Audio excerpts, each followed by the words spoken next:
Ever wondered what happens when you'll get all you favorite adult fictions at one place? Yay, you heard it right! Welcome to my Patreon. Currently, we have more than 200+ stories collections. Exclusive, uncensored, 18+ fan fiction awaits you. Stories too bold for the mainstream, crafted for true fans. Dive into steamy world of Harry Potter, Naruto, and Deku. Untamed passion and raw power. Only on Patreon. Ready to unlock the secrets? Join now, link in the description. Now, today, we are gonna see, what if Harry Potter had bender abilities? Naruto x avtar. Join Patreon for early ACESS and exclusive content of Super Op stories, Al. So adult and steamy Harry Potter stories too. Please subscribe this channel, because definitely I will try my best to provide a valuable content for you all. Also check the description to support the original author for this beautiful creation. For a blind person, whose sense of hearing was amplified just because of that, and also taking into account she heard everything around her through the ground whether she wanted to or not. Toph Beifong wasn't much of a light sleeper. She only woke up in the middle of the night if she recognized a danger near her, or if there was something else requiring her immediate attention. So, it was a new experience for her to be startled awake without knowing why. She felt sleepy and her head was swimming, but she didn't need to go and she didn't sense any danger around herself. So why did she wake up, then? As if answering her question, someone whose voice she didn't recognize started humming a wordless tune that sounded like a lullaby. Why couldn't she detect them through the ground? Then, Toph struggled to pull herself to a sitting position. What had happened to her to make it so difficult?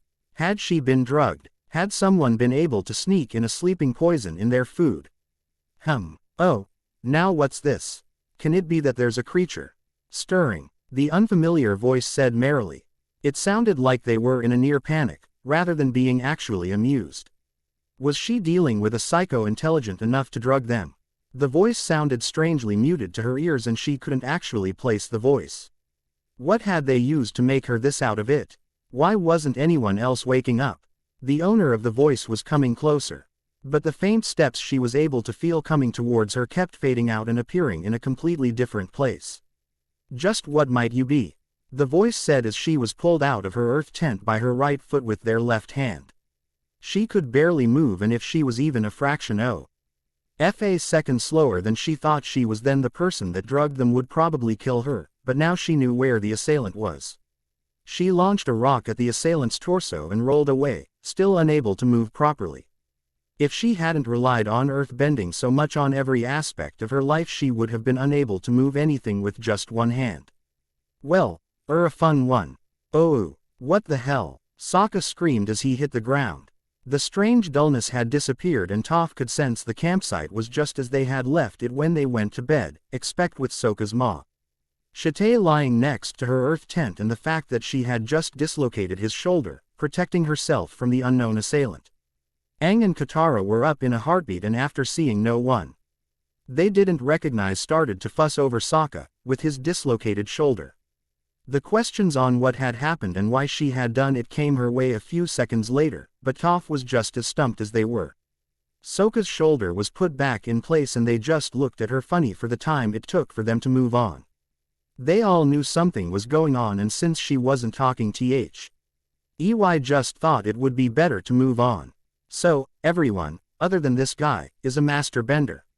That's just unfair, Sokka suddenly said, with a strange monotone voice, trying to express emotion, but failing miserably. It was so clearly not him, and since they were riding on Appa at the time, she was as blind as everyone thought she was.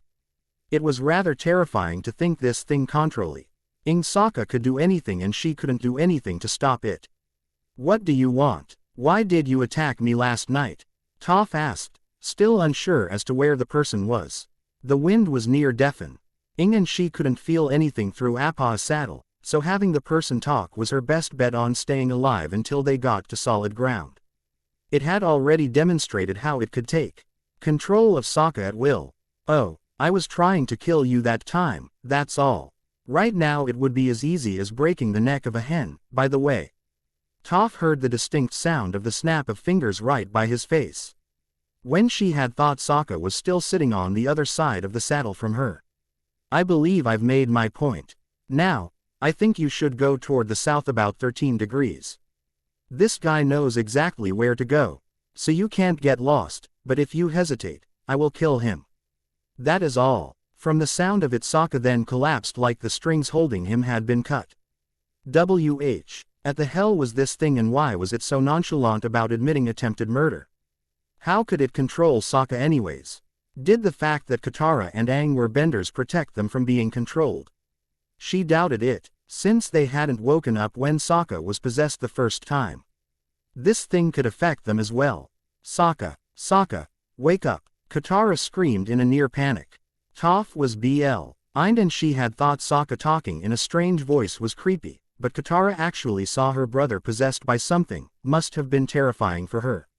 Okay, I think Toph was telling the truth. We need to head for those mountains, there's a valley there.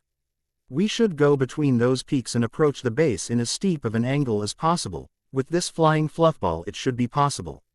It was Sokka talking, but it sounded like a rehearsed speech. Guys, what's going on back here? Aang finally noticed that there was something happening. Was he always so oblivious? So that's how far his trust goes. Interesting fellow this avatar, way too naive though. Are you some kind of spirit? Why are you doing this? Why was I the only one awake last night? Toph said aloud. If she could hear this thing when it wasn't talking through Sokka, then maybe it could hear her as well. You can hear me? Yeah, there was no point in being civil with something that tried to kill her. Katara and Aang were too busy questioning Sokka about how he knew there was a Fire Nation base there to notice she was talking to herself. This is awkward. You're not still mad about that whole attempted murder thing, are you? I was just trying to cut off your head. No, I mean, I was just, wait, did you know that the Boomerang guy's first girlfriend turned into the moon? Really, it could be lying to her. But this was too interesting to ignore. Maybe a test was in order. Turned into the moon, you say? Sokka, the moon sucks. She does not. She rules the skies with elegance and grace. Sokka shouted in response, and both Aang and Katara stopped talking. She couldn't be sure, but she had a feeling they were staring at her. Sokka was an attention-seeking clown by heart, but that just seemed too easy. He shouldn't have been able to hear her over the wind and their arguing. No matter how mature she acted, she was still a 12-year-old girl, so should have tried a lot harder to be actually noticed. You did that, didn't you? Toph said under her breath. Katara and Aang were more than happy to take Sokka's attention away from her. The situation was more than confusing for them, anyways. They didn't even know that they were being manipulated by an unknown entity. The fact that she did was something she didn't understand either, but it seemed she had a degree of immunity against whatever this thing was doing. He might be an idiot, but he has bigger issues to deal with right now. Yeah, I was trying to distract you from the whole attempted murder thing. Seems like I failed rather thoroughly. I still can't get over the fact that you can hear me like this. It's kind of new to me. I'm more used to hearing and controlling the minds of others, so someone like you appearing is rather abrupt and totally throws me out of whack. Now there's a weird saying. What's whack, anyway? I keep thinking that it's something like a frozen banana on a unicycle, but I might be wrong. Do you ever shut up? Toph asked, getting more and more annoyed as the thing kept on babbling. Wow, you've heard all of that, didn't you? As I said, this is kind of new to me. I usually don't have the chance to actually talk, you know. Of course you don't, how could you? Well, I usually have to take control of someone, or, in the lack of a better term, scream, for someone to hear me. You're different, though, if that wasn't obvious already, but you really are. I don't know if it's because you're an earthbender, a child, blind, or just you, but you're the only one that can hear me anyways. It's not really that easy for me either. I thought I could make snide remarks about those guys without anyone hearing me. Are you leading us into a trap? If you're not, then why not try to kill us again? Who or what are you? Toph blurted out the first questions she could think to ask this thing, to shut it up for a second, and if that failed, then at least make it talk about something relevant.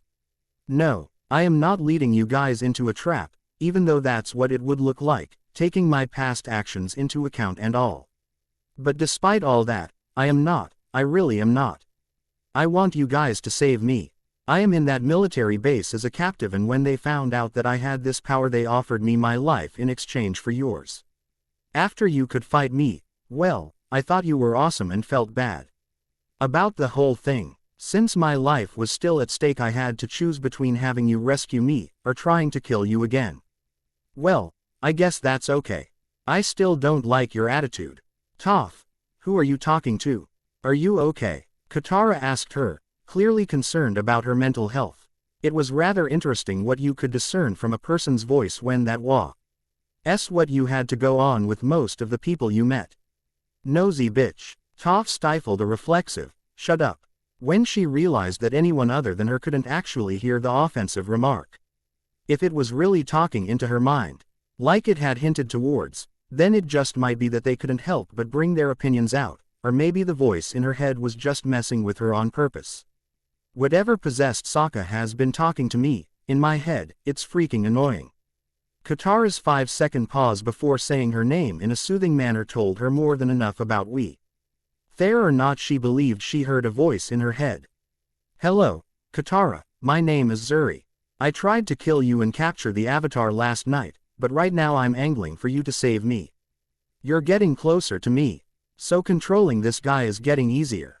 Toph heard Katara sigh at the realization that she couldn't act like everyone was just acting crazy. Now, first of all, I would like to thank you for saving me from that place. The food is terrible and there's not much in terms of entertainment. I hope we can put the whole attempted murder behind us and you don't get me killed instead. I would rather live after this whole thing, you know. I am now open for any questions, and if you can talk for this guy, then please do. If you insist on having him join the conversation, then I cool. Relay my questions through the blind girl. Are you a spirit of some kind? If you're doing this because someone in this world is affecting you, then I can help. Aang asked, climbing onto the saddle by the sound of it. No, I ain't no spirit. Frankly, I don't know what I am, but I'm pretty sure I am not a spirit. I'm a human just like you, and I just happen to have this ability. But you can indeed help me, like I have proposed already, Zuri said through Sokka in a freaky monotone voice. Strange name, but it sounded like a Fire Nation name. Are you a member of the Fire Nation? Katara asked before Toph could get a word in edgewise. I was born here, if that's what you are asking. Not everyone in the Fire Nation is bent on destroying the world, you prejudiced bitch. Right now, old just like for you to get me out of there. I'll tell you the rest when you get to me. See you soon. Sokka said these words in the same monotone voice, but it was obvious that Zuri hadn't liked the tone Katara took. Nice one, Katara. You were once again able to baffle us with your generous nature. Toph said sarcastically. It was a valid question, but someone who was a prisoner in a Fire Nati on base clearly didn't share the Fire Lord's views on world domination. Katara's question would probably sound terribly prejudiced to someone who was desperate to get out of the Fire Nation's clutches. It was a perfectly reasonable question. We are obviously flying right into a trap. What I don't get is why you don't see that. Aang, he hasn't screwed with your head. Why are you so adamant on doing this? Katara was once again desperate to be right, but she was making a valid point. Zuri had been talking into her head and she just couldn't imagine such an awkward person leading them into a trap, but what was Aang's reason? There was a pause and Toph thought Aang wouldn't answer at all. It wouldn't be the first time he'd do something without knowing why. Last night, when Zuri attacked us, I've never felt such loneliness. I cannot pick and choose who I save. It goes against everything I believe, and the Avatar represents all of the elements, not just the ones that's major population agree with me. Aang had been a pacifist from the start and he really did treat everyone equally, but would he just forget a thing like attempt murder like that? I didn't do anything, I swear. They flew towards the mountains Sokka had pointed out, and after several uncomfortable minutes of silence, with Katara quietly brooding and Aang and Sokka trying not to set her off, they landed and Toph was the first one to jump off Appa. As soon as she hit the hard ground she was sure that Zuri hadn't been lying about the Fire Nation base. There were countless people and Fire Nation machinery in the mountainside. Probably part of a mining operation of some sort. She did sense a base in the heart of the valley, but even with the vibrations of the mining operation she couldn't make out the shape of the building. Now, your friends at least, should be able to see the base. I'm in the little tower thingy in the center of it. Tell your friends to take out the mechanical catapults aimed at me before making a move to save me. They'd rather kill me than allow me to escape. A power to control minds does seem like something they wouldn't want out there, where it could do them harm. As much Toph hated the Fire Nation, she could understand their reasons for keeping someone like Zuri locked up. Was setting this person free really the right thing to do? Okay, the base doesn't look like it's that heavily guarded. The only thing out of the ordinary is that tower and that catapult aimed at it. I'm going to presume Zuri is in it. Sokka was taking this whole, saving the guy who tried to kill us, rather well. Thinking whether or not Zuri had something to do with it was pointless. Zuri had them all in a chokehold as long as there was a reason for him to do them harm. It was up to them if that reason was to have them save him, or to keep his own life by capturing Aang. After Sokka drew some things in the sand and muttered things to himself, he came to them with a plan to get Zuri out of the base alive.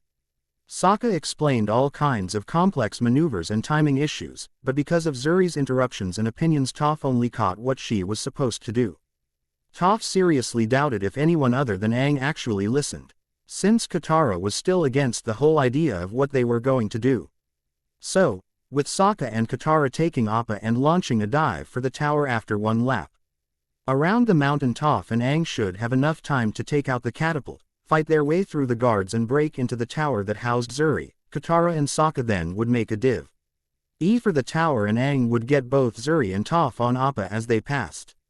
Toph bended the earth under her to speed along the hillside and kept picking up the rock she had been riding and letting it crash onto the wall of the base. It was not a military base, so the whole wall, the mass of rock hit, crumbled, and the men in the watchtowers couldn't fire at her because of the trembling. Toph ed the earth on one side of each tower and felt how the towers, along with the soldiers stationed, started to topple over. They wouldn't be a danger anymore. Earth wasn't an element known for swiftness. But for Sokka's plan to work, she'd have to fight through the base pretty quickly, so she started running. She had to concentrate on what she felt ahead of her each time her heel hit the ground. Whenever she felt a heavy sideways step that was the default start of a fire-bending technique, she sent a heavy tremor that way and continued running. If she wanted to make it in time, she couldn't stop completely at any point. It was lucky that the base was not heavily guarded and they had taken them by surprise, but Toph couldn't help but think how strange that was. If this base had a person capable of taking over minds, then why wasn't there a heavier guard on such person? Someone like that would either be an invaluable asset, or a threat, so putting them in a backwater mining base under the most basic of guards didn't make any sense. There was more here than met the eye. There had to be some reason for someone like Zuri to stay hidden. Toph found that she was coming close to the tower, leaving only confused firebenders in her wake. The interesting thing about that was that the guards were set up in a way that they were as far away from the metal tower as possible. They seemed to be unwilling to chase after her as she ran towards it. Just who was this Zuri person to make fire-bending soldiers wary of going near him? Toph put aside all of those doubts when the metal tower was just a few paces away. There were no fire-benders near her, so she leapt in the air and smashed her elbow on the steel frame of the tower. She had learned that there was earth to bend there, she just had to be determined enough to find it. As she knew, the metal gave in under her elbow and she continued to beat the metal into submission until there was a hole big enough for her to squeeze through. Stepping a foot inside the tower-like structure, she found out that the only way up was the staircase she had just tore her way into. She was pretty certain that the fire-benders now pursuing her couldn't it through the hole she tore in the wall. The staircase was made out of metal as well, so destroying it as she went up would slow down the pursuers long enough. She then proceeded to go up the stairs and break the one behind her as soundly as possible. After 5 steps she decided she should just keep going up the stairs. The supposed pursuers probably wouldn't even get that far before they were out of there. Damn, you're so freaking awesome. Also, you might want to duck. Toph did as Zuri suggested and felt a wave of heat pass right by her head, possibly scorching some of her hair by the smell. Rather than trying to get up and make a proper stance, she just decided to rip some of the metal from the ground to use as a shield and go from there. The next blast of flames hit the slab of metal Toph had ripped out from floor and then threw at the general direction of the attacker. She still couldn't feel through the metal as well she could through normal earth, but she wasn't blind, she just had to hit the metal with some part of her body to send enough of an impact through it to picture her surroundings. You're a girl. Also, could you hit him about 7 more times on the head? I really didn't think you'd be a girl, how the hell did I miss that? Then again, I can't read you like the others. Probably should have picked up on that a little sooner, but I was kind of preoccupied. Okay, I'm over here. No, not there, over here. I know you're blind, but at least point your head towards me. Yeah, I'm blind. Thanks for noticing. I can't see very well when standing on metal, so make a sound. Toph retorted angrily. Sure, this guy was basically blackmailing them into doing this, but he could at least been civil about it. Again, as if Aang swung in through the supposed window and landed next to her. Took care of the catapults, but we really should be going now. Aang sounded short of breath, so there must have been more catapults than originally speculated. Toph couldn't really see while standing on metal, but her hearing was still that of a blind person's, and Aang's breathing stalled and she heard him take a step back from where Zuri supposedly was. So, there was something shocking about his appearance. Which wasn't that surprising since they were breaking out someone who had been in a Fire Nation base, supposedly kept captive for years. Oh, stop staring at me and get me out of here. Hey, tell him to stop gawking and start moving. The dynamic duo of Water Tribe siblings started their dive already. And also tell him that it does hurt as much as it looks, thus no restraints. Actually, fuck that for now, just get me out of here. It had been established that Aang, or anyone else, could not hear Zuri talk, but now Toph was interested in what exactly made Aang pause in the middle of a rescue mission. Aang had proven time and time again that he was born and raised to be a pacifist, so he should be the one to be all for this. Hurry up, Twinkletoes. Sokka and Katara are coming already. So start airbending. What? Yeah, right, okay, I'll take Zuri first. Aang said in a strange choked voice. It was like he had been punched in the throat, and since Toph had no recollection of doing so, then Zuri must be really fucked up to cause that strong of a reaction. Aang continued to fumble around while Toph tapped the metal frequently to see how far the pursuers had gotten. Surprisingly, there were none even trying to get in the tower. They are regrouping out in the courtyard to shoot down our ride. I've already instructed Sokka and Katara to break their ranks before passing the tower. Appa has more than enough force to cause that much damage. Toph heard how a great big gust of wind hit the tower and a single soldier slammed into it. Appa and company were here, it seemed. Aang blasted off with another powerful gust of wind and presumably took Zuri with him. After a minute he came back and instructed Toph to climb onto the glider. What followed as the most terrifying 10 seconds of her life, other than that time she almost drowned back in Serpent's Pass. There are stars, I can actually see stars. It's finally over. It's almost too good to believe, I'm out. I can smell the pine trees, this smelly flying centipede, and feel the wind in my hair.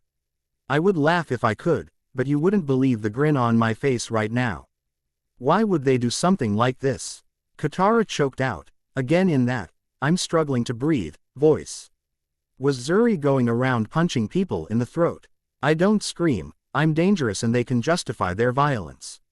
They know I can commandeer minds, so putting me in chains would be useless. The best course of action for them is to cripple me in such a way I couldn't run away even if I wanted to. Oh, right, I'm mute, by the way. I'm sure Sokka doesn't appreciate being possessed, so I'll be relaying my messages through Toph. You're mute, you poor thing. Katara's voice was full of pity and Toph scoffed at it. It made her feel uncomfortable and she suspected that someone that just had orchestrated their own escape from imprisonment through threatening to kill them would appreciate pity much. She has pretty eyes, and that hair is so fluffy, but if she doesn't try and heal me in the next 10 seconds she's going to walk off this thing. Katara, you should heal Zuri instead of pitying him. Oh, right, sorry, damn, that feels nice. I think I'll just tell her to keep going. I'd like waffles, that'd be sweet. The cake is a lie. And with that last, seemingly random, thought, Toph felt the hairs on the back of her neck relax. She had not been aware that she had any to begin with, but there had to relax, otherwise her statement would be insane. Well, she was hearing voices in her head no one else could hear. But unlike anyone else with the same problem, other people could see the person talking in her head. Uncomfortable silence fell over them as they left the base further and further behind. Toph was pretty sure she wouldn't hear it if someone did talk, but something about Zuri's condition made the others uncomfortable. Could it really be that bad? How could someone with seemingly horrendous injuries sound so upbeat in her head? Why is no one bothered by the fact that we just broke out a dangerous criminal with the ability to control minds? Toph shouted out after a solid minute of uncomfortable silence. We didn't break out any criminal, we saved a prisoner. Aang commented from his position piloting Appa. You ever stop to consider that this person was locked up for a reason? You think a poor little prisoner would try to kill us before blackmailing us into saving them? He was locked up because he was dangerous. These burns make it almost impossible to move without unbelievable pain. What possible reason could condone this kind of torture? Hello, the power to control minds for one. Just think of what someone like that could do if they got a hold on the Fire Lord. Sorry for sounding cruel here, but I'm amazed they didn't kill him instead of imprisoning him. Zuri happens to be a malnourished, scarred girl with white hair, Toph. She also seems to be about your age. But that could just be the malnourishment.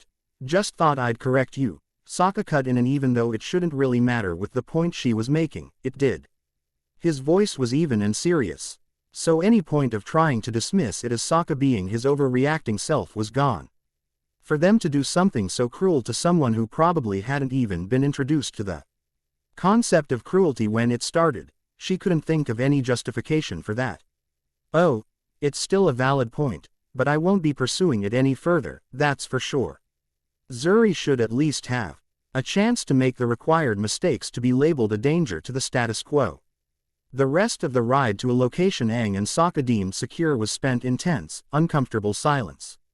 As soon as Appa landed, Toph jumped off, and the comfort of seeing around herself was kind of downplayed by what was going through her head. She was embarrassed about her outburst about Zuri's power and what it meant to save such an individual. She had been raised in a noble family, and out of all of them she was the one that understood politics even to some extent. The power Zuri seemed to wield was dangerous. Careful, Aang. Let's try not to wake her. Toph felt how Aang helped Katara get Zuri off Appa's saddle by using water bending. She knew it was water bending from the constantly moving center of gravity and the way Aang moved his feet. There was a small creek near to where they had landed, so she presumed that they got the water they used to support Zuri's body from there. She was still thinking about all the things Zuri would think of her, about the things she had said, calling her a danger to the world and all that. She still thought Zuri was a potential threat, but it's not like it was an why justification for the things that had been done to her. It never even crossed their minds. They pitied the monsters that had tormented me, that had loved me and clothed me. They were my family and they tortured me, just to protect their precious conquest. For the war they were winning, they hid me, feared me, used me and loathed me. There is no such pain as to know exactly how disgusted your parents are of you. Or the cruel things your brother plans for you. Toph awoke just as she was about to crash to the ground from her sitting position. What the hell was that? Did she just doze off, or was it Zuri messing with her mind again? It wasn't like Zuri simply talking to her this time. This time it felt more like a genuine memory being played in her brain. A random assortment of sounds and feelings that somehow formed the image the words represented. It might have been because she had been blind for her whole life, but the whole thing felt unhinged to her. Katara, is Zuri awake? I think she tried to do something just now, Toph shouted out, since she felt her sitting quite far from her and she was probably too focused on healing Zuri. Toph stood up from her seat and waited for Katara to respond. She might have been able to tell how people moved their bodies through her earth bending, but she still had to concentrate to know things like if someone turned their head, or if they reacted to their name. Other than moving their feet. As far as she could tell, there was no response.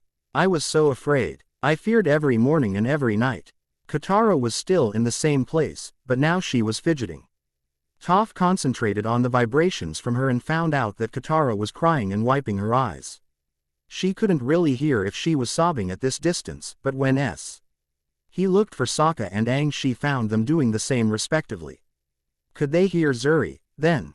Sure, it was a sad story and unfair, but why weren't they freaked out about hearing a voice in their head?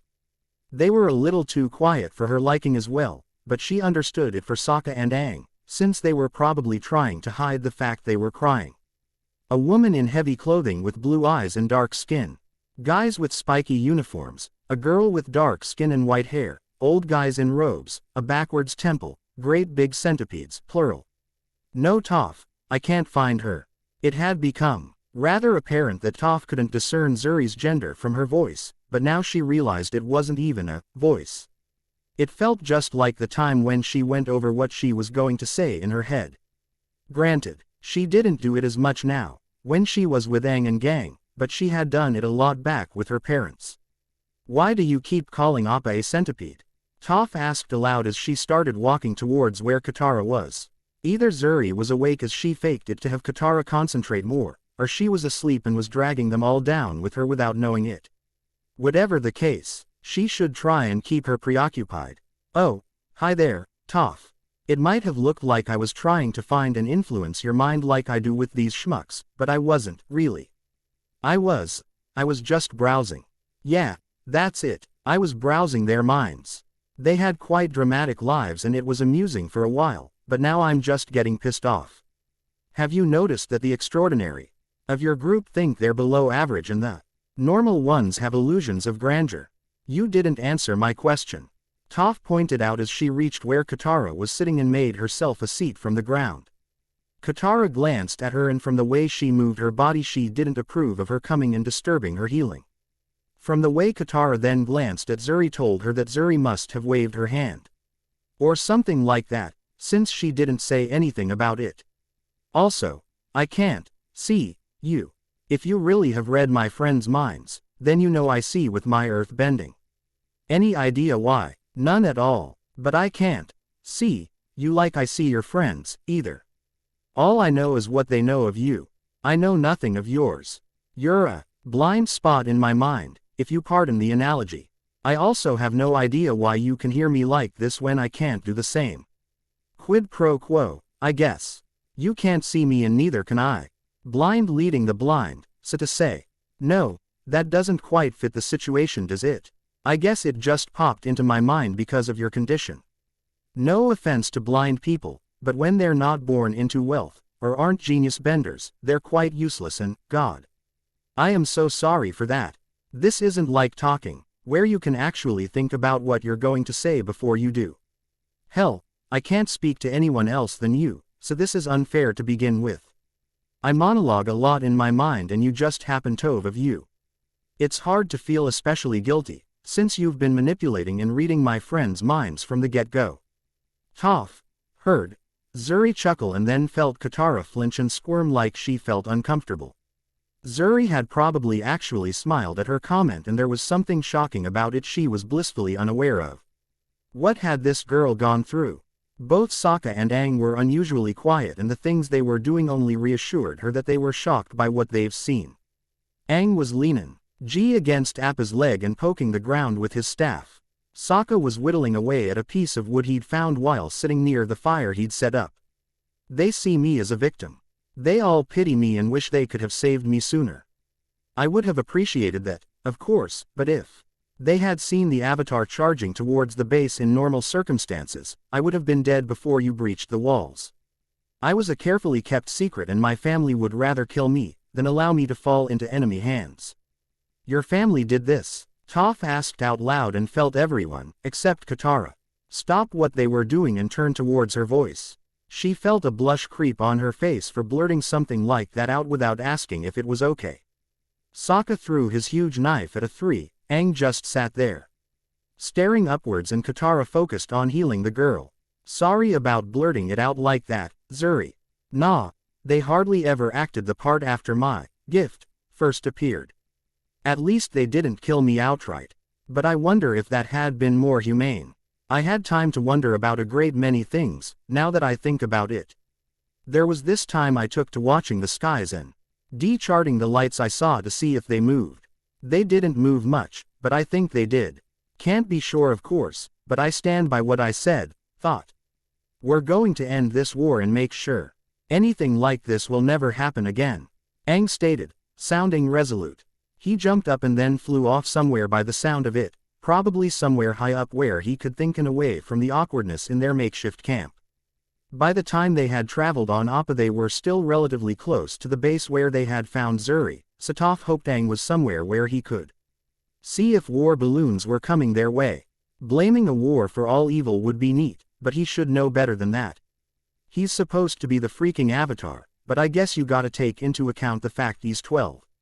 I did accept for the Avatar to be more, knowledgeable, since he has all of the information of past avatars or something. I heard it just came out when he was agitated, or in mortal peril. Like a defense mechanism, but with bending. Toph said, feeling like she should cut in to spare herself from another random speech. Strange how it took the ability to hear one's thoughts to realize how your mind wandered into unknown areas, instead of directly dealing with the question. Well, at least this girl's mind did, and Toph did remember it happening to her as well. Oh, my, that is very. What would happen if the past avatars were assholes? All their minds pour into this impressionable kid, and what does he do? Go berserk, of course. I totally think that past avatars were all assholes and they're just taking it out on the world whenever they can. At least that's my theory. You would think that the wisdom of all past avatars would know that NCE only breeds more violence, but then again, it does send a message not to mess with the avatar. Toph sat there in silence. She sincerely didn't know what to say to that bit of her ramblings, partly because she actually agreed with most of it. Aang had the ability to use all of the bending disciplines at once if he trained hard enough, and from what she'd heard he always lashed out at everything he saw when he started glowing. No matter how they had tried to sugarcoat it. If the wisdom of the avatars boils down to kill or be killed, then this world is better off being at war. I do not and to see the day with an avatar without an enemy to defeat, or one with a bit of ambition. The power of a near all-powerful god, and it's in the hands of one person. That spells disastrous consequences, if you ask me. Then again, I was trapped in a tower and burned in a way I could barely move, just because I had hold over people's minds.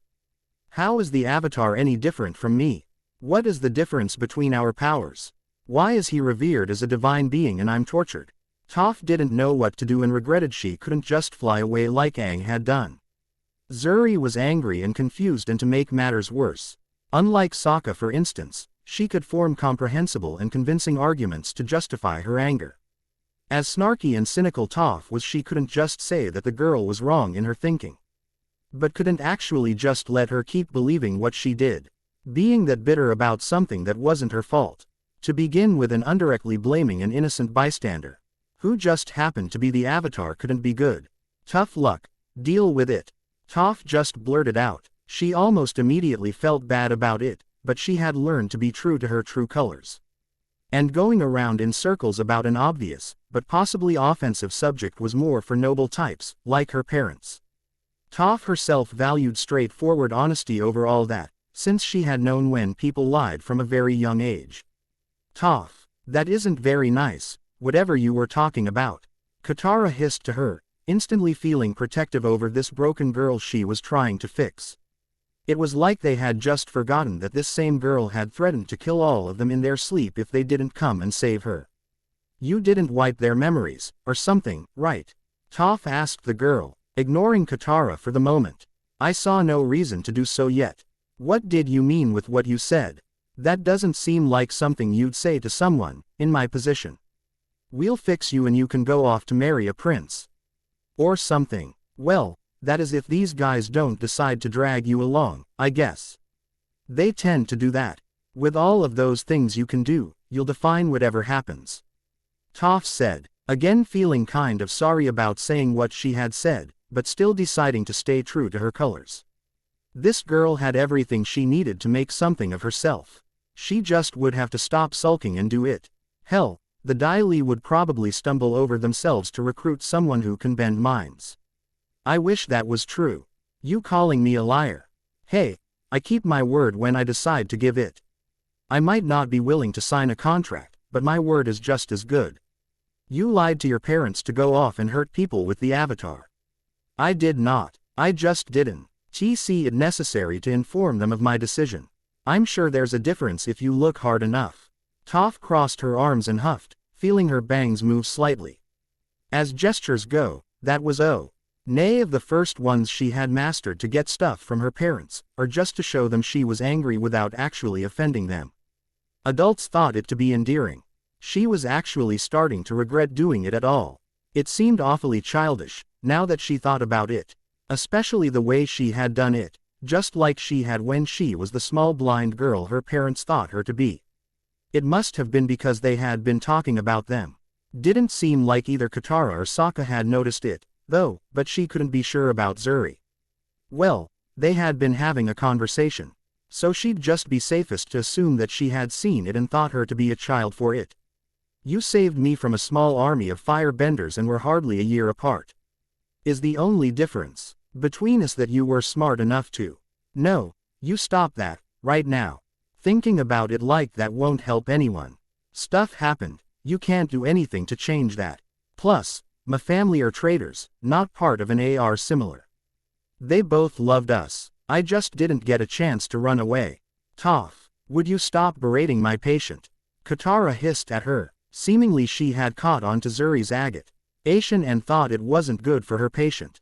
Toph wouldn't know if it was, or wasn't, but she knew she was losing an argument she could win. Aang and his merry little gang saved me, which then led to me being here to save you. If I had not been there, you would have killed them in their sleep, right? If they had not given me a way out, then I'd probably be miserable, locked up in my family's mansion. Playing my part as the small blind girl. See, I can play this game too. It's not that hard. The only difference between me then and you now is that I threw away all the ifs and took a leap of faith. Toph blurted out. She had originally planned to say only about a third of what she ended up saying, and she definitely hadn't planned on shouting at the poor girl, but it was her own fault really. Pointing out the similarities in their situations. Toph, she needs rest. You're agitating her, Katara said softly, trying a more peaceful approach to get Toph away from her patient. Fine, I get it. Toph shouted and started walking off, not bothering to make a scene out of it, even though the girl had been the one to start the argument. She was hurt and confused, so she would have to give her some slack. She made a tent and then lied there in the apparent darkness. She couldn't be sure, but it had felt like it was a cloudy day. It had something to do with air pressure and ears, according to Aang. But she just accepted it as something she was a little less than sure on and left it as it was unless it had any true meaning. For her, weather was either sunny or raining. If it was anything else, she was all kinds of indifferent, for obvious reasons. Thank you. Toph shot up and found Sokka to be in another place from where she remembered him to be, so she must have dozed off. Katara was still sitting next to where Zuri apparently was lying and doing her thing. Aang was out moping at the tip of some tree a ways away, so she couldn't see anything other than Zuri's show of appreciation as the cause of her sudden wake-up. She felt groggy and very sleepy and wasn't sure if she should be angry at Zuri for waking her up, or confused about what she had said. She did a quick check on their makeshift camp's surroundings to make sure it hadn't been some sneaky firebender that woke her up, and then laid her head back onto the ground when she found nothing out of place. She had forgotten about why she had woken up in the first place when she fell asleep again. What woke her up next was definitely an explosion. It was far away, but the sheer magnitude of it shook the earth. After springing up from her tent and listening if there was anything hurtling towards them, she noticed how strangely both Sokka and Katara were behaving, very strangely. They were sitting back on the ground and blankly staring in front of themselves, ignoring the explosions they should be able to hear in the distance. From her point of view it sounded like there were mountains being leveled not that far away. Half an hour on Appa at most. Hey, can't you hear that? Get up. Toph shouted as the tremors of whatever was happening hit them, and Toph felt disoriented for a second. When she did regain her footing, Katara and Sokka were up and staring towards whatever was making the earth tremble. There was a constant tremor in the earth now, so her sight was blurred. What's going on? What is it? Where's Aang? A sudden realization hit her as she went over the way their camp was set up and regained her sense of direction. The tremors and explosion were coming from the direction of the base where they had saved Zuri from. In any situation where the earth rumbled and there were explosions to be heard, Aang would be next to Katara by now. His juvenile instinct to protect her was, well, obvious.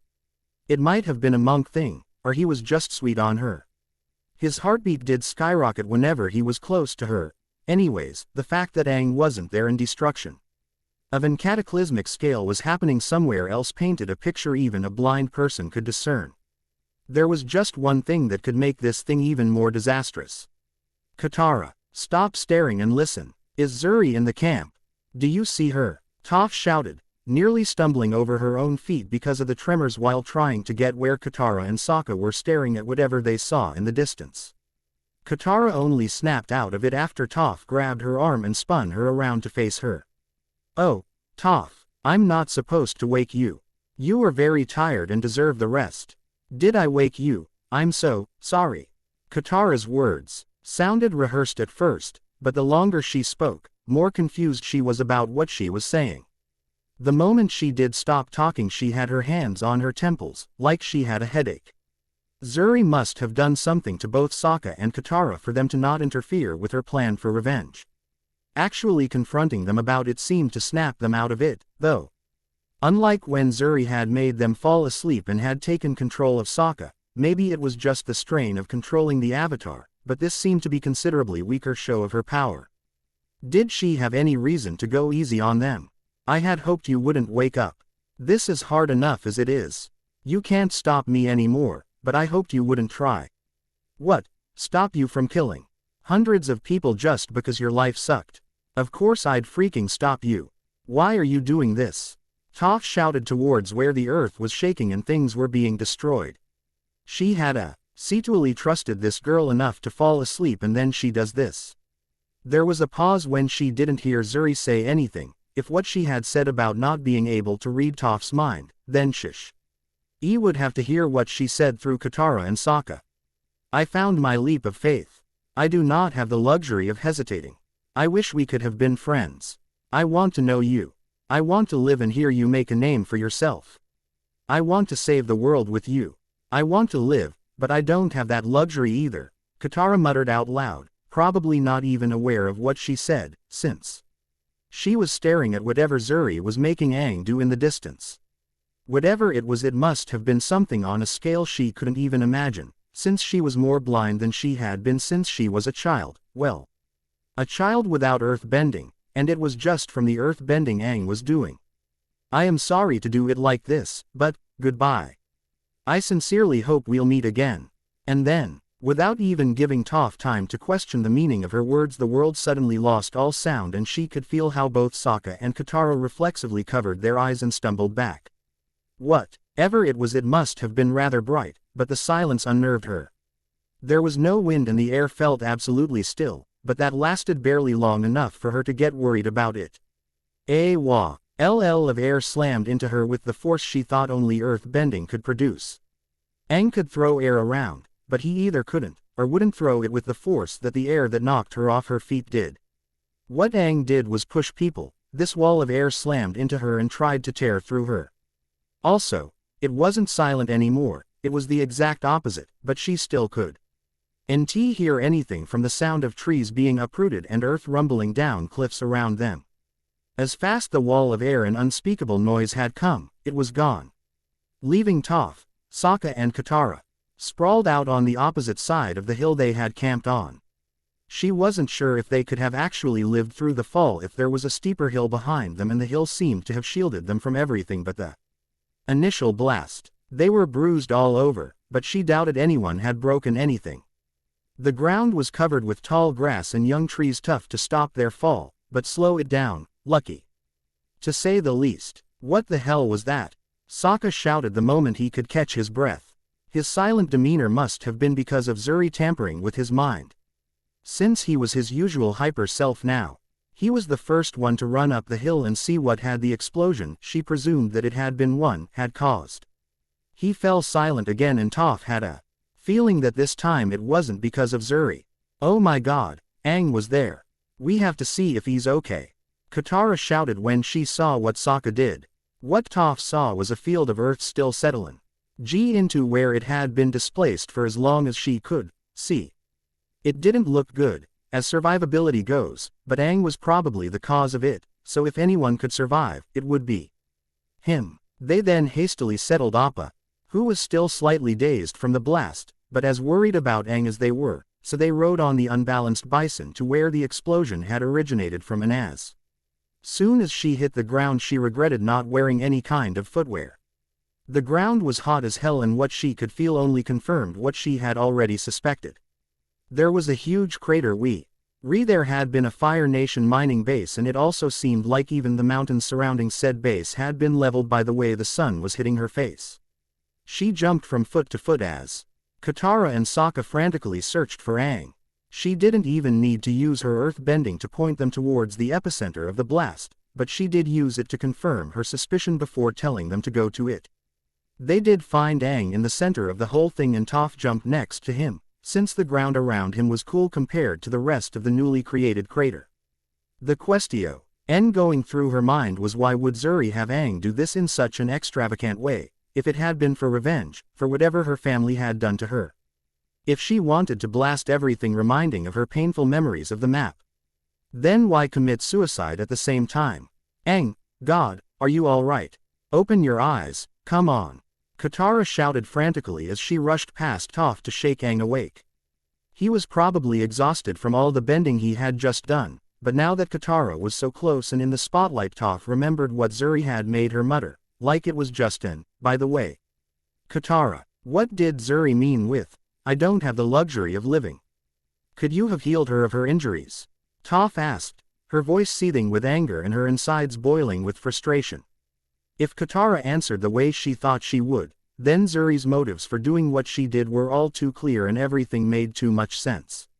Katara tried to avoid the subject by tending to Aang, but a quick stomp on the ground made Katara fall on her ass at Toph's feet. Answer me. I tried. I really did, but her Kai was, there was nothing I could have done.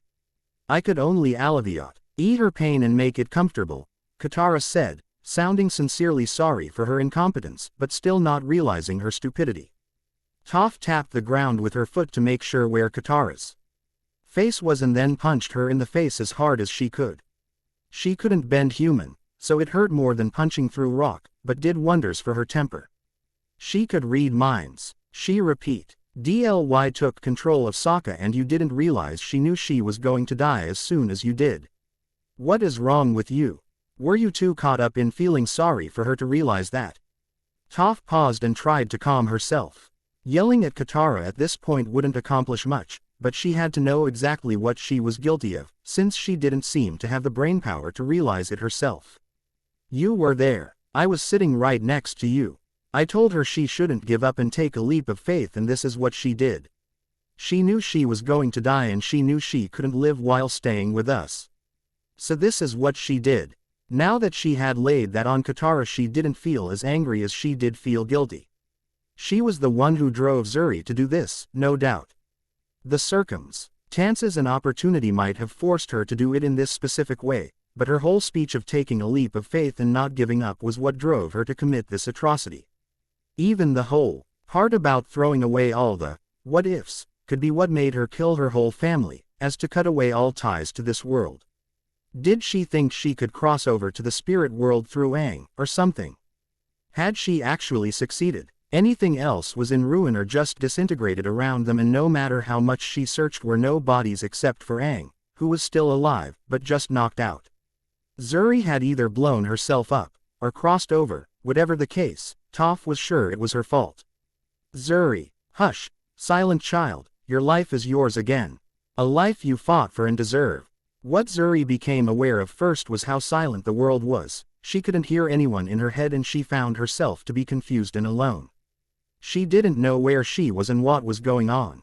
Had she been doing something before this? She had been chained and hurt, burned, to be exact. Then there was a girl, this wonderful strong girl, pulling her away from the darkness, telling her not to give up, no matter what. She had found her leap of faith in the mind of a near all-knowing entity, the Avatar. Yes, That was what she had been doing. Her silence was broken by something she had become very familiar with, pain. Unspeakable pain of everything that had been burned and what was gone. Before she had been able to tell herself not to feel it and concentrate on living her mockery of a life day by day. But now it was bearing down on her with the whole weight years of systematic torture brought. Moving made it unimaginably worse, and she just lay there on the hard ground. She started hearing voices around her, full of panic and worry. She could also sense disgust and hate and everything they didn't want her to know. Her ability to hear minds was back, it seemed, although weaker and more obscure, but it was back. And instead of giving her even the limited control she used to have on her pain, it added insult to injury by making her aware of the pity and shock the people around her felt and the unwillingness they had on touching her, even though they did want to help. She hadn't opened her eyes yet and she already hated wherever she was. Either she had just made the fruits of her tortuous life worse by making her leap of faith, or she was in a strange world, powerless and in pain. As sick it might have sounded, she would prefer it to be the latter. She didn't want to face Toph Bei Fong in such a sorry state. She wanted to live, to become something before she would meet her. She wanted time to know everything about that wonderful girl, who was a mystery to her. Can you hear me? Can you feel your legs? Where does it? Never mind. Someone from the crowd of voices and feelings had rushed in to kneel before her. She could hear analytic reasoning and wonder and feel excitement and dread mixed together. Was this person a healer, then? From what she had learned of their mind from Katara was just this, excitement over having someone to fix and dread over the fact they might not be able to do so. This person forced her eyelids open and a bright light assaulted her eyes. She moved to stop this person from doing this, but they were done as soon as she reacted and muttering about her irises responding to stimuli or some such nonsense. This person had no ill will towards her at all, so when her consciousness started fading and the same voice was telling people to call a number and stand back, she wasn't as terrified as she could have been. Saying she woke with a start would not be quite truthful, she was too groggy and comfortable for that kind of sudden movement. She was frightened and wondered where she was and if she was in peril when she did regain consciousness. She fought her own eyelids and fight ceiling with a blindingly bright light just out of her normal field of vision. It did bother her when she had her eyes open, but they tended to drift closed and time seemed to slide past her without her control. The lights were turned off for some periods of time, but she found she only wanted to sleep and rest her body on the warmth the bed she was laying on offered. Couldn't she allow herself some rest after all she'd been through? She slept and dreamed of a world she belonged in. Tell me what you think. Zuri'll be enrolling in Hogwarts next chapter and will meet Harry and company on the train there. Colors of the Rainbow took way less time than I accepted, but surprisingly little actually happened in this chapter. Then again, I will not apologize for my writing, so fuck it. Read and review and shit. Chapter 2, Colors of the Rainbow. What woke her up was not a particularly loud sound, or someone checking up on her, or changing her bandages. Those were things she was barely conscious of and just let them happen. What did wake her up from our comfortable haze of existence was a particularly peculiar mind. Her ability to read and control minds was not what it had been before, but she could still hear thoughts if the person was within a certain distance, and it also seemed that eye contact opened up their whole mind for her. For her powers to suddenly change like that probably meant it was a price she had paid for her new chance at life. Or the same rules didn't apply in this another world. If she actually was in another world, none of the healers that tended for her were waterbenders, at least. Ooh, I know what that is. It's a pen. A mechanical pen. Or was it a pencil, a mechanical pencil? Why can't they just call them the same thing? All they do is write in different colors and one has to be sharpened, but which was which again? Which one of these would break if I were to sharpen? Oh my god. Is that a telenomascope? I want one. I wonder if one of these gentlemen in white would sell me one. Oh right, I don't have muggle money and I really should concentrate on my work right now. Could this be another cross-dimensional traveler, like her? Why was he calling people muggles? Did he think them as low as dirt, as muggles in the road? Did she even want to meet this person, if that were the case? He sounded interesting, but what would she do if she found him to be a condescending asshole when she looked him in the eye?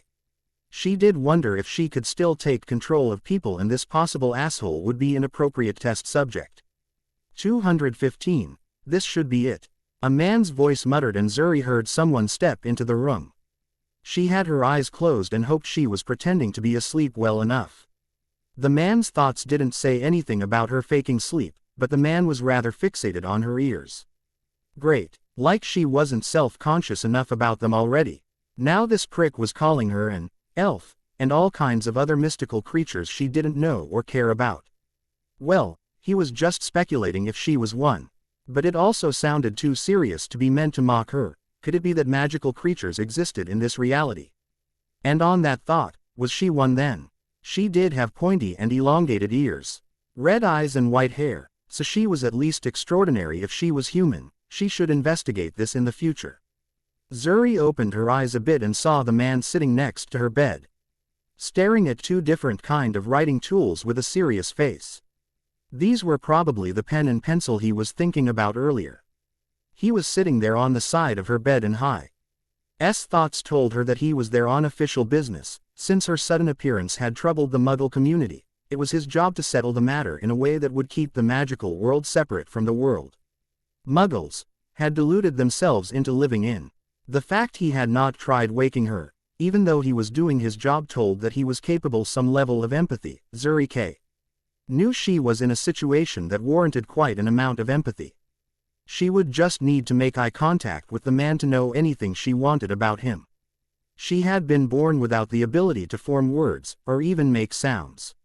All she could do was whistle, since the problem was she was missing something in her throat. She had a fully developed tongue and teeth, she just couldn't use them for all the things others could.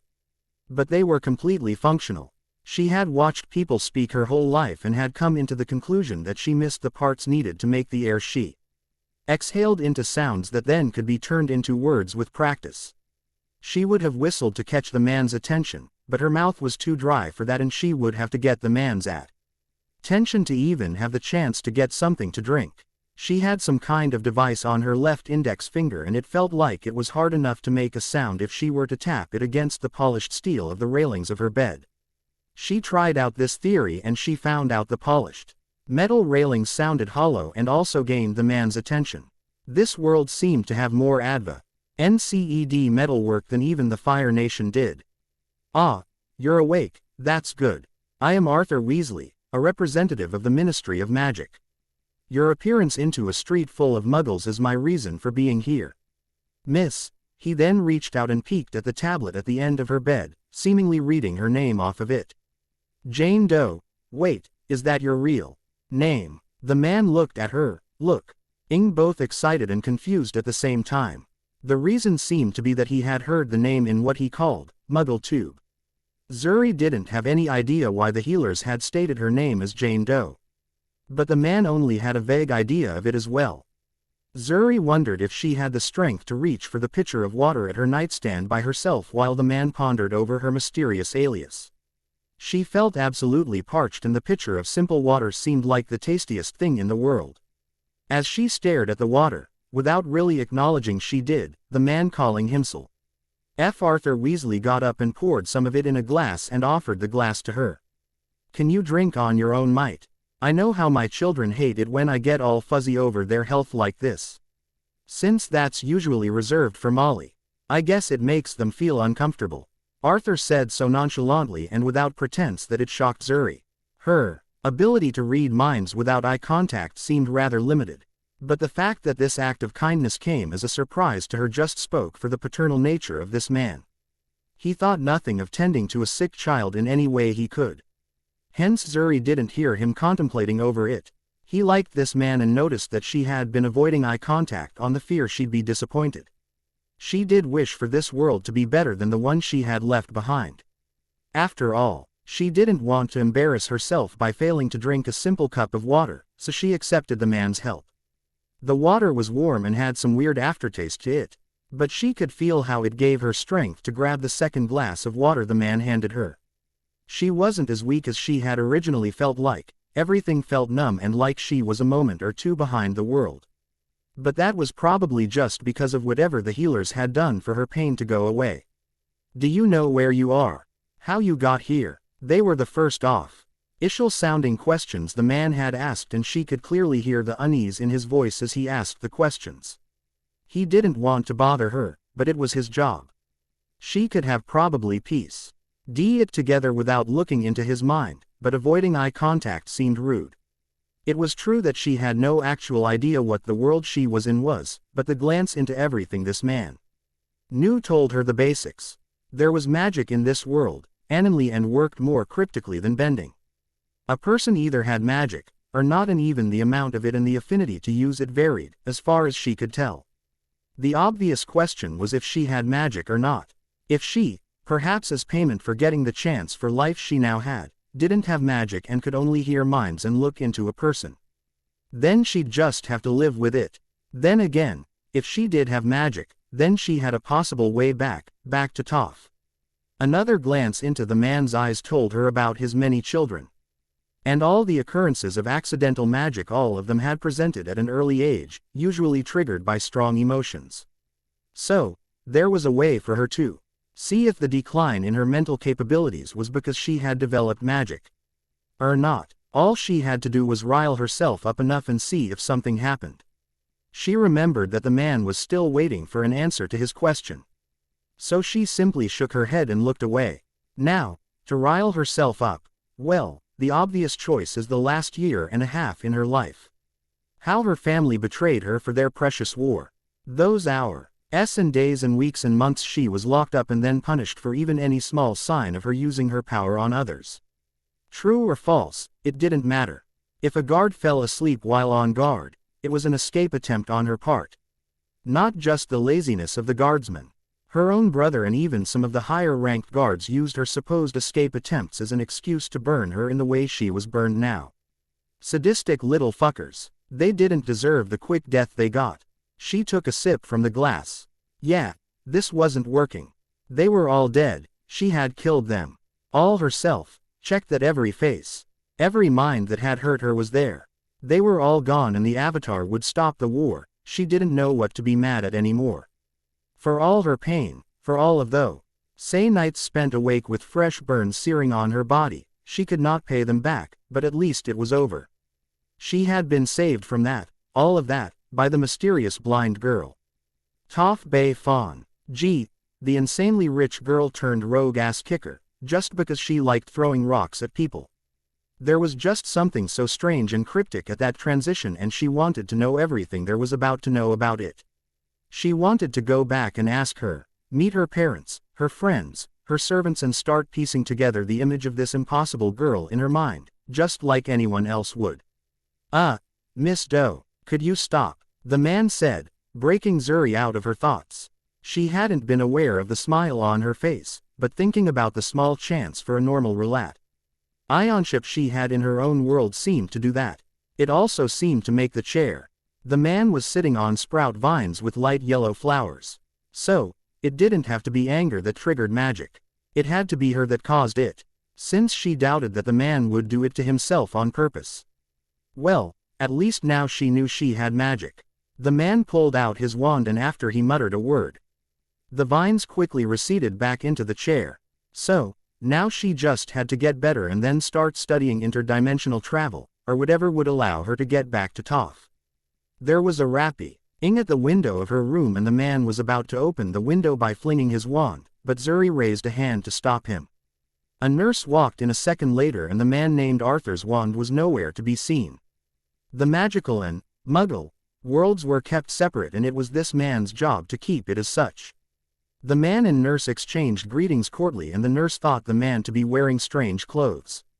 But Zuri really couldn't tell. A little flashy, sure, but she didn't know anything about the norms of this world just yet.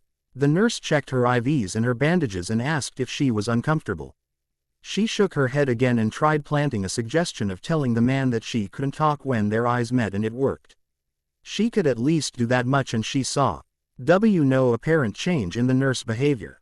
The nurse left the room, and Zuri realized the man named Arthur had been standing in front of the window and blocking the nurse's view of whatever animal was sitting on the windowsill. The man flicked his wand, and the window opened just wide enough for the brown owl fly to the railing on the edge of Zuri's bed and drop a letter on her lap. Zuri looked into the owl's amber eyes and unexpectedly saw a flood of images and exceptionally sharp sounds of a castle and its surroundings with periodically changing and appearing children in black robes and silly hats. The owl was smarter than any animal in her own world, and it was new for Zuri to be able to read animals, but the only piece of useful information, apart from the topography of the castle Ounds was the name of the place the owl was from. Hogwarts, School of Wizardry and Witchcraft. It did make sense then to presume that the letter was the admission letter into the place. The owl was still sitting there, staring at her, and she realized it was waiting for her okay to go. She seemed to have told the owl to stay still as the images and sounds started flowing into her head. She waved her hand and broke eye contact, and the owl flew out of the window. Arthur Weasley then closed the window with a wave of his wand and stepped closer to the bed. "Open it. It's your enrollment letter into Hogwarts. You're lucky. All my kids go there, and my youngest boy is also enrolling this year, Ronald, but everyone other than Molly calls him Ron." Really, this man was more interested in talking about his kids than doing his job. Well, the way her mind had been wandering off, it was lucky she wasn't faced with some career-driven greenhorn. Then again, when she thought about it, this man had been steadily gathering information on her without asking questions that would make her uncomfortable, but there had been no way he could have predicted everything that had happened. This was one lucky man. He had been able to do his job while only doing things he enjoyed. Zuri was quick to open the envelope, and although it shouldn't have surprised her, she was still surprised at the fact she couldn't read the writing on the envelope. She knew what it said from what Arthur Weasley had in his head about his youngest son's admission into the same school. She was to be at the station 9 3/4. Something about a brick column there at the time specified in the envelope with the things listed on the envelope. She would have to get money somewhere to get the items, though. Strange how they would send it this late in the year. "There's no way you'll be up and about by the time the train leaves." The man sounded ashamed for saying this, and a glance into his eyes told her how he thought. That someone with her kinds of injuries and mysterious circumstances still surrounding her couldn't enroll at Hogwarts before they were resolved. She also found out that Arthur Weasley had been sent out to inquire if the matter had any relation to the magical world, so if he didn't tell anyone, then the ministry he worked for couldn't stop her from going to this school.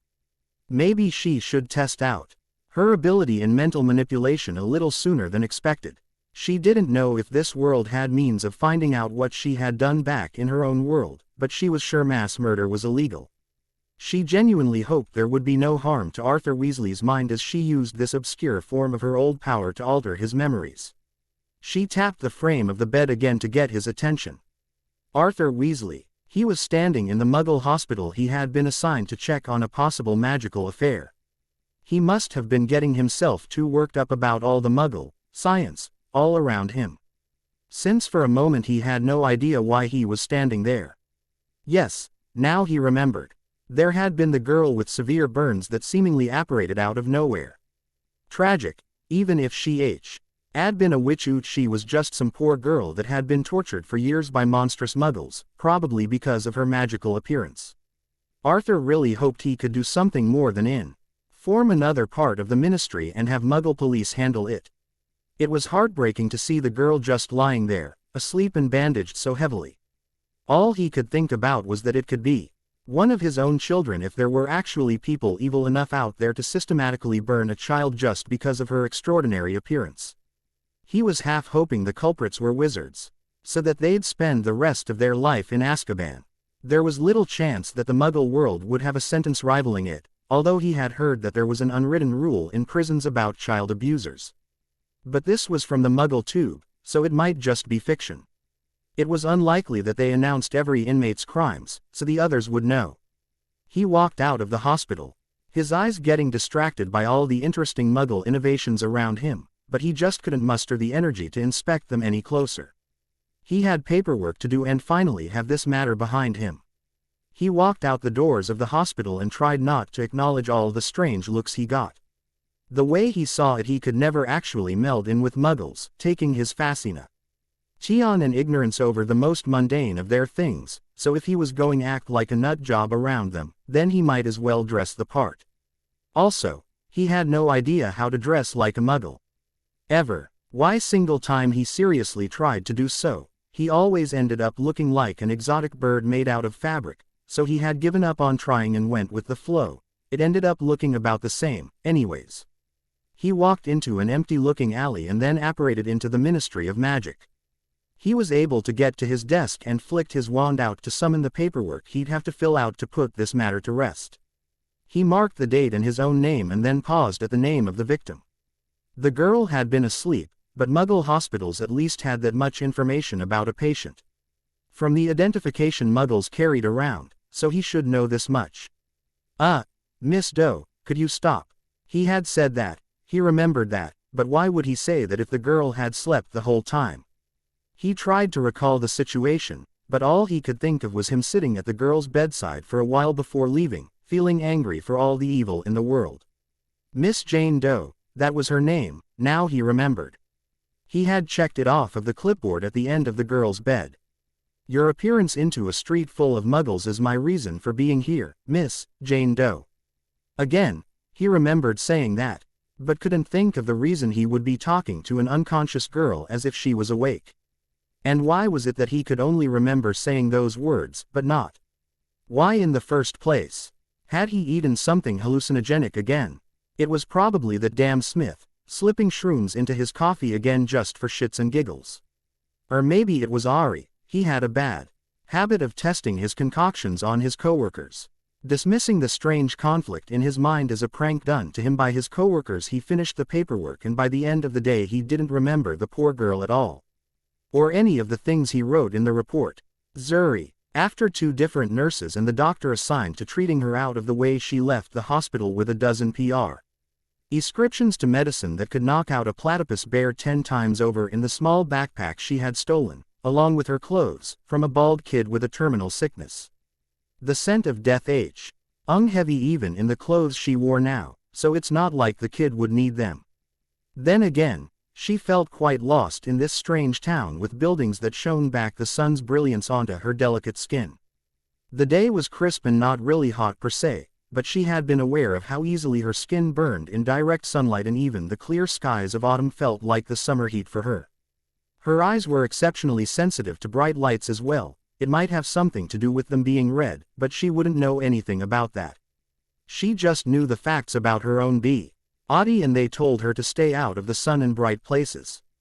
It was not like sunlight hurt her, or anything like that. It was just it felt uncomfortably hot and she sweated like crazy when in direct contact with it. Also, her skin got bright red and flaked away for days if she was under the sun for too long. She didn't like that. Now she was heading towards what the man called Arthur Weasley called the Lakey Cauldron. It was an entrance to the place she could get the things in the list along with her admission letter to Hogwarts. As to how she was supposed to afford the things specified, or how to get to this place, she had no idea, yet. She was sure she would think of something when she got there. She kind of had to. Otherwise she would be interrogated and then incarcerated as a criminal. Spending another bunch of years in a small crude room wallowing in her own misery didn't sound very appealing to her. She needed access to this world's magic to find a way back to Toff and T's admission to Hogwarts had quite literally fallen into her lap. People were giving her more surprised looks than anything, and a quick glance into the minds of a few people told her that they thought she was wearing a pretty convincing elf costume and tried to place her in a game or a book. Some guy named Tolkien was mentioned more than once, but Zuri didn't really pay attention. She had made a do-seater give her all the medicine she needed to banish the pain of her burns long enough for her to do her shopping, and also the medicine to keep her more recent burns and wounds from getting infected. The bandages had started to itch and shave like mad under the layer of clothes and in the sun. She knew she wasn't far from the Leaky Cauldron, but she couldn't wait to get indoors and sit down.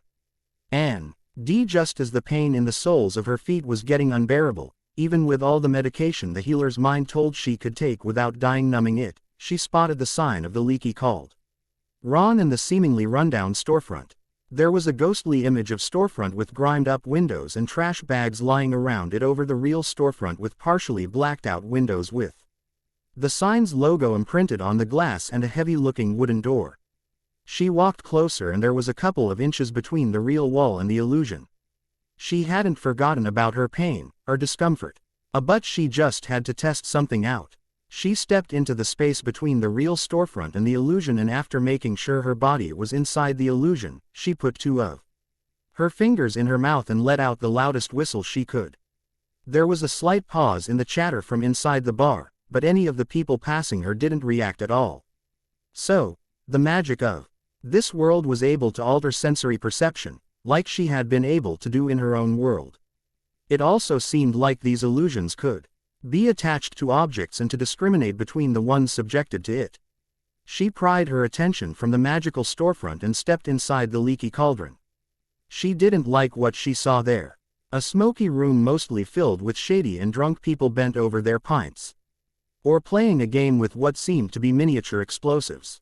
She didn't see a place to sit anywhere and contemplated on having someone think they were being chased by a swarm of vulture wasps to free a chair somewhere, but then quickly stopped herself before making eye contact with anyone, since she really didn't want to attract attention to herself.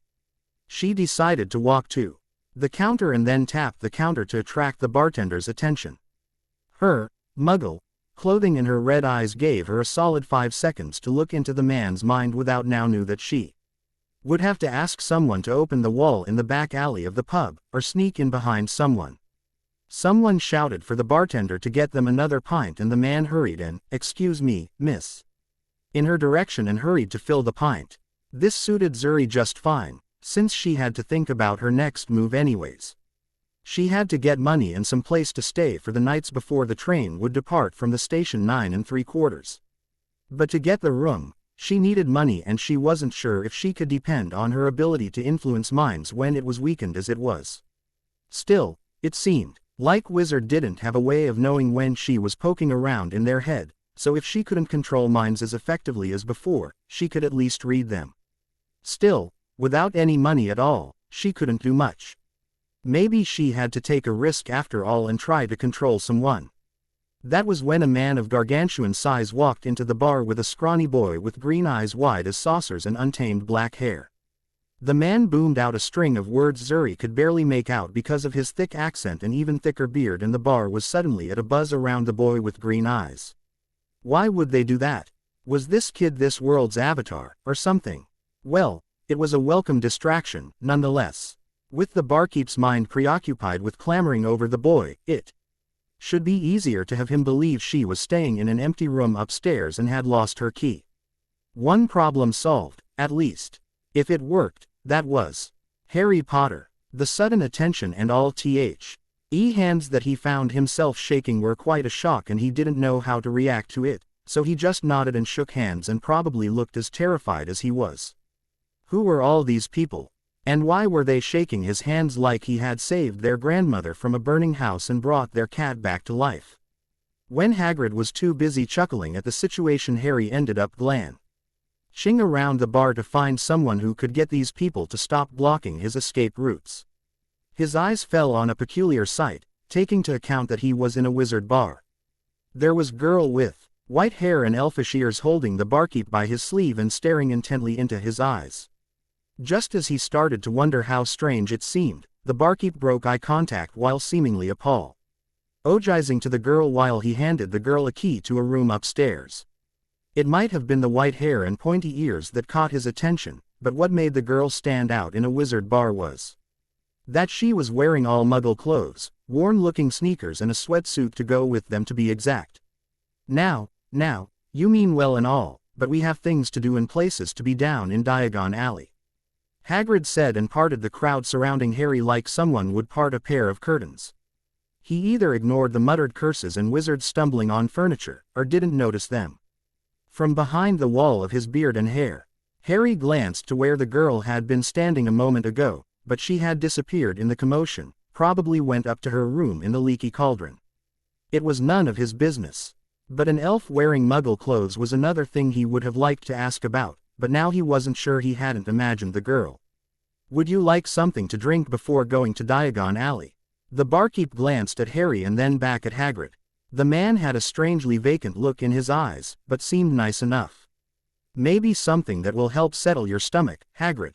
I take it you're on your way to Gringotts, and we both know they always stick you with the breakneck cart, and maybe a cream beer for Mr.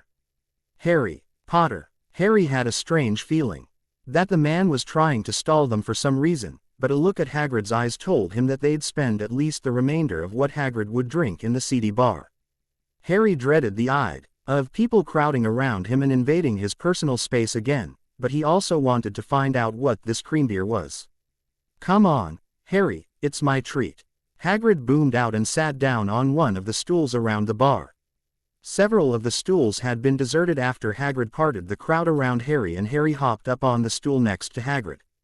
Hagrid got a huge pint of something that was lime green and smelled strongly of citrus, and Harry got a smaller pint of something that smelled sweet and rich, like the name suggested.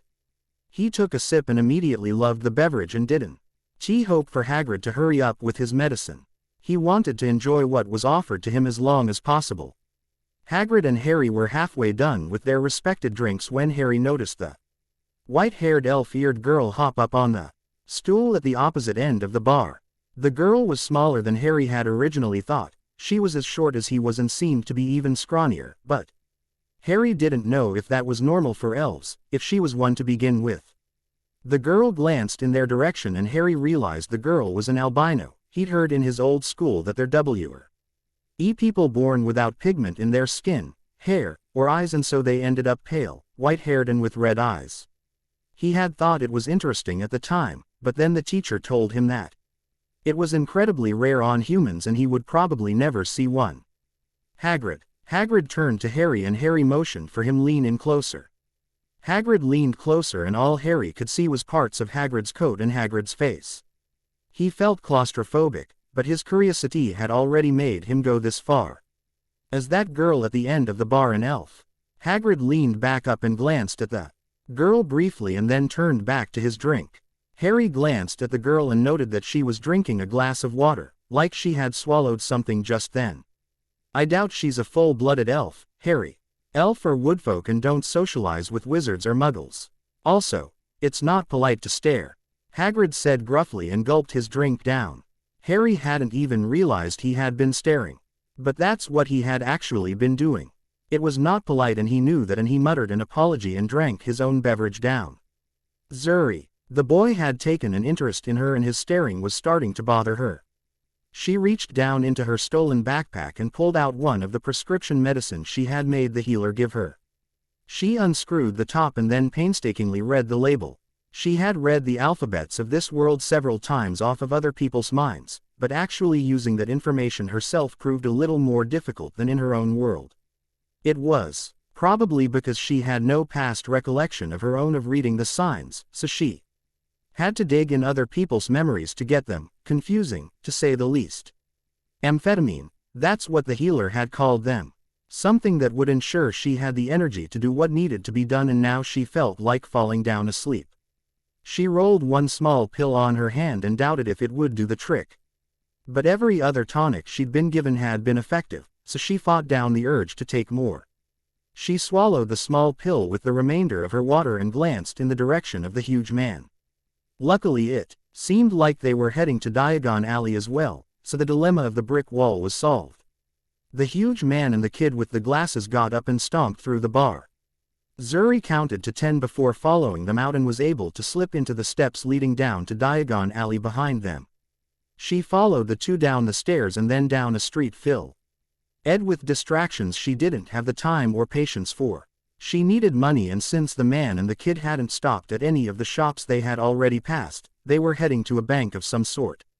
At least, that's what she hoped they were doing, since the thought of stopping and asking someone terrified her. So many things could go ripped at a large building with the front made of white marble, and it was so universally bank-like. Zuri decided to stop following the duo and started up the steps.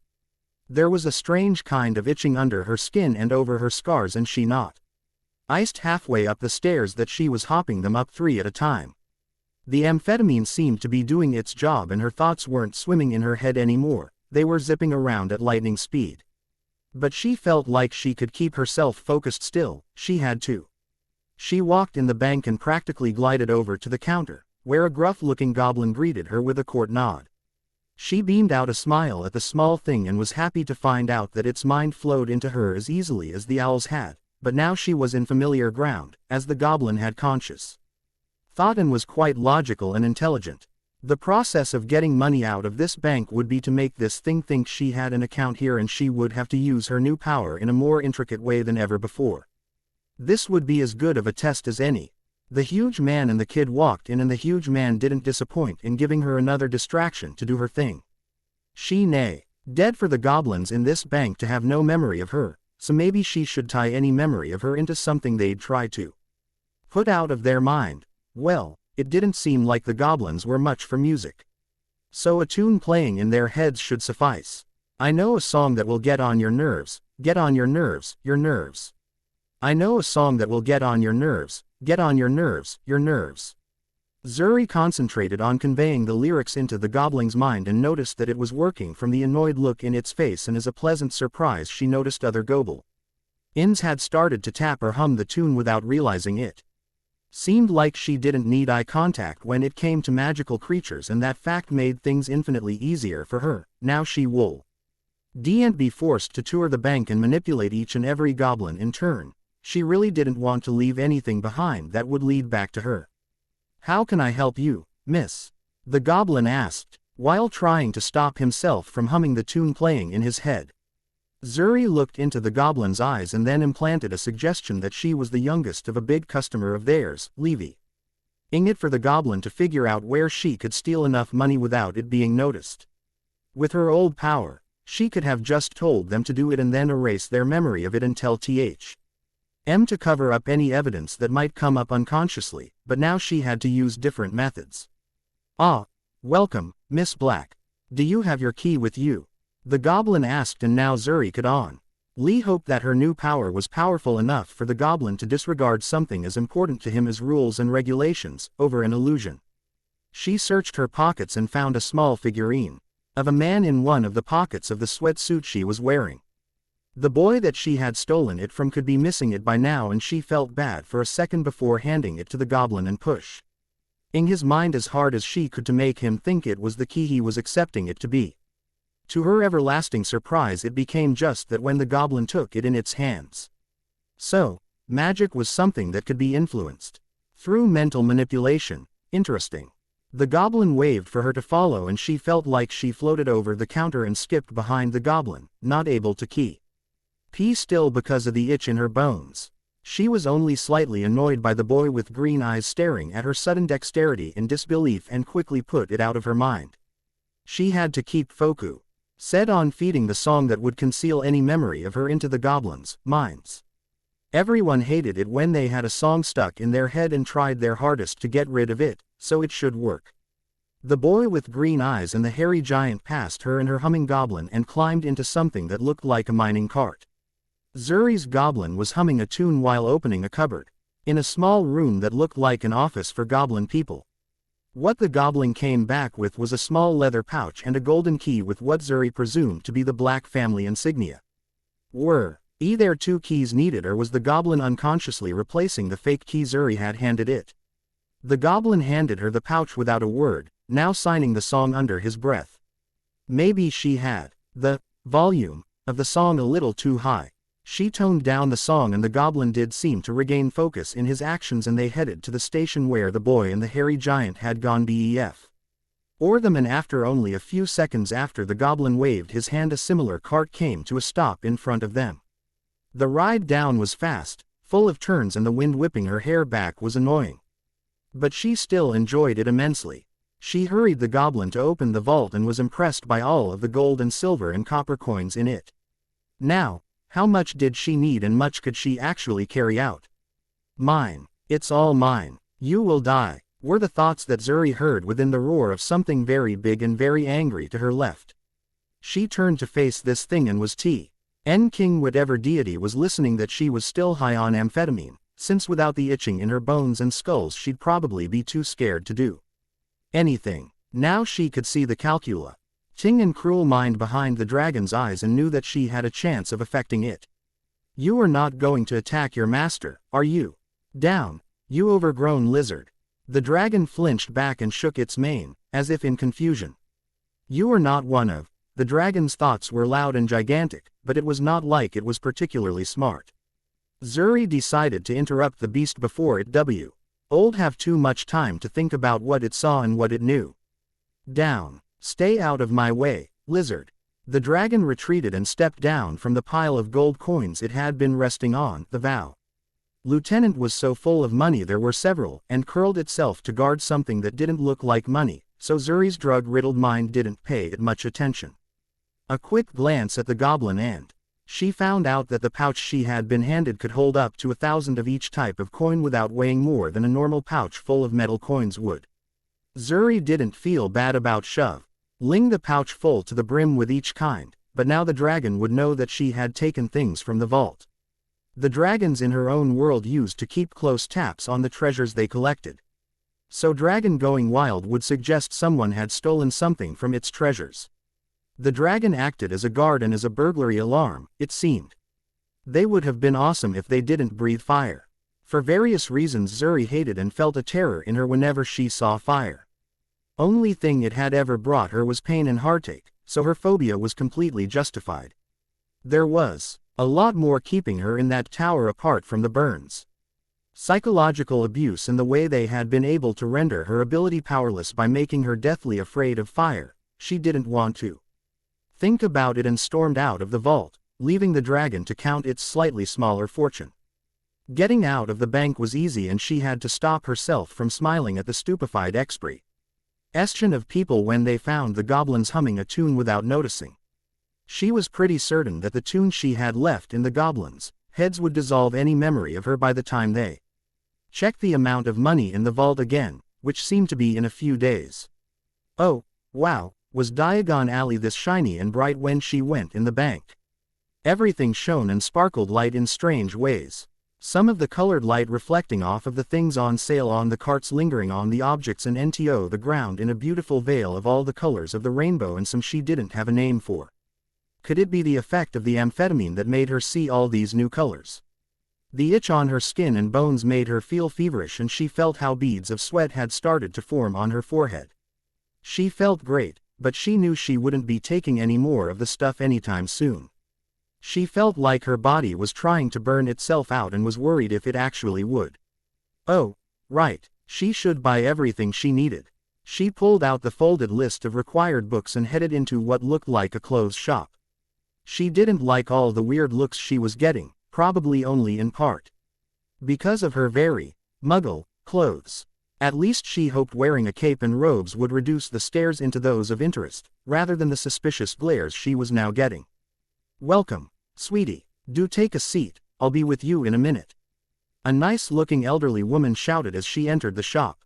The woman was busy with two boys about her age and the one with silvery blonde hair and overall untrusty-looking face gave her a nearly disgusted look after seeing what she was wearing. The temptation to make this boy afraid of the color blue was almost unbearable. But she didn't want too many strange things happening around her to avoid undue attention. She almost didn't recognize the other boy standing on a pedestal having his measurements taken, since there was a faint shimmer of burgundy light streaming out of a bright lightning mark on the boy's forehead. The green eyes looking at her in surprise gave the boy that had been with the giant away. How long had she been staring at all the pretty colors outside, or had he gone out of the bank before her? She sat down on a chair set on the side of the door and looked around for something to drink. And a cup of water floated in front of her, as if answering to her unasked question.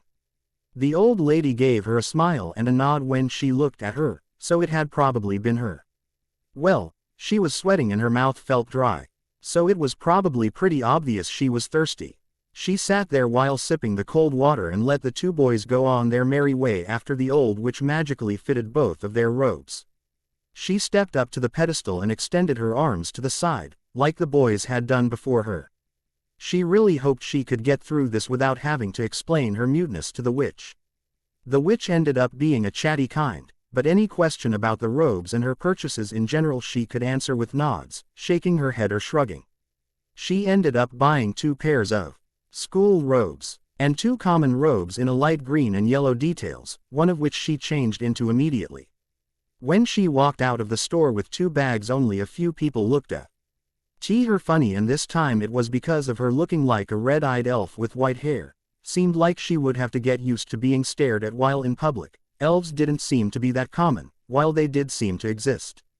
The robe lady, she didn't bother memorizing her name, had told her to get her wand and her trunk next, to store all her school equipment into.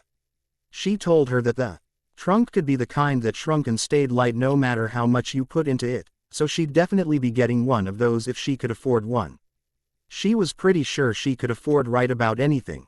But she still had to keep watch in her money, she wouldn't risk going back into the bank so soon. The colors had become more vibrant and the way they shone hurt her eyes, but since no one else seemed to see them, she tried not to seem bothered by them. Her thoughts had started to become erratic and distracted, but thanks to this she had come to the conclusion that what she saw was magic leaking out of enchanted items, and going by this logic she just headed for the most colorful and bright storefront. Her assumption was proven to be correct when she found herself in the wand shop. Ah, good day, good day. Oh my, it's been a while since I've had an elf as a customer. The last one was about 10 years back, hickory, 9 inches, unicorn horn core, perfect for enchantments and charms. I take it you're here for your wand, miss. A man from behind the counter shot out in a fast pace. The vibrant colorful light filling the store made it hard for Zuri to concentrate on the man, and she just nodded her head. She could feel a headache coming on and she closed her eyes to spare her eyes from all the bright colors. Put up your wand hand, miss. She held out her right hand and could feel how the man measured the length and girth of her arm from many angles before putting something thin and light in it. She opened her eyes and saw a thin stick of wood on her hand. The wand shone in a vibrant blue. But it felt wrong in her hand and the man snatched it away and replaced it with another. She swung this one down and saw how the colors of the wand changed slightly, but then settled back into the misty green it had been. This one was snatched out of her hand as quickly and replaced with another shining in a slightly different color.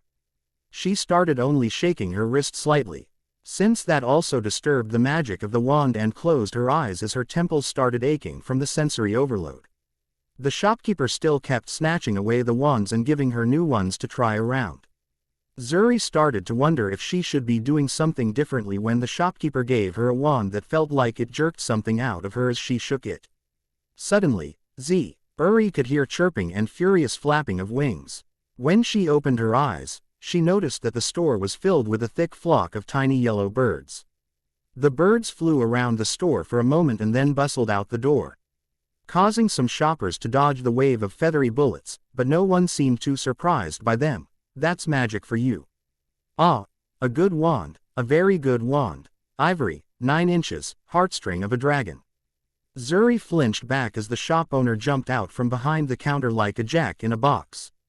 Was there nothing that would discourage this guy? Was he also hyped up on amphetamine? Then again, if amphetamine could make wizards and witches see magic, then it would make sense, but a look into the man's mind told her he had come to possess this talent through hard work, rather than artificial stimulants. She warily handed the man the amount of gold and silver coins and found herself checking her pocket for her wand as she walked out the store. She had expected for the man to snatch the wand away from her. After a quick stop at the trunk shop, they were fully stocked for all the Hogwarts students. She had a trunk that shrunk down to look like a briefcase and wouldn't weigh more than one, if she didn't exceed the weight limit, which was 1,000 kilograms. A look at what she actually needed for Hogwarts and she was quite sure that wouldn't happen, even if she were to buy more than enough personal items and accessories. She decided to at least buy her school supplies today and go window shopping tomorrow if she felt up to it. She was so hyper and the colors were so vibrant around her that she was scared of what the world would seem like when the amphetamine would wear off.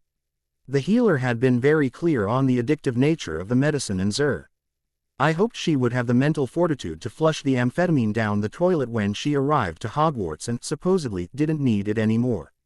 She was gathering the books she needed for Hogwarts in the bookstore, when a girl with huge brown hair walked up to her. "Excuse me, but do you happen to be an elf? I've read all I could find about you. Most of them were theories, of course. NCE no community of elves would allow a wizard to walk freely among them. The only first-person records I could find were in encounters with mysterious magical civilizations, and my wife's an elf and I love her. But I think that last one was mostly fictional. A great read though. Rikamo can talk to animals. A girl with huge brown hair said in a speed that astonished even Zuri's hyperactive mind. The girl had only paused to draw her breath and was opening her mouth to blurt out another series of questions. Without thinking about it too much, or at all, Zuri placed her hand on the girl's mouth. The girl mumbled a few words through her hand and her brows furrowed, but Zuri kept her calm and pulled down the collar of her robes and showed her the scars she had on her throat. They had nothing to do with her muteness. But if she showed them like this, it would be a lot easier than explaining it through any other kind of body language. She then pulled her hand away and raised one finger at her, one question at a time, please. Then she motioned her to proceed with her babbling. Are you an elf? The girl said after taking a deep breath. She was embarrassed by the way she had shot out her questions before in her excitement. The girl was a Muggleborn and found anything to do with magic fascinating and wanted to understand how it worked. Zuri shrugged and then pulled down a book she had been eyeing while in the bookstore. Muggles, how the hell do they work? And then tapped on the word, Muggles. The girl raised her eyebrows at this and Zuri waved her hand back and forth, kind of, maybe, I don't know.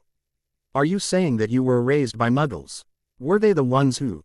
The girl unconsciously touched her own neck, since the scars on her neck were the only ones Zuri'd shown this girl. Never mind. Can you converse with animals?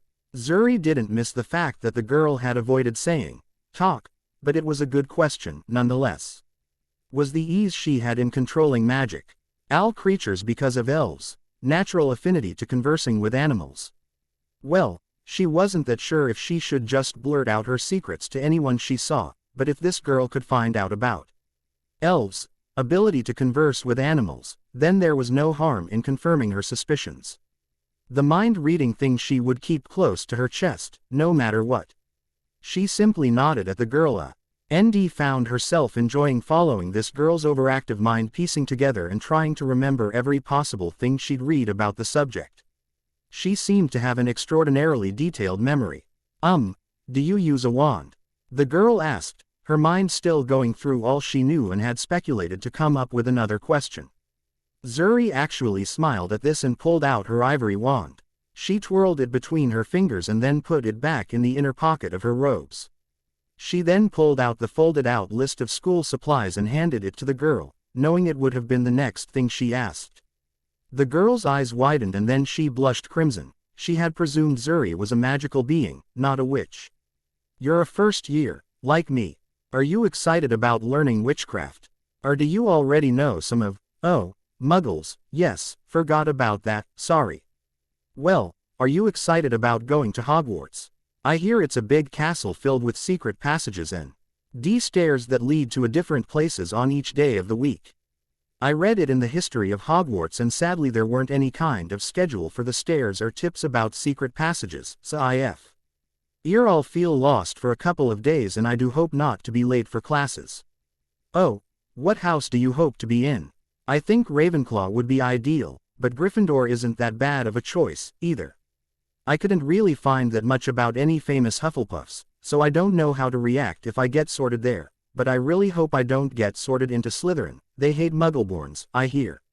No book I read actually said that, but it was strongly hinted at that the more powerful families that get sorted there have that view, so same difference. Dear God, how could have she said all that without taking a breath? Now the girl swayed on her feet and leaned herself on the bookcase they were standing in front of, so I guess she almost talked herself senseless. Zuri found herself logging silently and actually had to wipe her eyes, since her vision was getting blurry from tears of joy. She could not make the sound associated with laughter, but it seemed that the act of laughing was instinctual and she still convulsed and acted like she was laughing if she was amused enough. The girl stared at her with surprise, but with an understanding gleam in her eyes. She knew Zuri was unable to produce sound, but presumed she had the memory of laughing that made her act this way. The girl with huge hair felt sorry for her and Zuri then found it rather easy to calm down again. She didn't want anyone's pity. But she didn't hold it against the girl. If she thought about it logically it was natural to feel empathy for her, but she still would like to not be put on a pedestal just because. She had horrible things happen to her in the past. If she could keep her past a secret to the people around her, then she would. My name is Hermione Granger, by the way. Sorry for not introducing myself sooner. But I get carried away sometimes. Hermione Granger was blushing from embarrassment and offered a hand to her tentatively, asking herself if Zuri knew what the gesture meant as she did. Zuri grabbed the girl's hand and shook it firmly, alleviating Hermione's fears of a socially awkward situation. As soon as their hands touched, Zuri could see an aura of colored light around the girl. The light that swirled and blurred out the girl's features was a faint yellow, like a ray of sunshine in a dark dusty room, a library for example. Their hands parted and the light faded out into the surrounding air. Zuri also knew that it was customary to tell her own name, but her name wasn't printed on the supply list, so how was she supposed to tell this girl her name? You can write your name, if you want. That is, the girl said and offered Zuri the blank side of the supply list and a pen she had pulled out of the inner pocket of her jacket. Zuri took the paper and pen and after turning the device around for a second she clicked on the end and scribbled on the paper to see if it wrote. She wrote her name on the paper as it had been on the envelope with the supply list and enrollment letter. Since that was the only instance she'd seen her name written in this world's letters. Zuri hadn't read the girl's mind too deep, but she was pretty sure she couldn't read her world's writing. Though she'd seen it on the foreign books section. It's nice to meet you, Zuri Ling Yao, Hermione Granger said and smiled at her, thinking her name was exotic. Zuri noted that the girl's teeth were sparkling white, though a little pronounced. Zuri pressed her palms together and bowed in a very stereotypically Asian way, according to Hermione's mind, that was. Hermione Granger thought it was amusing, but wasn't sure if she should find it as such or not.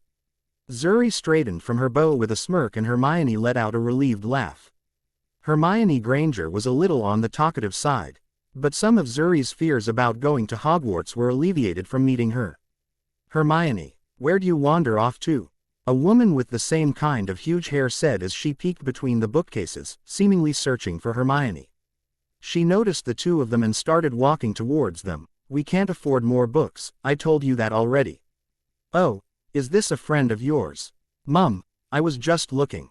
This is Zuri, she's a first year at Hogwarts, like me.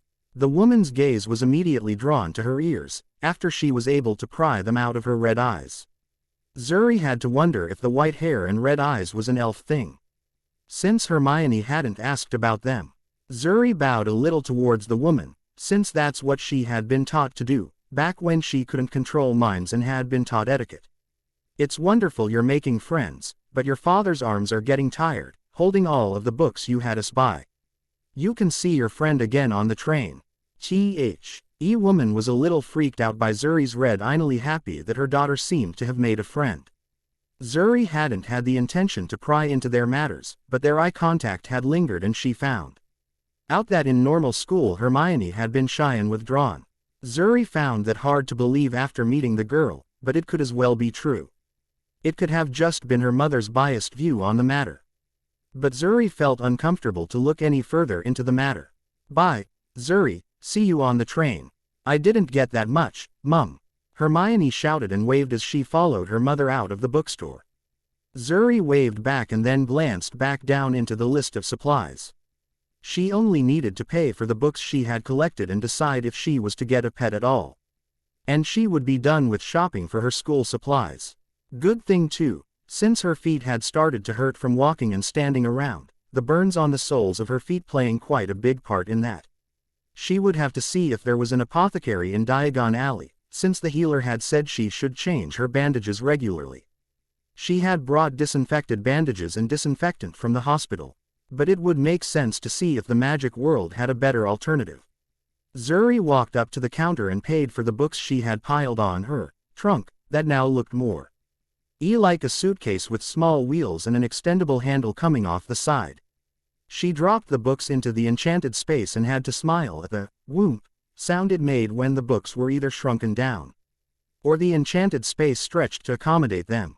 She hadn't had the patience to ask the man at the trunk store which it was, but all that mattered was that it worked. She had FAR exceeded the healer's suggested dosage of the pain-relieving medicine, so Zuri decided to postpone deciding upon her familiar, as pets seemed to be called, for tomorrow and headed straight for the apothecary. She browsed for a while and found a few very useful products. Pain-relieving ointment specifically developed for burns, self-wrapping bandages and footwear that seemed to be designed for pay. Opal that had tried to impress their friends by walking on hot coals and burned their feet in the process. She found a couple more useful things and started thinking how she would use them in tandem with her muggle medicine. The store lady looked at her strangely for her purchases, and the worry in her eyes made Zuri have the woman become strangely attracted porcupines. The pain was making her lash out already, so she should just get back to her room in the leaky cauldron and rest her aching feet and possibly try to get some sleep, as soon as the amphetamine wore off. Dragging her trunk up the stairs would have been a pain, if there hadn't been a conveyor belt on the side of the stairs that she could send her trunk up in. Again, Zuri had to wonder if the conveyor belt only existed if the shopper had a trunk. Or if she hadn't noticed on her way down. She dragged her trunk through the leaky cauldron, throwing some of the golden coins the barkeep's way on her way to her room. She set her tea, runk down the moment she closed the door, and then threw herself on the bed. She peeled herself out of her robes and started to gingerly take of her old bandages. The ones close to the skin were actually painful to remove, and the disinfectant was so much worse, but the self-wrapping bandages gave her a breather as they wrapped themselves tightly, yet not constricting any of her movements. Their muse tea have been a spell on them to make them so comfortable. She fell on the bed as the bandages set themselves on her body. It was soft and comforting, but it still took her more than half an hour to fall asleep. With all the colors and magic swirling around her, she didn't want to know what the world would look like without all the pretty colors, but still she knew that she shouldn't depend on the amphetamine to keep her going. It had been a necessity for today, but as soon as she got to Hogwarts, down the drain they go. She would meet Hermione Granger again on the train, which was only 2 days away. But she still dreamed of a blind girl throwing rocks at people. She wanted to get back, she wanted to live, she wanted to know Toph Bei Fong in any way she could, and she was sure to find a way to do that within this world.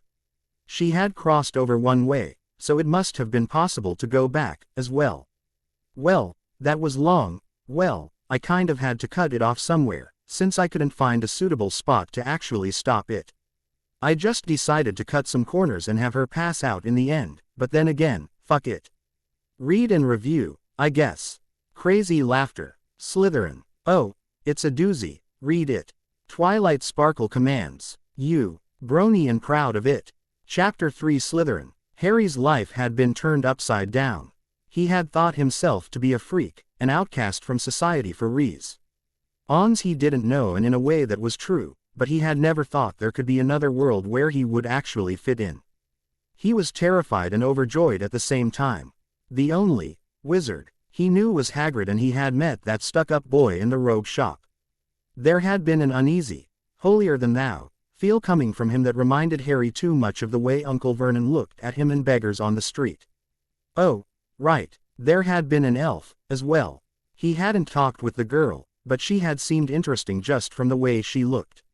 Maybe the fact that she went into Adam Malkin's meant she was a student at Hogwarts. If that were the case, then was the girl like him? Living with muggles and picked on because of the way she looked before the enrollment letter to Hogwarts arrived. Maybe there were people that understood his situation in the wizarding world. After all, if that were the case, then he would meet her on the train. He would at least try and say hi, if the opportunity presented itself. He was going to a school with an elf, possibly. How cool was that? Dudley can shove his fancy muggle private school where the sun doesn't. Now, why was he thinking about the Dursleys? I'm a wizard, Harry shouted, and immediately regretted making a fool out of himself. He was alone in his room at the leaky cauldron. But someone might have heard him nonetheless. He sat up in his bed and listened for any signs of someone hearing him. He didn't hear any pause in the chatter from downstairs or a banging on the wall urging him shut up, so he reckoned his spur of idiocy had gone unnoticed. It wasn't that late yet, and he didn't have to wake up early to make breakfast for anybody, so he didn't have to go to bed yet, but he did feel drowsy from all the activity he'd had that day. Having the very principles of your life turned upside down was a rather tiring experience. Still, the only thing he'd had to eat that day was the ice cream sundae Hagrid had offered him. So he should go downstairs and see if he could get something more substantial to eat. He grabbed a few silver coins from his money pouch and then locked it back into his trunk. He had quite an amount of money with him right now, and he wasn't going to go and wave around a full pouch of money downstairs. The pouch itself was enchanted, so there was more in it than he could fit in his pockets. He reckoned he should take some money with him to the train. It was a train filled with children, so they'd probably be selling assorted sweets and such. I'm just going downstairs to eat, I'll be back, Harry said to his sleeping owl. He should really find a name for her soon. He had been reading the history of magic textbook just for that reason, since it was filled with dates and names of most wizards and magical places and creatures. He had a couple of suggestions for the name already, but had yet to come to a decision. The owl gave a low hoot and an annoyed ruffle of feathers and went back to sleep. Okay, owls are nocturnal, cranky in the day. Harry stepped out of the room and made his way down to the bar and asked the barkeep for some food, preferably not moving or sentient. Tea he got way on greasy with a side of delicious and crispy French fries. He kind of felt like Dudley when eating the serving, but it was so good he didn't care. He never got to eat something like this with the Dursleys. Not that he wanted to end up like Dudley, but indulging on something once in a while couldn't hurt. If Uncle Vernon didn't find out, that was. Harry had to wonder if there was a around the Ministry's ban on underage magic, since turning Uncle Vernon into a frog was tempting beyond belief. Harry finished his food and pushed the plate away, resisting the urge to try and get up and clean the dishes. He got up from the table he had been sitting on and started up for his room. Now that he had some decent food in his stomach, the stress of the day was really weighing down his eyelids. He walked up the stairs without anyone stopping him and shaking his hand and started reading the numbers from the doors to find his own. He was too tired to remember the way back. He was 2 numbers away from his own room when he came upon an open door. Well, it was not open, per se, more slightly ajar. Harry was sleepy and his whole day had been filled with surprise after surprise, so that might have been the reason why his imagination immediately imagined a scene of a brutal murder to be behind the slightly ajar door. He hadn't seen many scary movies in his life, but he at least knew that there was always a murderer or something scary behind a slightly ajar door. Eventually curiosity won over reason and he peeked inside the room. He saw a black leather trunk lying on its side. On the floor and light green robes on and around it. There were brown backs and a package of shoes of some kind, along with bottles of tonics and salves from the apothecary on Diagon Alley. Harry remembered seeing the symbol on the brown bags. There was also a childish backpack lying close to the bed with something that looked like a prescription bottle peeking out of it. He noticed the piles of bandages around the bed before his eyes fell on the figure on the bed. It might have been the white sheets and the clean white bandages the girl had wrapped around her body, along with the girl's pale complexion and white hair that made the girl be the last thing Harry noticed about the room, but as soon as he recognized the small frame on the bed he pulled his head out of the room and blushed furiously. It was the elf girl he'd seen in the bar downstairs and on Diagon Alley, so she was really staying in the leaky cauldron as well. It had only been a glance, but he had seen the bandages around the girl's body. Now that he thought about it, he wasn't sure if the girl was wearing anything else at all. His blush deepened to the point he started to suspect the blood was oozing through his skin and he darted to his own room.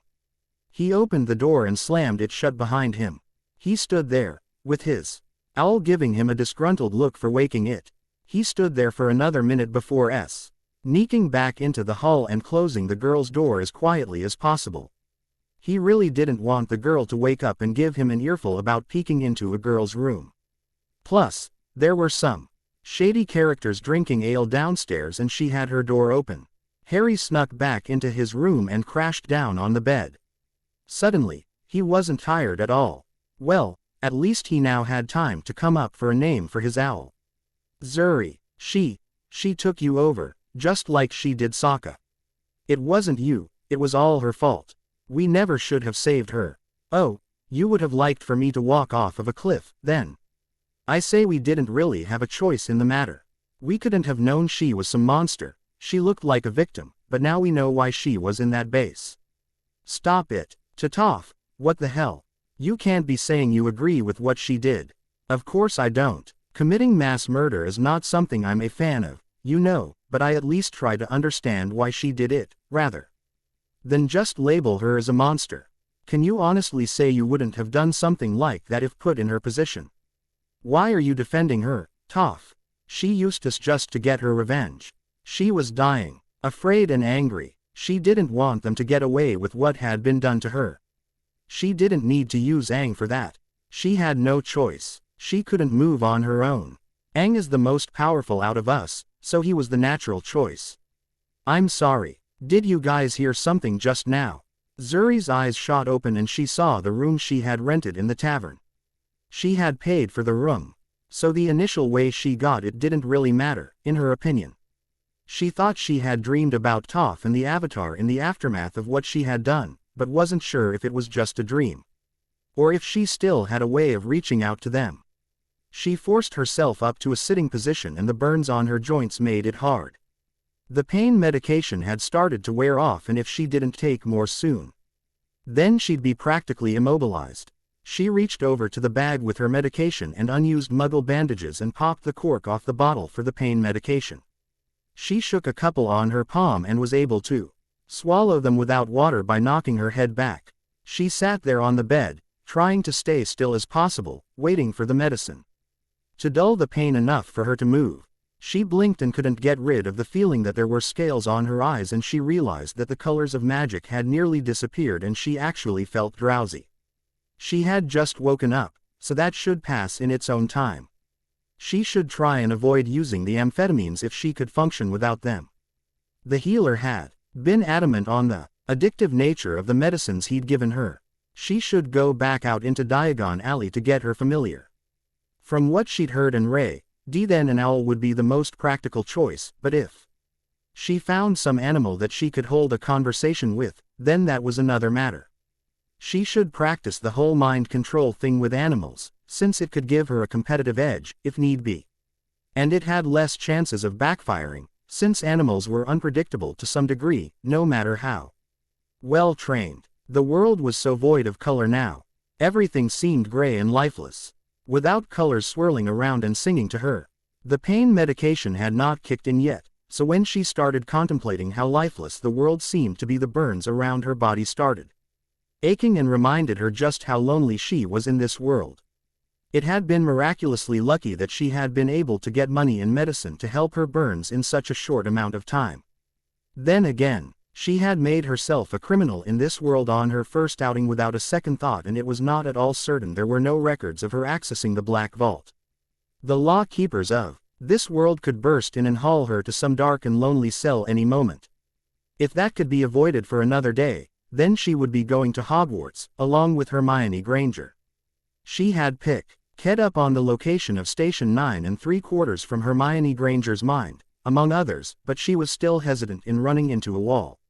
She tried her hardest to keep thinking about the mechanics of Station 9 3/4 and flexed her right leg carefully. There was still the constant dull pain, but it had faded enough already for her to move, albeit carefully. She would wait 10 minutes and then take one pill more if the pain didn't go away. She didn't want to go in Diagon Alley cranky and prone to lash out. She picked up her green robes off the floor and checked them over for dust, or other kind of stains. She didn't really have anything else to wear and she didn't really care, but maybe she should get some muggle clothes while she was out. They should sell them somewhere in Diagon Alley, and maybe a hat to hide her ears. It would have to be a big hat, but she didn't mind looking somewhat eccentric if it meant abiding by the rules. Well, now that the pain was Mo Ali's, she was starving. The effects of amphetamine included loss of appetite, so she really should eat something now. She walked out the room with some of the silver and gold coins in her pockets, along with the change she got from her shopping yesterday and with her medication as well. She didn't think she would need to take amphetamines or painkillers, but it was better safe than sorry. She still had to go back and grab her wand.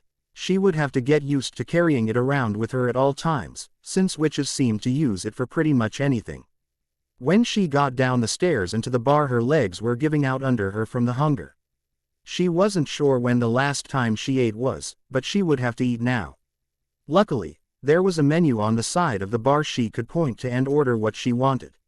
She picked one out of random since reading their letters was still hard and found herself eating small sticks of potato and a meat patty between bread with random vegetables thrown in. It was delicious, but frankly she started tasting what she ate halfway through.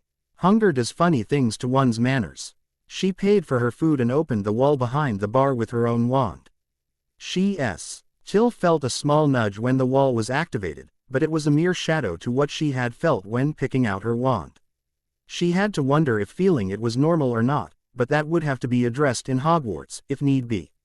The street was just as crowded as it had been yesterday with students and their parents buying supplies. The Muggleborns stood out like sore thumbs and the general idea seemed to be to ignore them altogether. Diagon Alley must have been set up in a way that someone without magic couldn't get in, so at least one of them must have had business there and Zuri guessed it was the small girl with wonder in her eyes. Zuri didn't mind the amazed look the girl gave her, but still felt flustered about the attention and tried not to pay it any mind. Walking into the Ollery was a bewildering experience, since even without eye contact she could hear the owls' reactions to seeing her.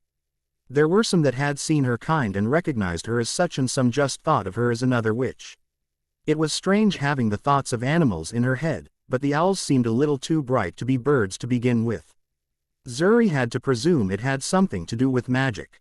She started looking through all the owls that were staring at her and quickly noticed that they all had different personalities and some even turned their head away when their eyes met. Some of the owls didn't even want her as their owner, it seemed. She had to wonder if normal witches and wizards realized this, or if they were treated only as birds. She stopped in front of a relative, Ely small owl with deep amber eyes and black feather formations right above its eyes that made it look like it was glaring at her angrily.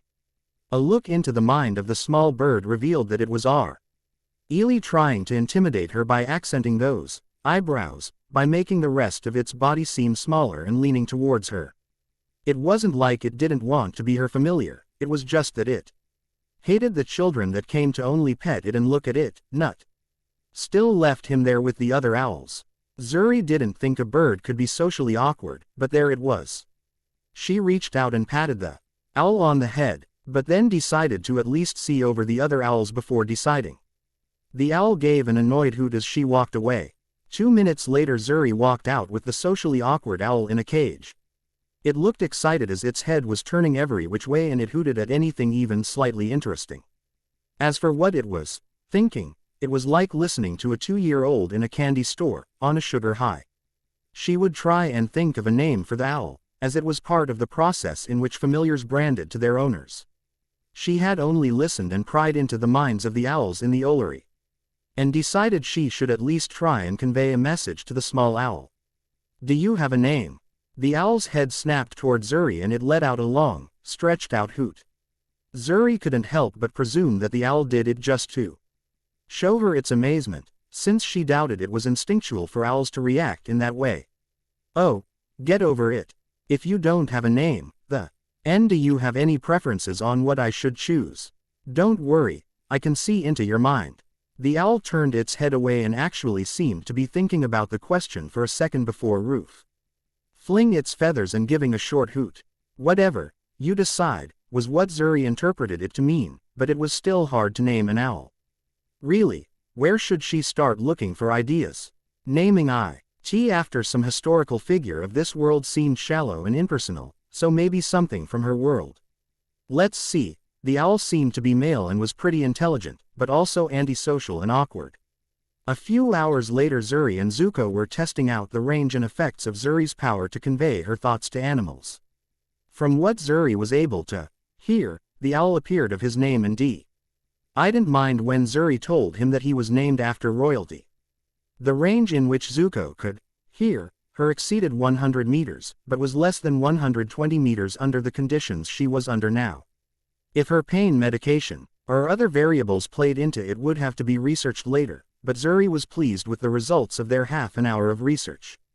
Zuko was glad to help and also enjoyed sitting on the arm rest of the chair Zuri was sitting while reading her spells book. The owl was drowsing off as the day passed them by and then excused himself as night fell, reassuring Zuri he'd come back in time in the morning. Familiars were more than pets, They were companions, and the bond between a person with magic and their familiar drastically prolonged the familiar's life and gave it an ability to find their master at any given time, at least according to everything Zuri had been able to get her hands on. Right at that moment she just liked the energetic way the owl's mind moved and how soft his feathers were. After finding out that the ministry was keeping tabs on underage magic, Zuri decided to leave the spell books for later and started reading her herbology and potions textbooks. After an hour or so she had a headache and was very grateful about getting a dictionary. Potions seemed exceedingly complex and some of the words were just foreign to her, so she had a feeling that she'd be having most difficulty in that subject. And there was the fact that they used cauldrons and fire to heat it, so she had her doubts about how she'd react to that. She'd feel anxious at least, around all that fire. But it was controlled and it wasn't like they were shooting it out of their palms, at least she didn't think so. Research. More research was in order. What woke her was an annoyed sounding hoot by her ear and a sharp pain on the same ear. She jerked awake and immediately regretted it as the burns on her joints and back flared into a cacophony of sickening pain. She fell back on the chair, her teeth clenching to keep in the screams that would never come. Zuko hooted in alarm and flew around the room in a near panic at seeing his master in such pain from something he did. It took a minute for Zuri to concentrate enough to tell it to calm down and bring her the bottle of pain medicine from the bedside table. The owl realized what she meant and set the prescription bottle on her lap. While staying on the arm rest of the chair, hooting in soft tones, with obvious worry in his eyes. Her pain medication was an opiate and strong enough to be dangerous, so there was a LD-proof cap on the bottle and it was hard opening the bottle with her aching and shaking hands, but she was able to screw it off, with only a few scattering on her lap and on the floor. She shook T3 pills and knocked them down her throat. She was thirsty beyond belief, but she was able to swallow the pills nonetheless. She wou water as soon as the medication took hold. It was not like she would get a headache with all the pain medications in her system, but she still needed to stay hydrated. After 15 minutes the medication was taking effect and she felt like she could move. She leaned forward and glanced at the clock on the bedside table. Zuko had knocked it over, but she could still read the time. It was 8:09 and the train was leaving at King's Cross at 9. Okay, she was not as late as she had thought. But she still had to hurry. She took off the robes she had slept in and used her wand to unwrap the bandages around her body. They were said to be the kind that kept the wound clean with magic. But she needed a shower, or at least to wash her hair. She wanted to look somewhat presentable when getting on the train. She hated and once again hated having such long hair, and the burns around her body didn't help either, but she was more infuriated with her hair at the moment. She had showered, she had washed her body gingerly and then had started to wash her hair. With Zuko there watching the time for her as she kept her eyes closed from the detergent. The process should have been quicker with this world's shampoo, but Zuko hooted the 5-minute mark as she was only rubbing the stuff in her scalp. Then she started hurrying and nearly fell down in the shower, but was still able to hit her head on the wall as she stumbled for balance. She washed the detergent out of her hair and then tried to dry her hair as well as possible before using the one towel in the bathroom, but it still left her hair damp and clinging to her head. She had packed and rushed down into the pub. She knew how to get to King's Cross and she had double-checked she had everything with her, but then realized she had put on her wizard's robes. There was no time to change, so he threw the key to the barkeep and rushed out the door. She jutted out her wand and a purple bus screeched to a stop in front of her. She stepped in and was delighted to see there was a map there where she could point her destination out. She paid the man and sat down on a chair. So, now she was standing in front of a pillar between platforms 9 and 10. She was sure it was that platform, but the INDs she had skimmed were so accustomed to using it that there had been no details if she needed a pass or if she just walked through it. Would the ticket be enough, or did she have to run, or just walk briskly? How in the, oh, it's that famous kid from before. He seemed even more lost than she did and she actually watched the boy ask a person she presumed to be a muggle about the station. The man promptly laughed at the boy and left him looking defeated there on the platform. The boy took one more desperate glance around and their eyes met. The spark of lingering hope in the boy's eyes drove away the thought of ignoring the boy, and she waved him over to where she was. "Good day, it's nice to meet you. I am so glad there's someone else here that's like me." The boy was about to ask her how to get to platform 9 3/4, but his shyness took over and he diverted his eyes. He was thinking how rude it was that he hadn't introduced himself first, and something about an open door Zuri couldn't quite make sense of. "My name is Harry Potter, nice to meet you." Zuri nodded and then pulled out a notepad and a thick marker she had bought on the same trip she found her owl. G. Avenue Harry Potter, a slip of paper with her name written on it, and that said she was a mute. Harry Potter wasn't quite sure if he should say he was sorry or not, and Zuri found it amusing. Zuri decided to let the boy off the hook on this socially awkward situation and started writing on another piece of paper. "We can get into 9 3/4 through here, but I'm not sure how. I am going to see if someone goes in before me." Zuri wrote and showed to the boy to read. He nodded and turned to the pillar in amazement. Zuri could hear him making sense of the 9 3/4, since there were 4 pillars between the stations, and you could get into this one through the third one you walked past when coming in from the street. Zuri walked away from the pillar and then sat down on her trunk, with Zuko in his cage at her feet. The owl was nodding off and barely conscious, but still let out a hoot to make her hurry up and not miss the train. It didn't take long for a herd of gingers to amass at the pillar in question, and after some kind of family argument, the children with luggage rushed into the pillar one at a time, with one red-headed girl left behind on the platform with her mother. Zuri picked up Zuko's cage and walked towards the red-headed woman and the small girl at her side. The woman turned towards her in mid-step and stopped as she saw Harry tailing behind her. Zuri bowed and stepped to the side to let Harry do the talking, if it was necessary. Good day. My name's Harry Potter, and we were just wondering how do we get to platform 9 3/4, and you seem to know, so," Harry stammered out. The image of shyness and social awkwardness. At least he made an effort to be polite, and it did seem that the woman recognized his name. So, the kid really was some kind of celebrity then. "Oh, you poor dears. You just have to go through this pillar. Don't worry, we'll walk you in. The first time is always the hardest, walking into a wall and all." The woman was the epitome of motherly fuzziness, and the small red-headed girl clinging to her rolled her eyes. The girl was small, freckled and innocent in the way only children were able to be.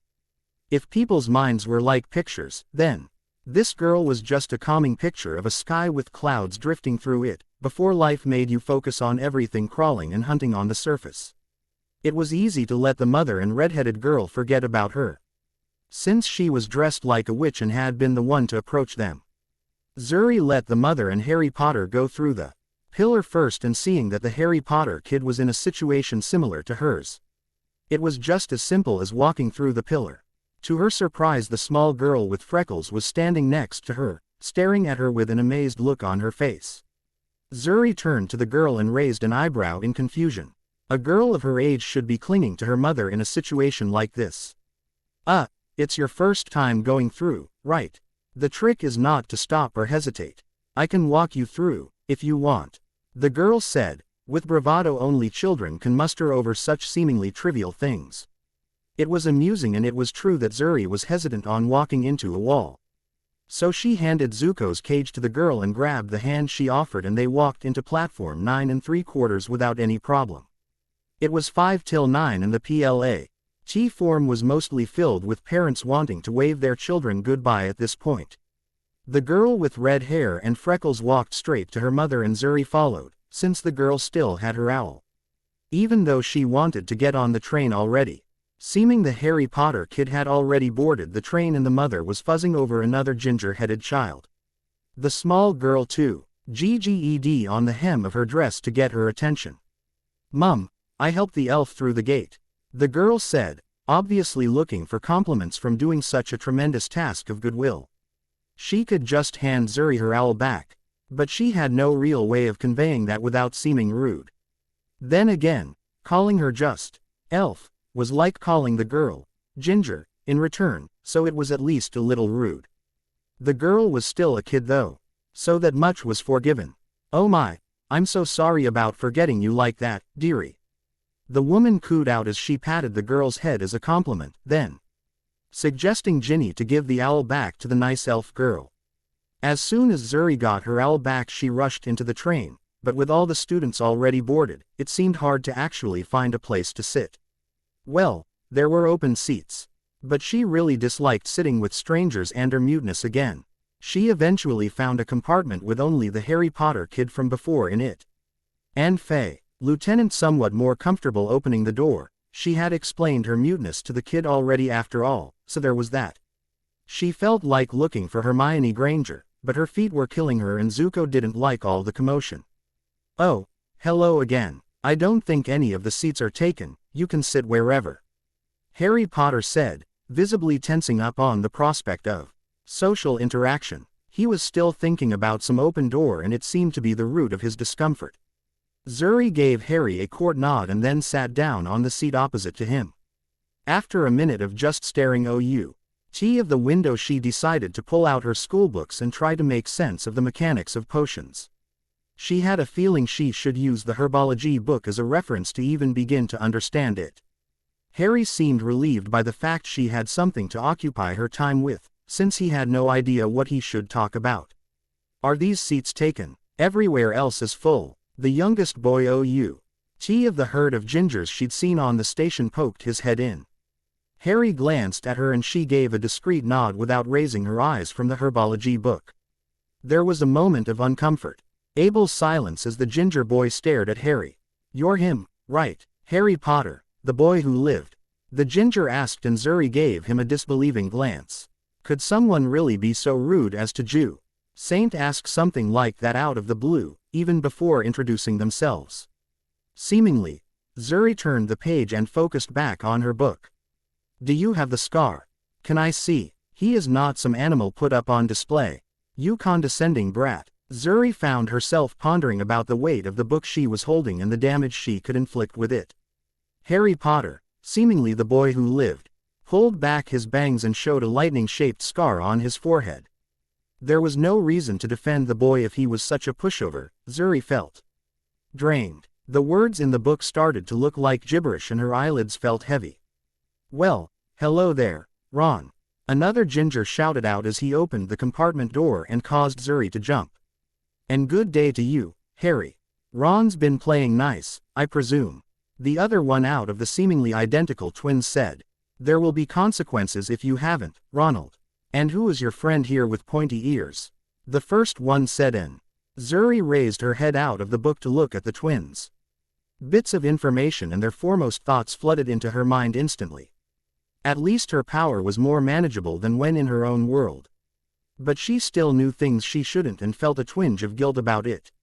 "Oh my, she's got cool eyes, and could the ears mean that she is an elf? Do you know what this means, George? Just think of the possibilities, Fred. That is, if it is true you can converse with animals, or if you are an elf and not simply hexed by, say, a disgruntled sibling." The one that was just called George said. But Zuri was certain he was actually Fred. Seemed like the two of them liked to keep people on their toes by making people uncertain as to which one of the duo they were dealing with. Also, it was fairly obvious the twins were infamous pranksters and were already thinking of ways to use her way with animals for the amusement of others. Their minds were livid and creative in spite of their foolhardy disposition, and Zuri wouldn't mind assisting them in a number of their endeavors. She gave them a nod and was happy to see that they interpreted it successfully and she didn't have to go into further detail. "Well, as pleasantly surprising this has been, Lee's got a giant tarantula that we'd like to see before Filch confiscates it at Hogwarts," Fred said and retreated out of the compartment along with his identical twin. Ron was thinking about what Harry would think about him when compared to his brothers, and Harry was just dumbstruck by the talkative duo. Zuri couldn't say she was feeling anything of the sort, since she felt like falling asleep on the spot. Just as her eyes were closing and her mind slipping, the door of the compartment slid open and she heard a familiar voice. "Have any of you seen Zuri?" Hermione Granger said right after sliding the compartment door open, and Zuri could hear her stepping further into the compartment and forced her eyes to open back up. The girl's hair was as big as ever and Zuri could read tension and overall nervousness in her eyes even without peeking into her mind. This nervousness seemed to come off as an snotty attitude towards people. Well, taking her vast knowledge, it was only natural that it would be the thing she'd rely on to overcome her shyness. Zuri, I'm sorry about asking this out of the blue like this, but could you help us find Neville's toad? He's worried sick and blames himself. It took Zuri a couple of seconds to understand what she said, and it was hard to focus on her face. Her eyes were burning and she wanted to sleep. But she didn't want to go to sleep now. She had slept a full night by her own estimate and she should be able to stay awake until they got to the school, but when she felt this sleepy, Zuri nodded at Hermione's request and reached for her trunk as the ginger kid shot out a remark about how toads were such lame familiars and even he would have liked to have an owl if he could afford one. Zuri rummaged through her belongings and then took one pill out of one of the prescription bottles the doctor had given her and then swallowed it down with a sip out of a bottle of water she had packed with her before. She then closed the trunk and pushed it back under her seat while laying back on her seat. Could you just call to his toad, or is that impossible? I'm not sure how it is that, there was nothing about the mechanics of what you do in anything I read, and it might have been rude of me to just presume. Again, Zuri reached out a hand towards the girl to stop her from babbling. But from her fatigue her hand didn't quite hit its mark like before and she ended up poking Hermione Granger in the nose. Well, it worked out all the same as Hermione stopped her babble from the surprise and looked her in the eyes. It would take a while for the stimulant she just swallowed to take effect, but she could at least try what Hermione had suggested while waiting for that to happen. His name is Trevor, the toad's The clumsy-looking boy whose toad was missing commented, rationalizing that she would need a name to call if it was like shouting out loud. Of course, it wasn't, but if the toad was the boy's familiar, then it would label its own existence with that name, and calling out that name would cause a reaction she could hear. It shouldn't matter if the mind being called was as simple as that of a toad's. Trevor, oh, Trevor, where art thou? Zuri closed her eyes and focused on listening for some unspoken reaction to that name. There was indeed something for a moment, but then it faded and Zuri only had a general direction where a Trevor could be.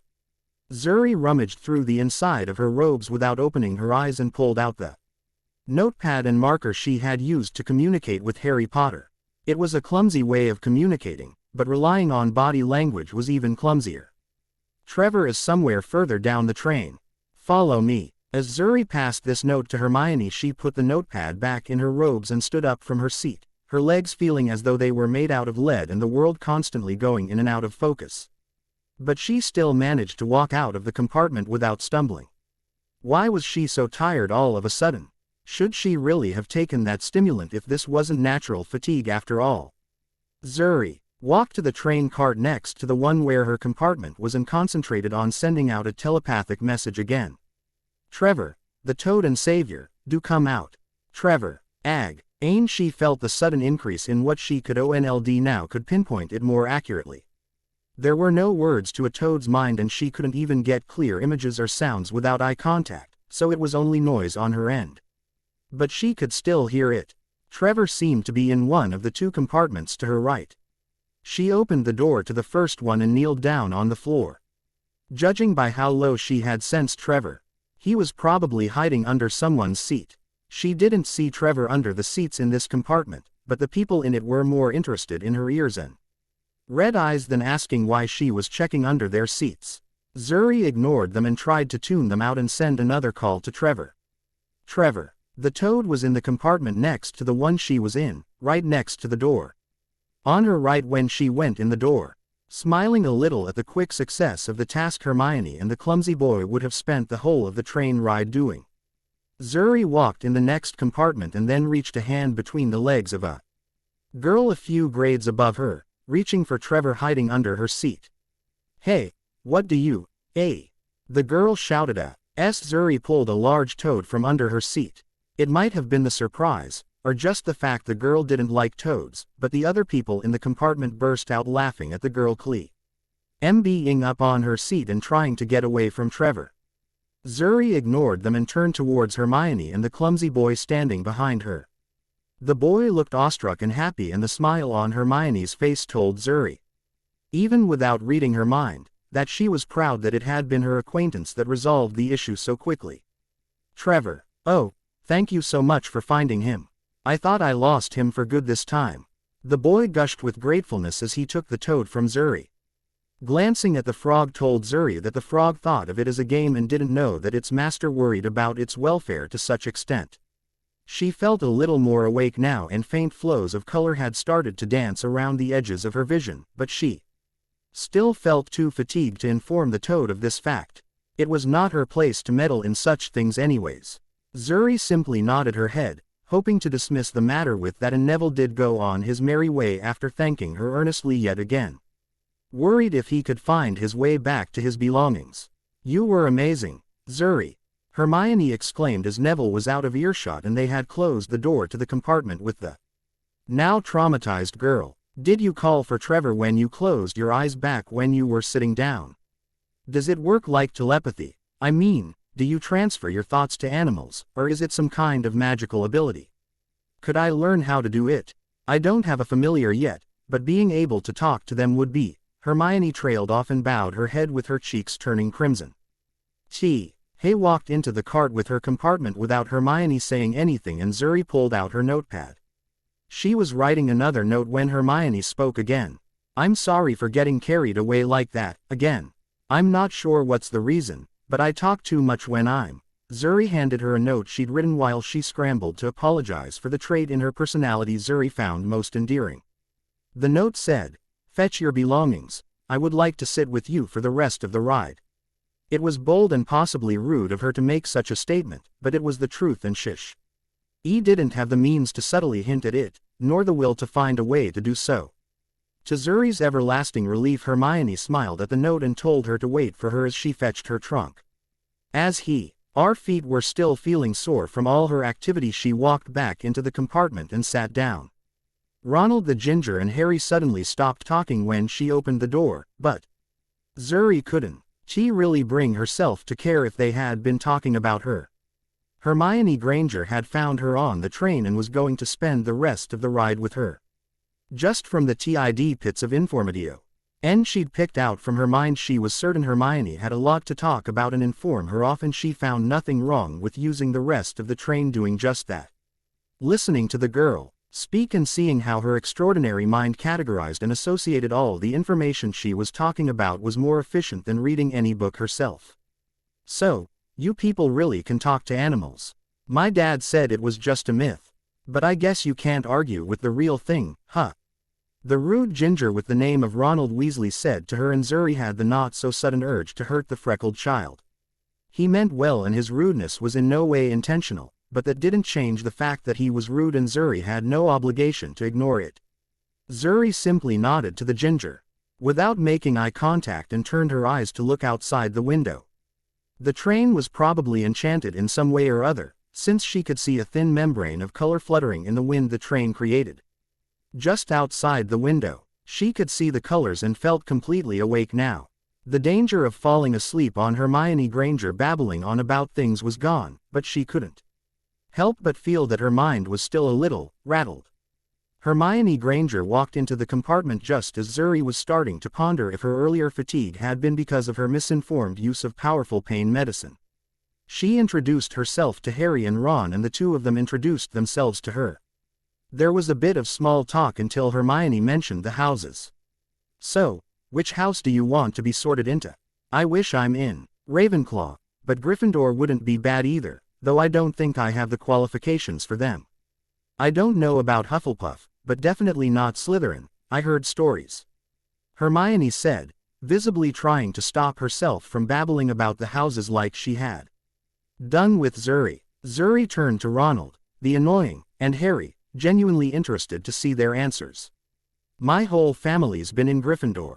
All my brothers and my folks too. I guess they'd be disappointed if I broke the family tradition."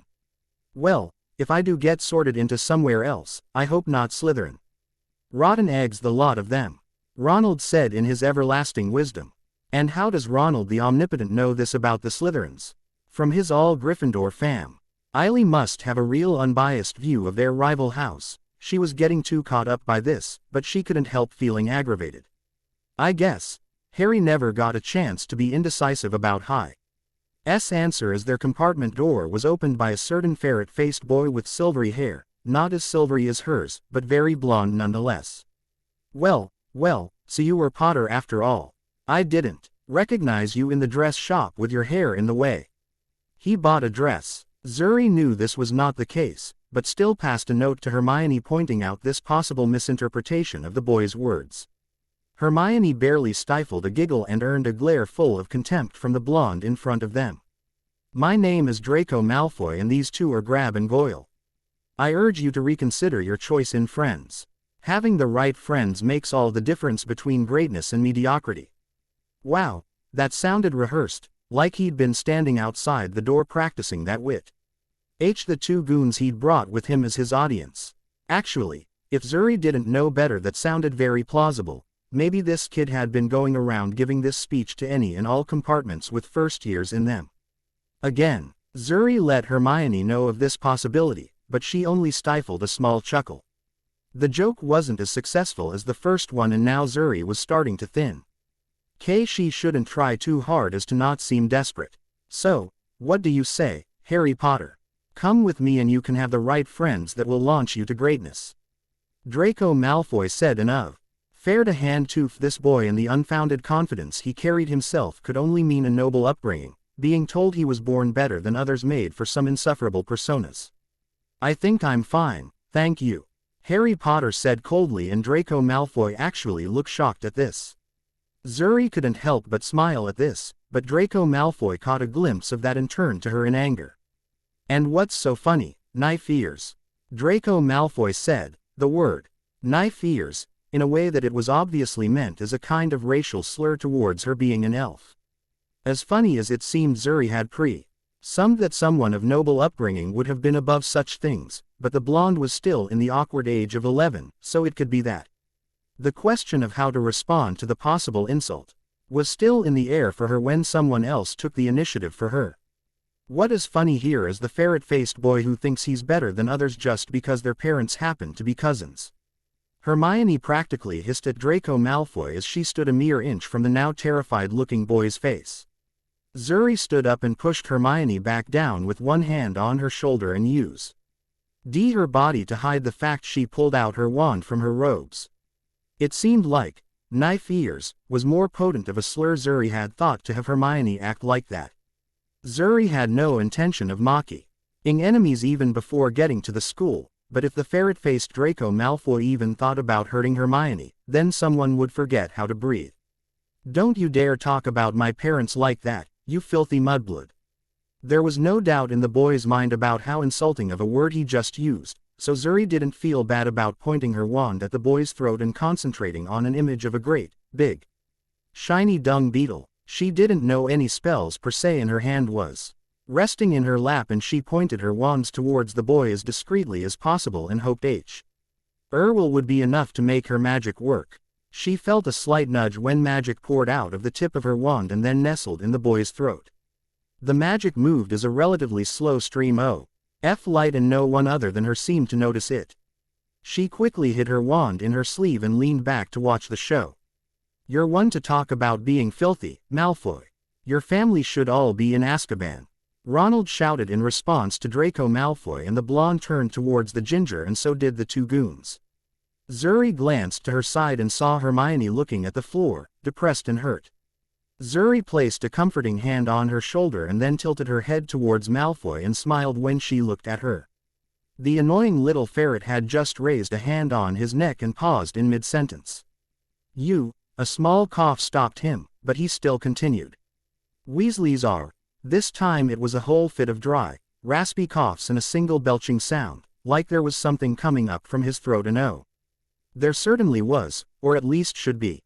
Draco Malfoy bent down and coughed violently and then spat out something black and hard on the floor. Everyone, except Zuri, watched in silent horror as the black lump folded out its wings and buzzed up to the glass. The dung beetle was the size of a golf ball and was hitting itself repeatedly against the glass in an attempt to get out into the world. Feeling sorry for the insect, Zuri held out a finger and allowed the beetle land on it. She looked each person cramped into the compartment in the eye in turn and then flicked the finger with the beetle towards Malfoy and the beetle started flying towards the horrified boy. The boy yelped in horror and climbed over the goons he had come in the compartment with to get away from the beetle.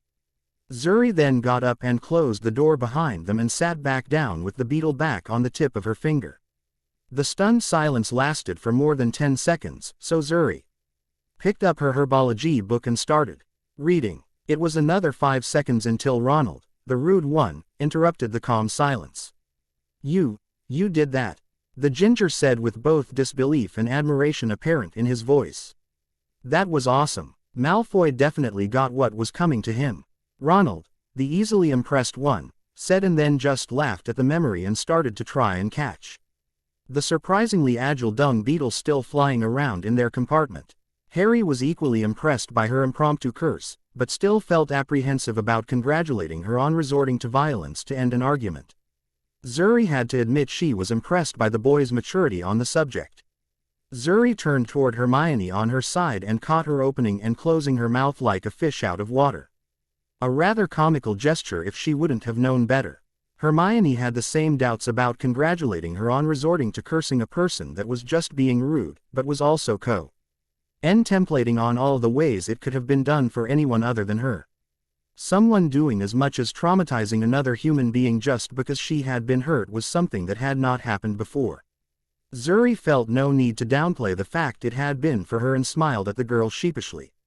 Zuri, what spell was that? Where did you learn it and how could you have cast it without us noticing?" Hermione blurted out, her mind falling back into the more comfortable topic of magic and studying. Zuri knew Hermione wanted to thank her for what she did, but even though she knew that the fact that she didn't hurt a little, she pulled out her notebook, but then paused before writing anything.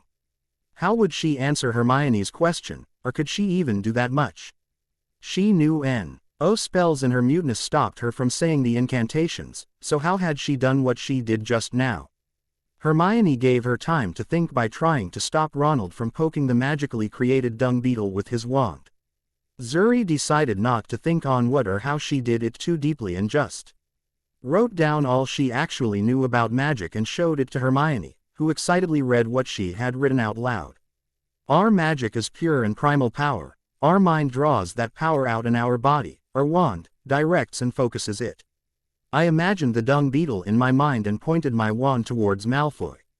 Hermione looked dumbstruck by this and Zuri couldn't blame the bookworm for it.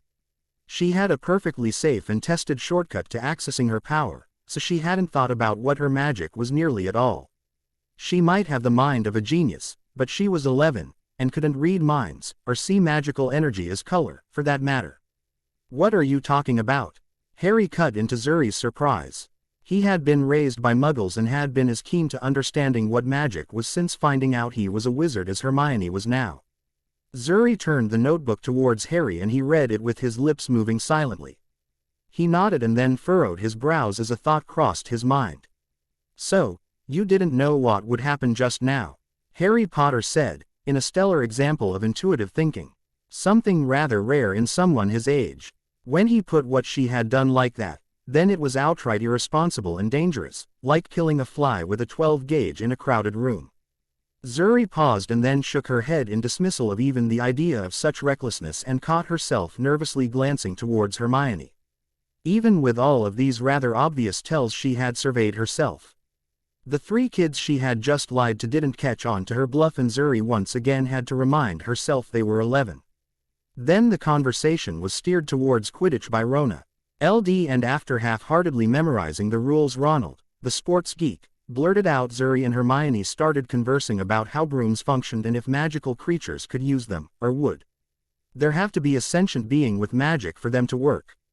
As it turned out Hermione had read several books that brushed the subject, but she had not had much interest in Quaff yet, seeing it as a wizard equivalent of soccer. It was fun letting Hermione babble on about the things she had learned from books and then interjecting her own opinion, making Hermione think about what she learned critically or read between the lines. Zuri found herself contradicting herself or twisting the concepts Hermione talked about, just to spark more conversation. Hermione thought these contradictions were because of the eccentric way her mind worked and Zuri didn't mind letting her believe that. The train ride towards Hogwarts was the longest time she remembered having an almost perpetual smile on her face. Oh, we're almost at Hogwarts. You should change into your robes while you still have time. Hermione cut in after glancing at her watch.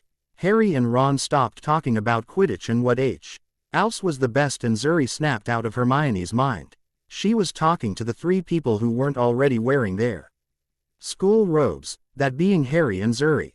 Either Hermione picked up on her apprehension of letting the boys see her bandages and scars, or just presuming boys should get out when girls changed their clothes. She ordered Ronald and Harry to step out as Zuri changed. They both didn't mind doing this, feeling slightly uncomfortable about the whole thing. Zuri couldn't bring herself to tell Hermione she wasn't that thrilled about her presence either. She was decent enough to look away as she took of her green robes and pulled the black robes of Hogwarts on, but Zuri knew Hermione had seen the bandages and was wondering the reason behind them and feeling sorry for her. That was the thing about her ability. She always knew no one had to be rude, inconsiderate, vulgar, cruel, or sadistic. She still knew. She knew if they felt sorry for her, or hated her, or misunderstood her. Her muteness helped her in keeping her ability a secret, since she couldn't blurt out corrections on all the misconceptions people made about her, but all of them still hurt to some degree. Her intelligence and maturity was no doubt caused by this very ability, but she would prefer being ignorant and happy than what she was now. She didn't want to put a name to what she was that would solidify it in her mind, and maturity and intelligence beyond her years, an unfortunate side effect of her power. No normal child had these kinds of thoughts. Hermione and Zuri vacated the compartment to let Harry and Ron change into school robes as well. Zuri was aware of Hermione's worried glances, but was too caught in contemplating the mess her life was and will be to pay her any mind. Why was she in this world? Was it because it had the means to heal her of her burns and her mind reading was different, or because there were elves here? Had it been random chance she ended up here, or did she have a purpose to fulfill here? Zuri, about before, with Malfoy, I mean. Hermione tentatively started and fidgeted uncomfortably as she checked that the door to their compartment was closed. I don't really agree on cursing someone when they're just being obnoxious, but what you did was, well, in a word, awesome, and I guess I'm trying to say thank you. Thank you for standing up for me. Hermione hurriedly said the last sentence and Zuri stared at her blankly. Had she just been too shy to say it in front of Ronald and Harry, or had this just occurred to her? Well, that is if you were really standing up for me. That is, of course. He insulted you too, so it could as well be. Hermione trailed off, turning beet red in her embarrassment over the realization she could have interpreted Zuri's actions completely wrong, since Draco Malfoy had insulted her as well. Hermione turned towards Zuri, half hiding behind her huge hair, and Zuri became aware of the smile on her face. Why, as she saw Hermione relax after seeing it, she might have known Hermione wanted to thank her, but it was a whole other matter when she said it out loud. The rest of the train ride to Hogwarts was in relative silence, and even Ronald didn't get on Zuri's nerves that much, though she had a feeling it was because Zuri had proven to be able to make people cough out bugs. When they got to Hogwarts station and climbed out onto the platform, it seemed like word had spread about the incident with the dung beetle, since people seemed to try and steer clear of her, and she heard murmur in the crowd, both audible and thoughts. Furs years, over here. Oh, hello, Harry. The giant that had been with Harry in Diagon Alley boomed out, towering over anyone else on the platform, along with a lantern to guide the first years to him. His accent was as incomprehensible as ever, but his message was clear enough. Zuri followed the giant along with Hermione, Harry and Ronald, trying to saint as a group and succeeding by staying a little behind the main group. Hermione was babbling about what she knew about Hogwarts and wondered what kind of spells she'd need for the test. Zuri knew here was a sorting hat involved from some bemused thoughts of the higher year students, but decided to keep this to herself.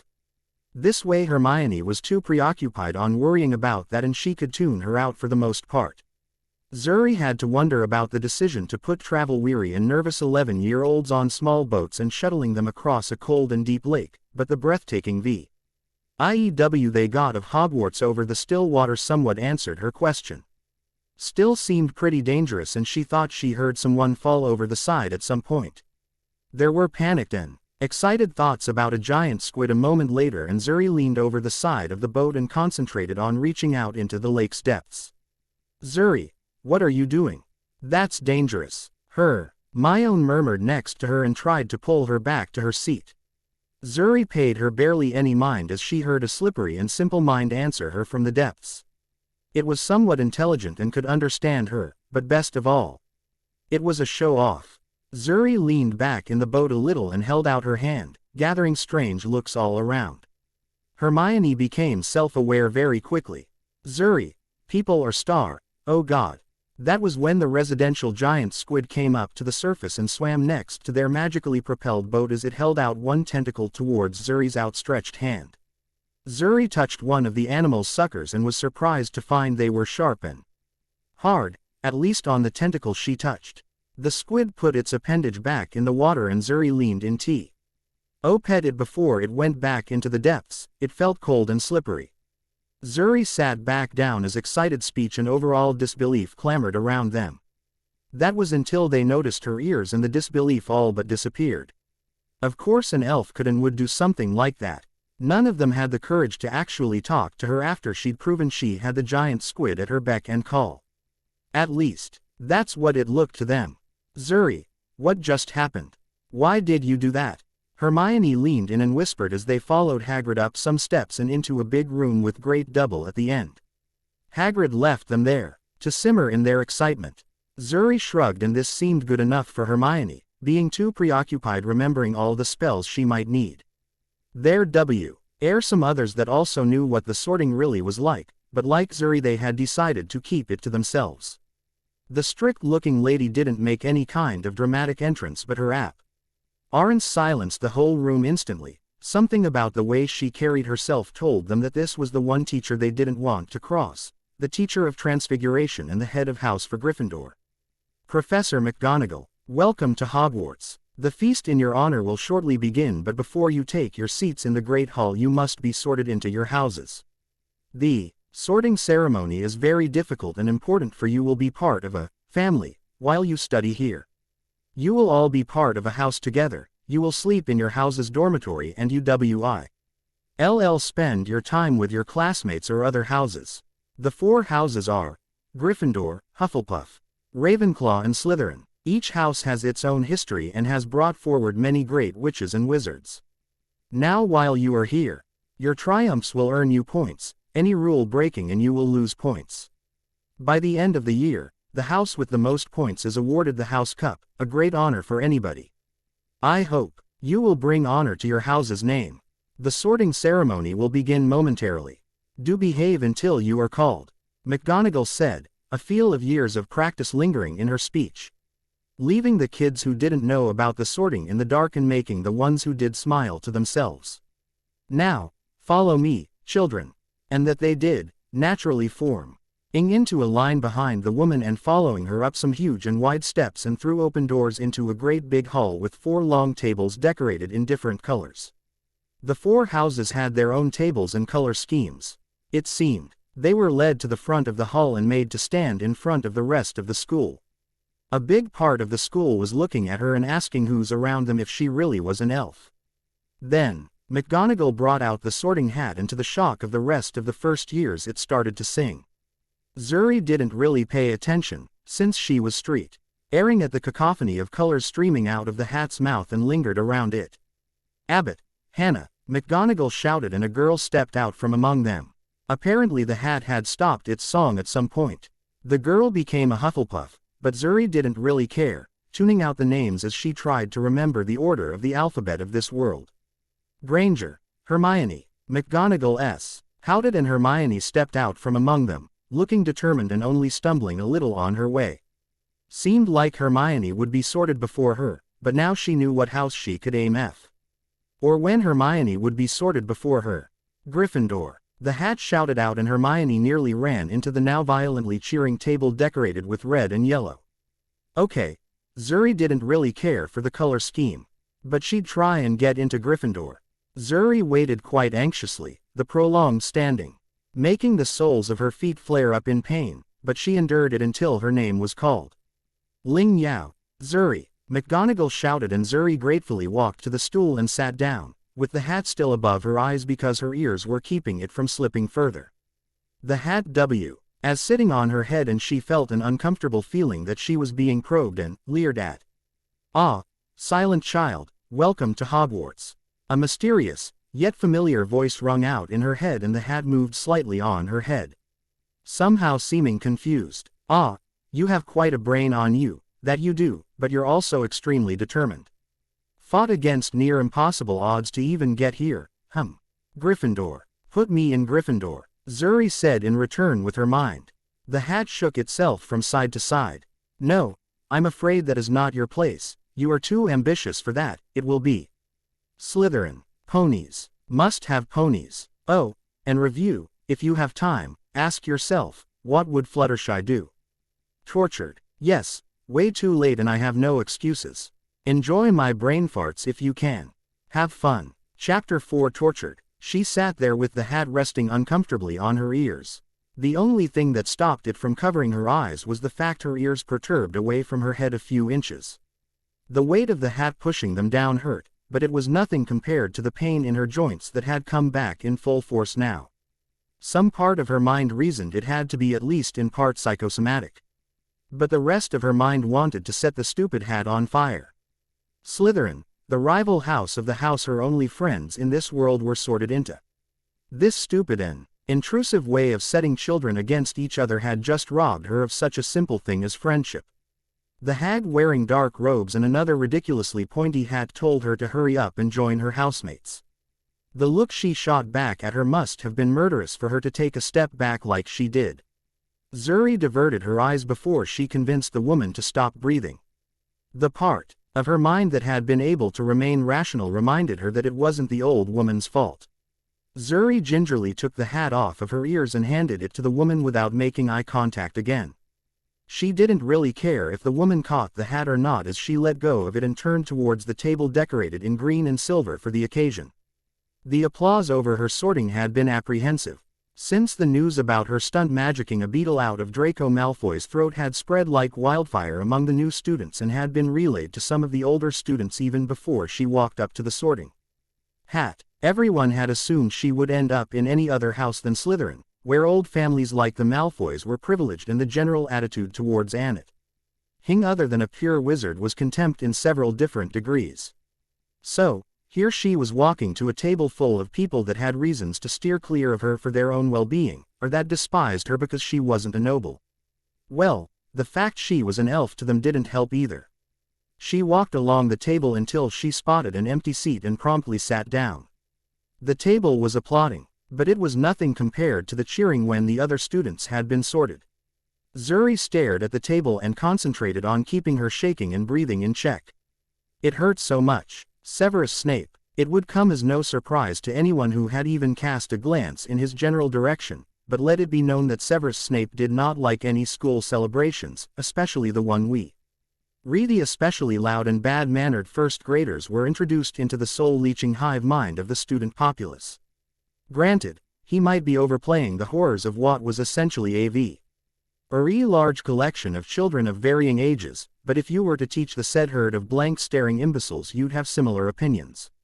You might not say it out loud, or you would turn into drinking, or, God forbid, give in to the little monster and be utterly destroyed within a few school years. He had watched all the small, nervous, little terrors to be walk up to the hat and had made me NTAL note of every single one that was sorted into his house.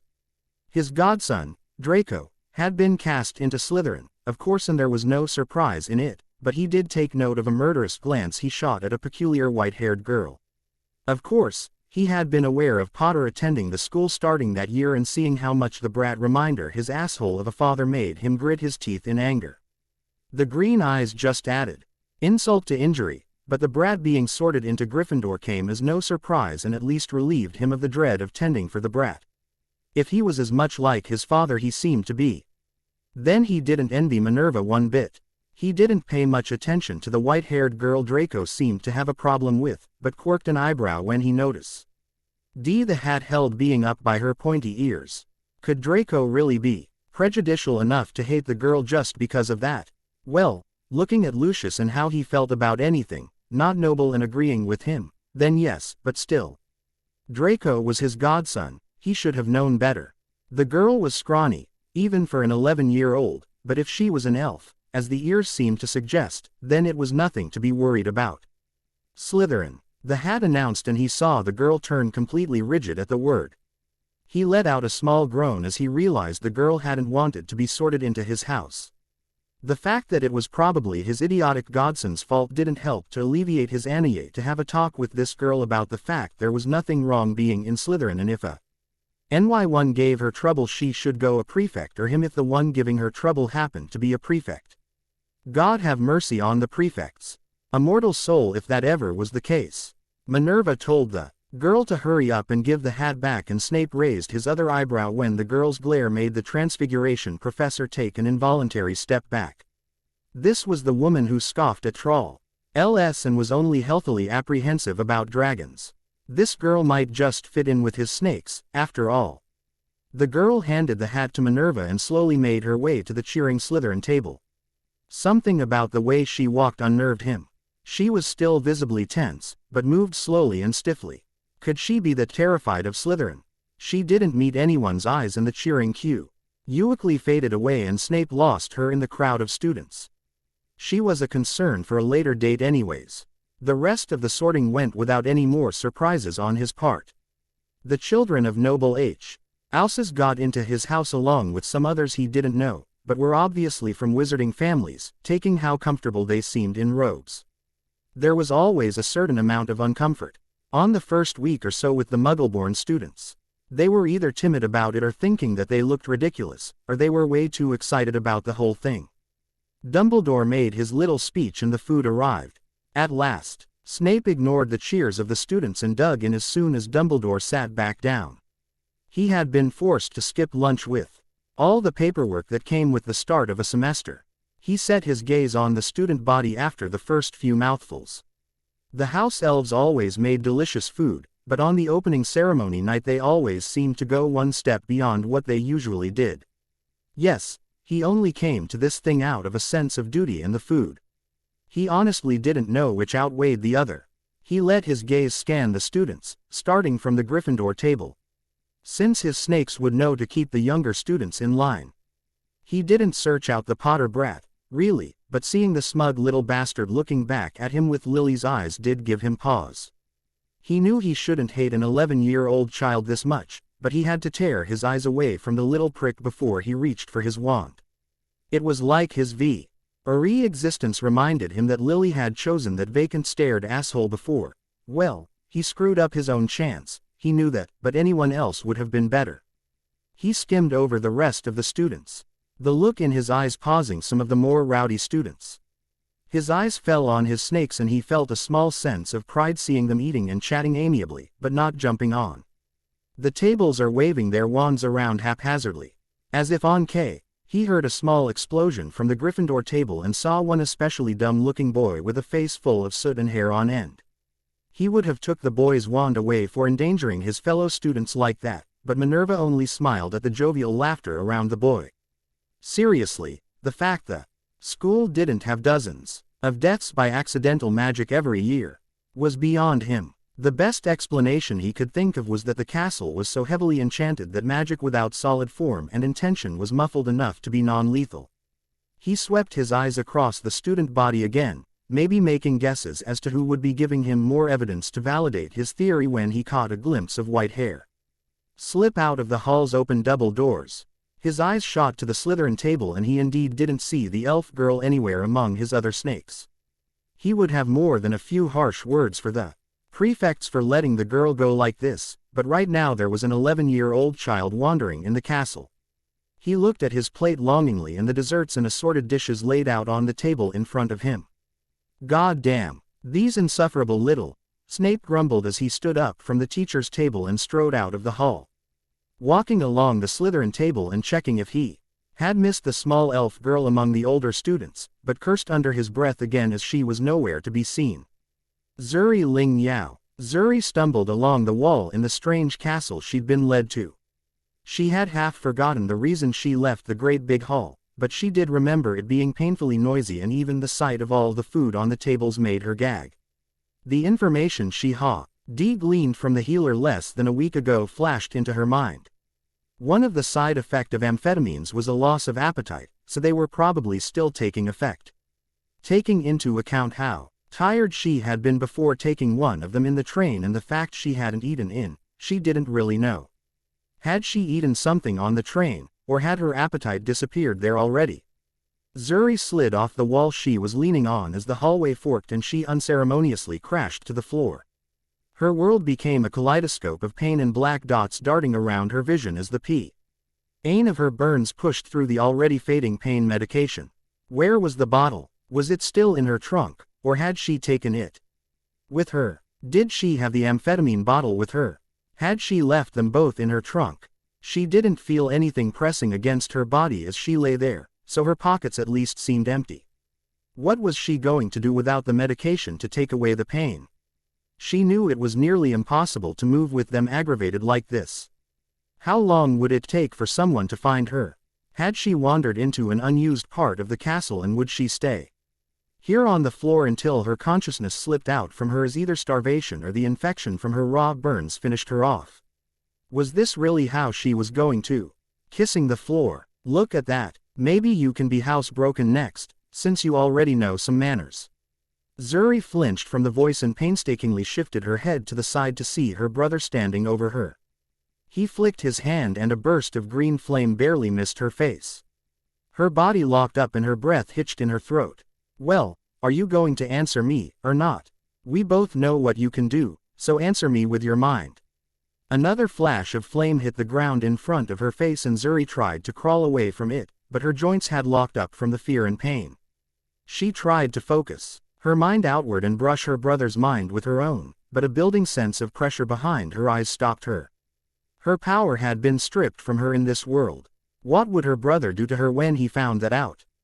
He had always held himself back because of the fear of what she could do if she became desperate enough, even with his inherent resistance to her power. Zuri doubted she could influence him at all right now. As she was now, Zuri tried to shy away from her brother, but this only served to provoke him into kicking her in the ribs and she was knocked onto the castle's cobblestone wall, hitting her head and scraping her bandaged burns. Her vision swam and dots of black danced across her vision, but her brother only clarified in her vision. He tossed a ball of his green flame from one hand to the other, smiling about her passiveness. She knew that her crying only made him enjoy it more, but she couldn't help it. It was painful, it all hurt her so much. We both know you deserve this, you freak. His voice was calm and unamused. He had stopped convincing himself years ago and was only stating the fact to remind her now. Everything I've done and will do is justified. You deserve every bit of it after what you did. You were a monster and an unrepentant murderer.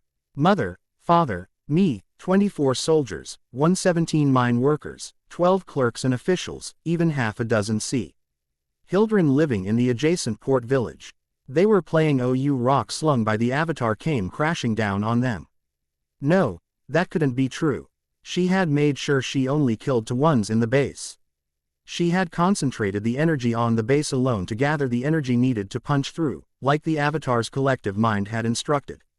There couldn't have been. The avatar state brought Aang's potential and used the past avatar's experience to channel and direct it. Zuri had effectively replaced the past avatars and directed Aang's power the way she wanted. Could Aang really counter all that condensed power when the link between Zuri's mind and his was severed? Let me answer that. No, his survival instinct would kick in and he would disperse it to protect himself. The result, Aang's blast of bending energy would be like a giant explosion, flinging chunks of earth for miles, causing the sea rise up in great big tsunamis, and let's not forget the fiery wind that would scorch every living thing in the vicinity. Probably not reaching as far as the rocks, but they were propelled by the fire and wind behind them. You probably caused the deaths of more people you know of. The age of her brother knelt down and said the next words in a deliberate whisper as he leaned in. And you made the Avatar a killer and a monster in the eyes of the world. That's pretty damn evil, if you ask me. No, I didn't mean to do it. I only wanted to live. I didn't want my life to end without accomplishing anything at all. I only wanted to get out, to have a chance at normalcy, to be able to walk freely and move. Without pain or fear of torture, you sadistic asshole. I wanted to. I didn't mean to. We are all dead. You killed us. You made a pacifist monk into a tool for mass murder and no. You're accepting to walk away without any repercussions. You deserve a fate worse than death for what you did. Her brother's image jumped into startling clarity and the green fire in his hand made his shadow jump behind him in the dim stone hallway. And I'm going make damn sure that is what you get, you homicidal freak. Severus Snape. Snape had a very bad feeling about all this. Where would an emotionally distraught 11-year-old girl go when she thought her school had just thrown her out to the wolves? That was the first question he asked, but not by far the last. Another question would be, why the girl had left the feast to begin with. The children had been on the train since 9 in the morning and had only been offered candy and snacks on the ride to Hogwarts, so something as basic as who Inger had always kept them from wandering off. And here was this little elf-eared girl wandering off without even touching her food. The girl had looked tiny in the school's robes, but taken elves, slen. Der build in general he had dismissed the fact at the time, but there should be no reason for a child to turn down a free meal. What had started as a search for disobedient little brat had now escalated into a frantic search for the girl. There was something that made him think of the worst possible scenario about this whole thing. Maybe the girl had stumbled on stairs and had hit her head. Maybe she was lying on the end of that flight of stairs in a slowly growing pool of blood. After he had ran to the staircase in question and didn't find a body in a pool of blood, he tried to force himself to calm down and figure out what exactly made him worry about this particular girl so much. He had noticed something in the way she walked off the Sorting Hat, but had dismissed it at the time.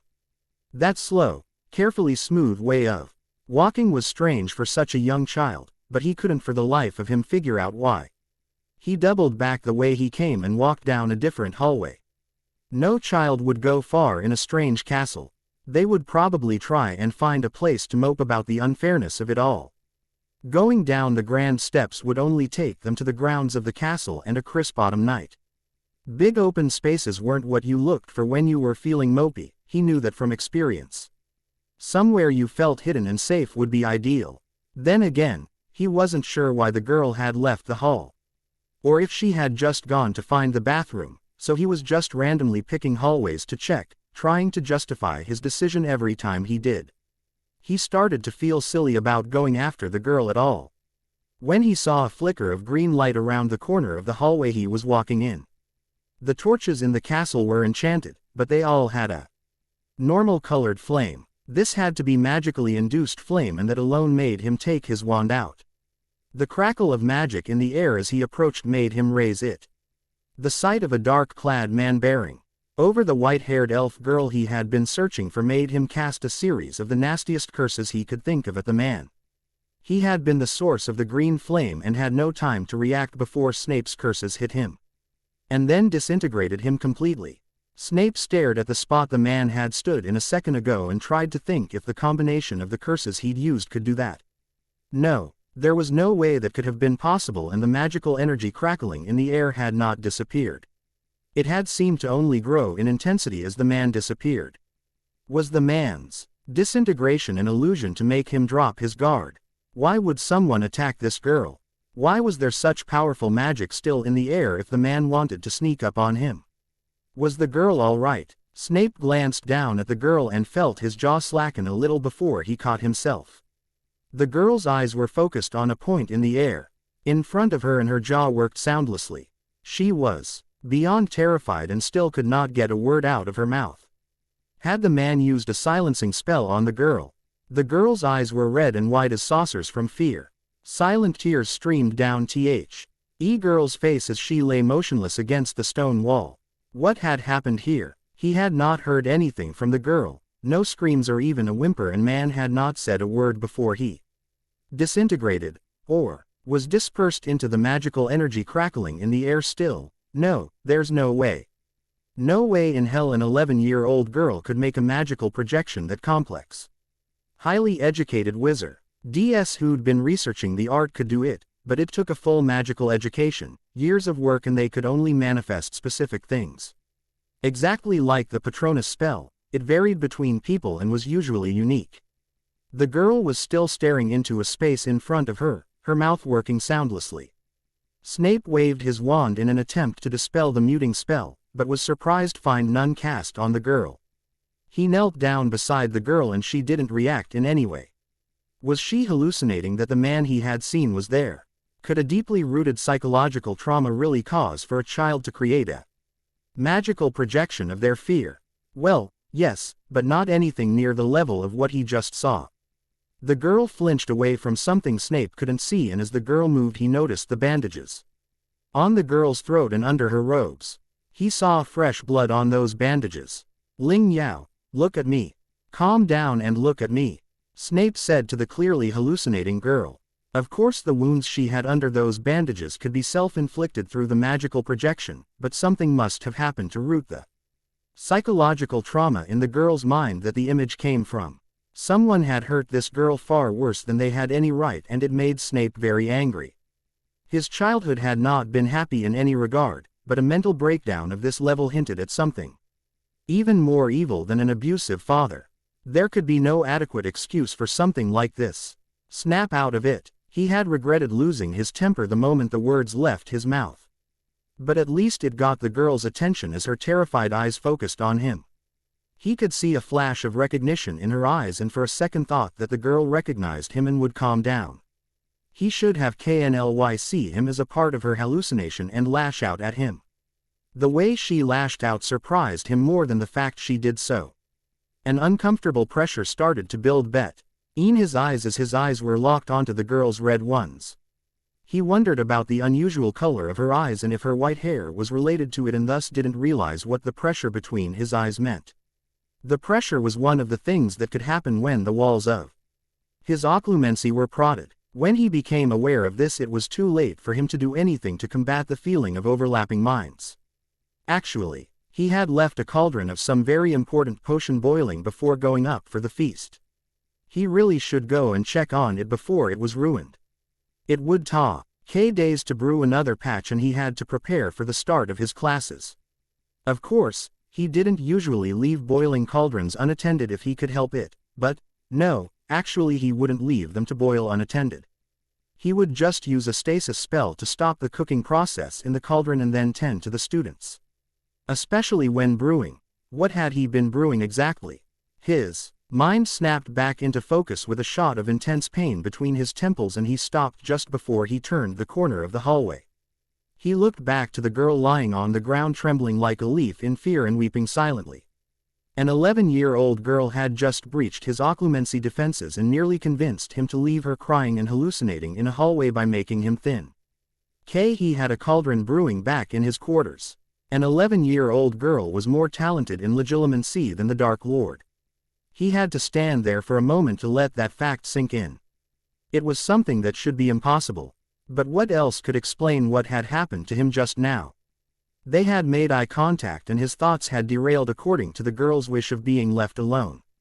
His deeply ingrained occlumency had been slow to combat the mental intrusion, but the fact the girl had been able to sway him at all alarmed him. The girl was a student and obviously in great pain for reasons he didn't know. But how was he supposed to handle this? The girl didn't seem to be in a state where she would listen to reason, and the pure amount of magic she was producing was a danger to her health. She had to be subdued before he could help her, but getting close to her would mean the risk of locking eyes with her and giving her a chance to use her legilimency. Trying to knock her out with a spell could do more harm than good, with the magic still crackling around her. There was the possibility the spell would become supercharged and explode violently, either taking the wall the girl was leaning on with its force, or putting her and anyone in a 100-meter radius into a comatose state. He did carry some potent sleeping potion with him, but he had to get her to swallow it for it to take effect. Taking her terrified state, that was highly unlikely.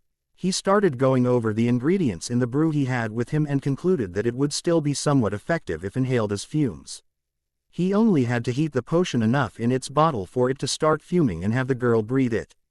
As far as he could tell, it shouldn't smell too pungent, and he wasn't going to smell it to check. Great. Now he had a plan to keep this girl from killing herself. Snape stepped forward and pulled out the vial of potion and shielded his hand with a handkerchief as he held his wand on the bottle to heat the liquid inside. The moment he saw tendrils of white smoke come out of the bottle, he brought the bottle to the girl's nose and turned his eyes to the side to avoid direct eye contact. Even with his peripheral vision, he could see the girl react by shying away from the vial. Snape glanced at the vial only long enough to position it again.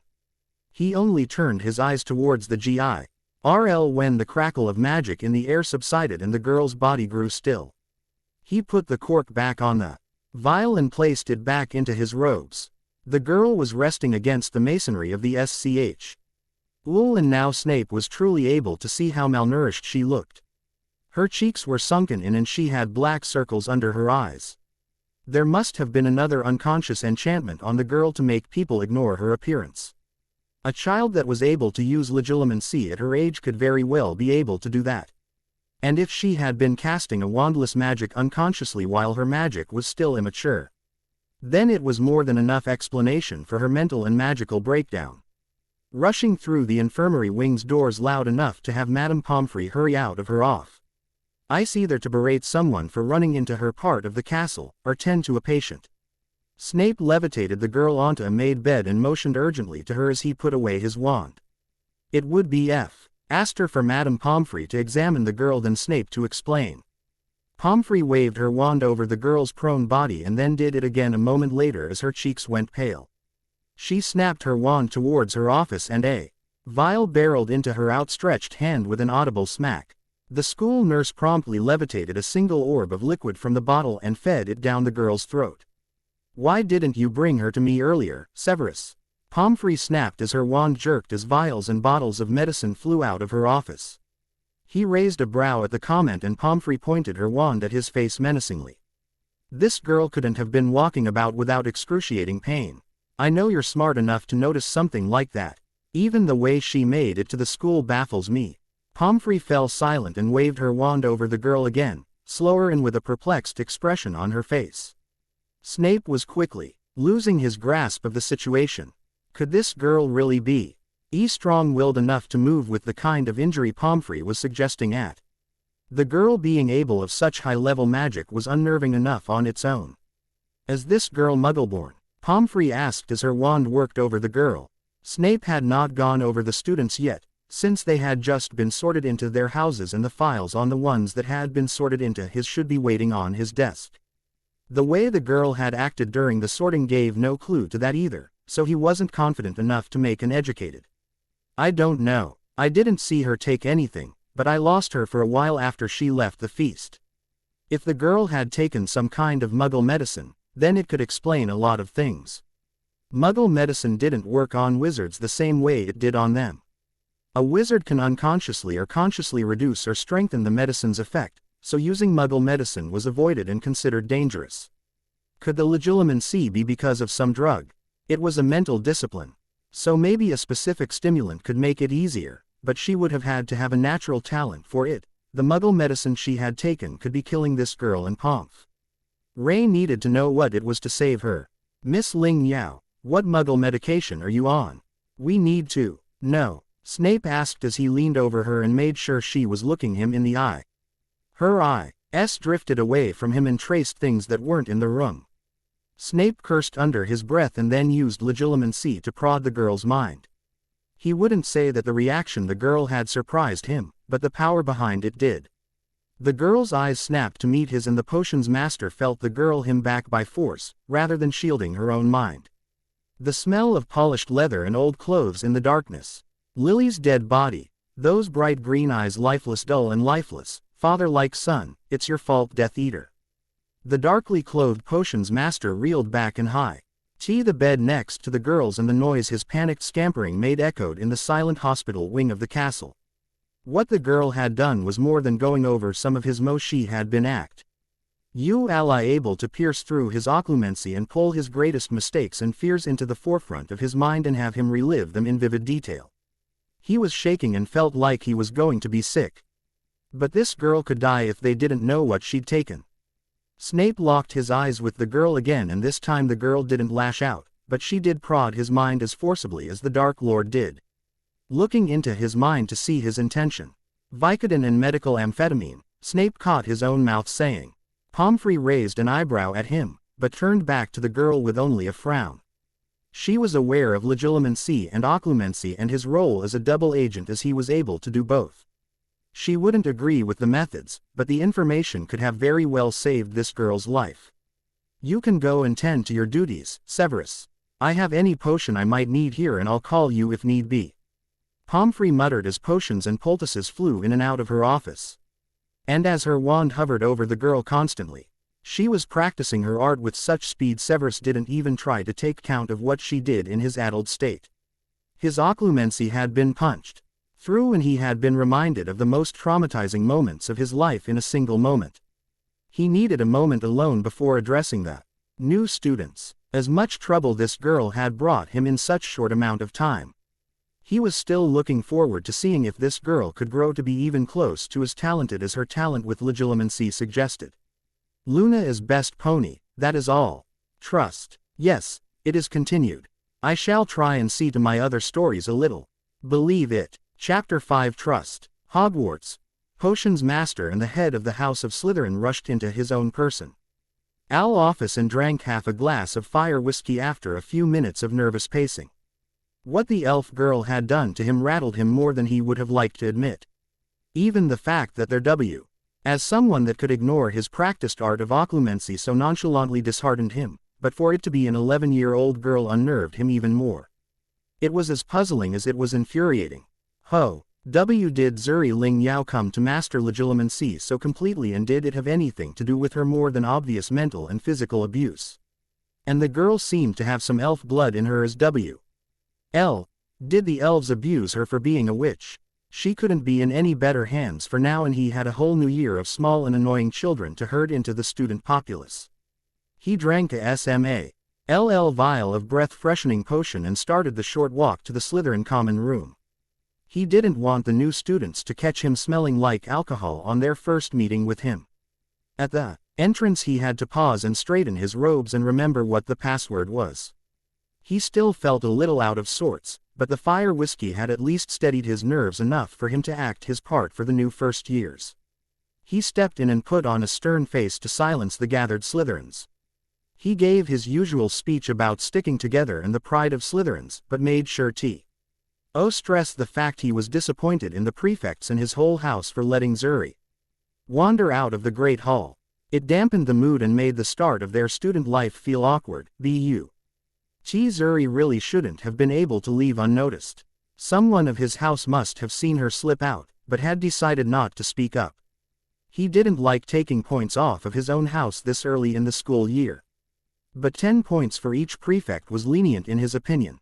They nearly got someone killed with their negligence.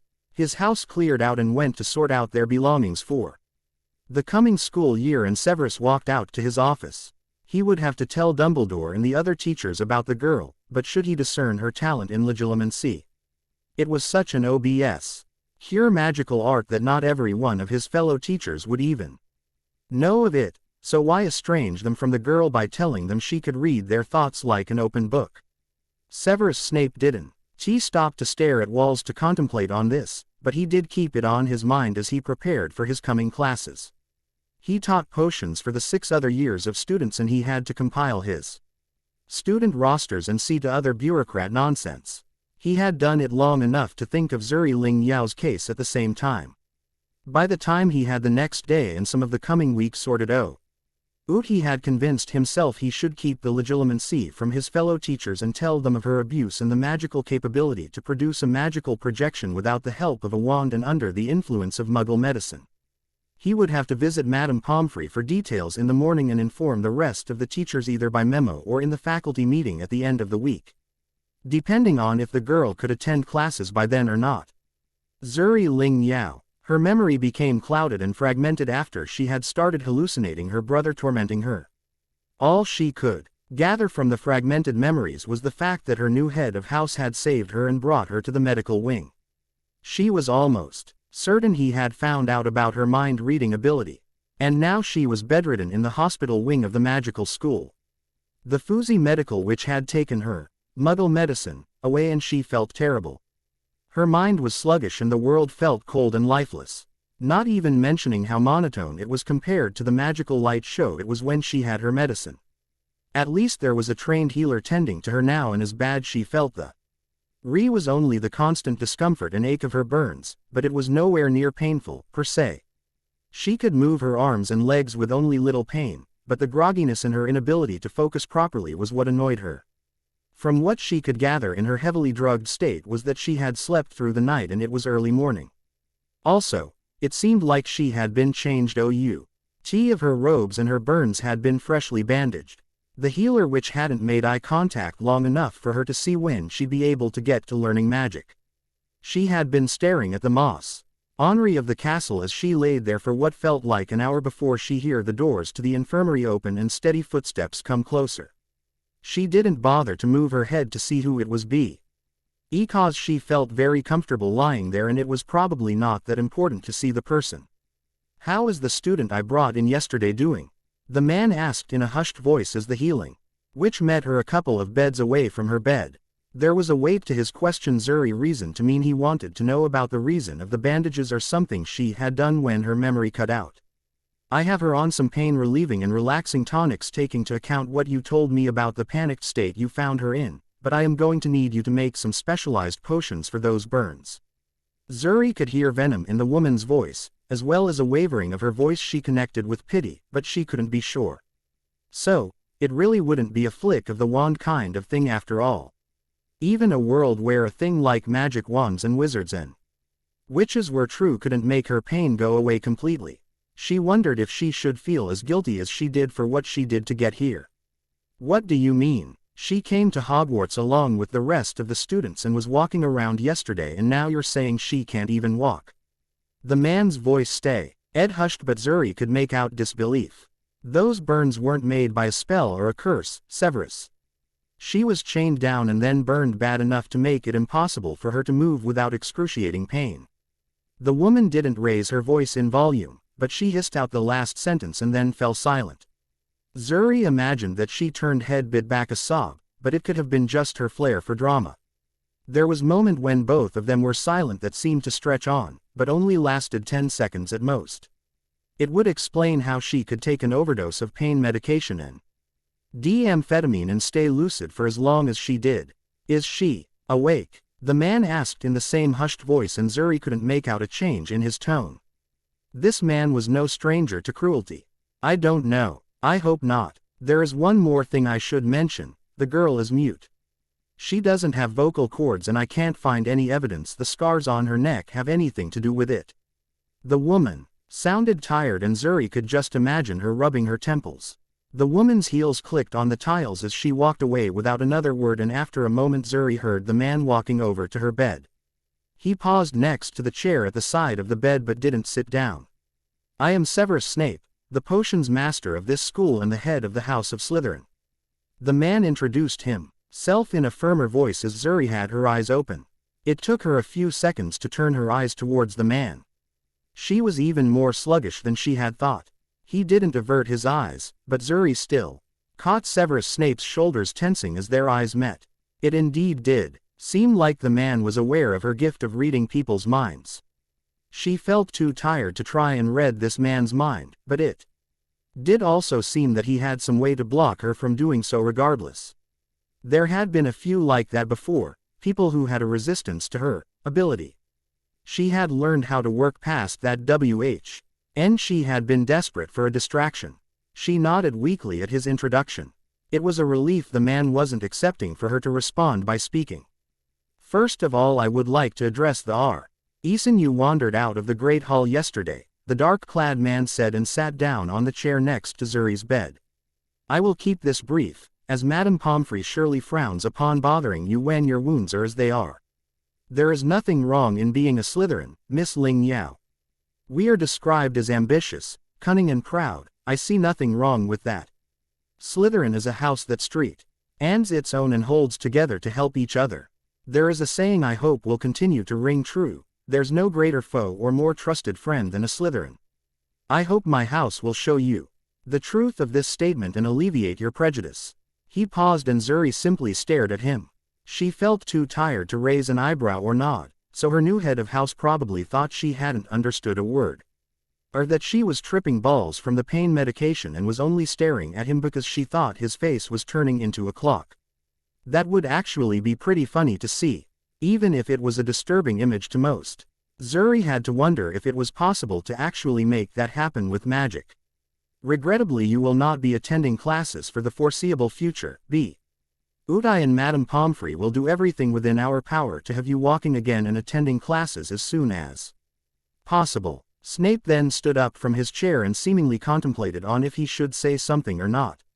"I also do not permit you to use legilimency without permission. People have a right for their privacy, after all." The man said it like she was supposed to be shocked about him knowing about it. But Zuri only thought this to be childish and manipulative on his part. She still felt too tired to react to this in any other way than looking at him in the eye and maybe raising an eyebrow. With her face feeling as numb as it was hard to tell. As the man started to walk away, the fact that she would be spending her foreseeable future in this infirmary and other than her wand. She had none of her personal belongings. She let out a weak whistle to grab the man's attention, and luckily he actually heard it. Her mouth seemed to be dry, but she would address that when the medical witch came to check on her. Her new head of house raised an eyebrow at her and Zuri motioned with her hands as you would if you were leafing through a book and then spread his palms apart. She could almost see his mind working out what she was trying to convey, but Zuri felt too drained for anything more animated sign language. She closed her eyes and found it hard to open them again. She definitely didn't have it in her to go into any further detail. "I will see to having your belongings being brought here. Madame Pomfrey will have to confiscate your muggle medicine, though," the man stated before his footsteps were walking towards the door again. Well, at least she would have something to read as she was bedridden. She couldn't open her eyes and thinking of anything took several seconds. So Zuri was glad to surrender to sleep. Harry Potter. Harry's first week in Hogwarts had been disorienting, but still easily the best week of his life. He had made more friends on the single week he'd been in Hogwarts than he had during his whole life with the Dursleys. The food was great, the teachers were nice and he had his own bed, also, he could do magic. That had taken a while to sink in, and since he could do little to nothing with his wand it was still a little hard to believe, but it was the reality of the situation. He was a wizard as his parents had been before him. "Mate, why do we have potions with Slytherin? Who in their right mind would think that's a good idea?" Ron exclaimed as they walked through the castle and navigated the dungeons to find the potions classroom. The people ahead of them had walked down the wrong hallway a few times and ultimately silently agreed on following a first-year Slytherin to find the classroom. Seriously, Hogwarts was way too confusing to be a school. You know, a place where children wander about. I bet that creep Snape made it so, just to have the opportunity to take points from Gryffindor. Yeah, it's either that or it was Dumbledore. Not a single wizard can figure that guy out. It might not be that bad. Not all of them are like Malfoy, you know. As little as they knew about their rival house, other than that they were their sworn enemy. At least one of them was at least decent. The white-haired elf girl they had met on the train and that had made Malfoy spit out a dung beetle. Harry and Ron had both been shocked to see her get sorted into Slytherin, but they had forgotten about her during the week. Yeah, she was kind of cool, but do you really want to meet her now, when she's part of Slytherin? I don't know about you, but I don't want to be coughing up beetles. Seriously, where do you learn how to do that, anyways? Ron wondered as they stood around the door to the potions classroom, Slytherin's on one side of the door and Gryffindor's on the other. Harry was looking for a splash of white hair and pointy ears from the mob of Slytherins, but the girl was nowhere to be seen. Maybe it's an elf thing. You said they were woodfolk, didn't you? Harry said and turned his attention back to Ron. Ron had also been looking at the Slytherins, but he had probably only been glaring at Malfoy. From what I heard, yeah. I wonder what other kind of curses she knows. Ron answered and opened his mouth to speculate on what exactly the elves had taught the girl before being interrupted by a bushy-haired girl. Zuri was not raised by elves. The bushy-haired girl said in a bossy tone. She was holding the heavy potions book open on her right forearm and had been reading it before they started talking about Zuri. Harry hadn't talked to the girl much since the train, but she had been more friendly with the elf girl than he had been. She had actually asked about Zuri being sorted into Slytherin, and McGonagall had suggested that they would see the girl during potions class, at least. Also, what she did wasn't a curse, it was an enchantment, or a spell. She wasn't sure which herself, and I haven't found it in any of the books I've looked for it in. Whatever it was creepy as hell. It's not that surprising, Slytherin. Ron blurted out, and Harry saw Hermione tighten her grip on her book and grit her jaw for a second. Harry had learned to notice the signs of a violent outburst through experience and took a step back. I would like to see you do something even close to what she did. Do you even know how impressive what she did was? She cast a silent spell when she has had no training and had only bought her wand the following day. You can't even begin to judge her when you can't even turn your rat yellow. Hermione had been quiet and soft-spoken at best before, so her outburst came as a surprise to Ron and Harry, as well as everyone around them. All eyes seemed to turn to her. She shrunk back from all the attention. She returned to leaning on the dungeon wall and reading her book in silence, but with a blush on her cheeks. What's her problem? Ron asked, sounding like He was completely incredulous as to the reason Hermione was upset. You did kind of insult her friend, Harry said, and decided not to take Ron's side in this argument. Why would his view on what Zuri was like change? Just because she had been sorted into Slytherin? Ron looked at Harry like he had grown a second head. But her being a Slytherin means she is like Malfoy. She was sorted into Slytherin, so that means she is like a Slytherin. How do you not see this? Ron was getting flustered, and Harry wasn't sure if he was talking to Hermione or him. And Hermione retorted, not pretending to read her book anymore. Gryffindor plays Quidditch against them and we sleep in different parts of the castle, but what else is there? You might have not noticed with your nose buried in books, but they hate our guts. Ron stated, seeming to be absolutely certain that this would end the argument. Harry had decided to try and stay out of the debate and could see Hermione clenching her jaw again in frustration. I don't have to be a Slytherin to hate someone like you. She hissed out and gave Ron a glare that rivaled Aunt Petunia's in toxicity. Ron took a step back and turned to him for input. Harry couldn't say he agreed with Ron, since he's only known of being a wizard for less than a month and the only Slytherins he'd met were Malfoy and Zuri. He only shrugged and convinced Ron to drop the subject, since he didn't know which side he was on. To somewhat break the awkward atmosphere, Professor Snape opened the dungeon door a minute later and both houses of first years filed into the room, naturally splitting into the Gryffindor side and the Slytherin side. Harry tried to spot the pointy ears and white hair as the Slytherins took their seats, but it seemed like Zuri was not present. Snape didn't say anything before starting to call names from a piece of parchment, but the silence in the classroom was nearly deafening. He had the kind of authority that made hyperactive kids shut up and adults listen. He was very stern and scary looking to boot. Ah, Potter, our new celebrity. Snape gave Harry a slightly extended glare, but then continued calling out names, but the fact that no one else warranted a remark disturbed Harry. Did Snape have something against him? Could it be the strange fame he had gotten from doing something as extraordinary as not dying? Harry had never understood it, since hearing about it, and had tried not to think about it. The silence in the classroom was almost deafening as Snape put down the parchment and once again let his black eyes scan the classroom. Again, they paused at Harry a little longer than anyone else.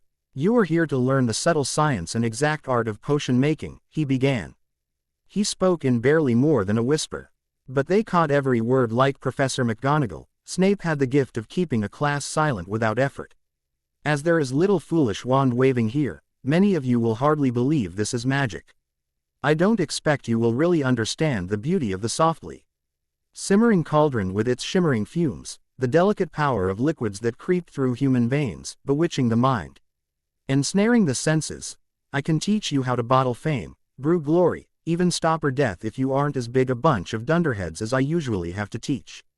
The silence in the classroom was even further pronounced as everyone in the class was holding their breath unconsciously. Potter, oh God, what did I do? What would I get if I added powdered root of asphodel to an infusion of wormwood? The powdered what of a what now into the what? How the hell was Harry supposed to know that? Well, at least Hermione knew the answer, since she had her hand up and all. Oh right, Snape had asked him directly, answer him. I don't know, sir, Harry answered, trying to keep his voice even. Single me out, why don't you? Tut, tut, fame clearly isn't everything, Snape said while sneering like Malfoy. Harry didn't want to start thinking of it as the Slytherin way of sneering, since it was clear those labels aren't as universal as Ron seemed to think. Let's try again. Potter, here would you look if I told you to find me a bazaar? Snape asked Harry again. Okay, was this normal for him, or did this guy have something against Harry? I don't know, sir. Harry repeated in he sneer and whispers from the Slytherin side of the classroom had started to bother him. Hermione was straining to get her hand up higher in the air. It was on the verge of looking painful. Was he making a point here or not? Thought you wouldn't open a book before coming here, Potter. Snape retorted, and Harry came to realize he hated this man. He had opened it, but hadn't understood a word and gave up. But why would Snape accept him to even know? Hermione's hand was now quivering from being shot up for so long and with such fervor. What is the difference, Potter, between monkshood and wolfsbane? Snape asked, and Harry was pretty sure they both knew Harry wouldn't know the answer, so why was Snape ignoring Hermione? She had actually stood up with her hand up in the air, and Snape still acted like she didn't exist. It couldn't be the whole Muggleborn thing Malfoy had against Hermione, could it? He was a professor at Hogwarts, for God's sakes. I don't know, said Harry quietly. Seriously, Hermione seemed to be on the verge of starting to wave her arms about to catch Snape's attention.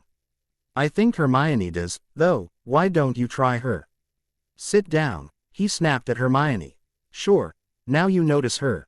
You greasy-haired git. For your information, Potter, asphodel and wormwood make a sleeping potion so powerful it is known as the Draught of Living Death. A bazaar is a stone taken from the stomach of a goat, and it will save you from most poisons. As for monkshood and wolfsbane, they are the same plant, which also goes by the name of aconite. Well, why aren't you all copying that down? Snape snapped at the class he had been ignoring for the last few minutes. Double standards much. And a point will be taken from Gryffindor House for your cheek, Potter.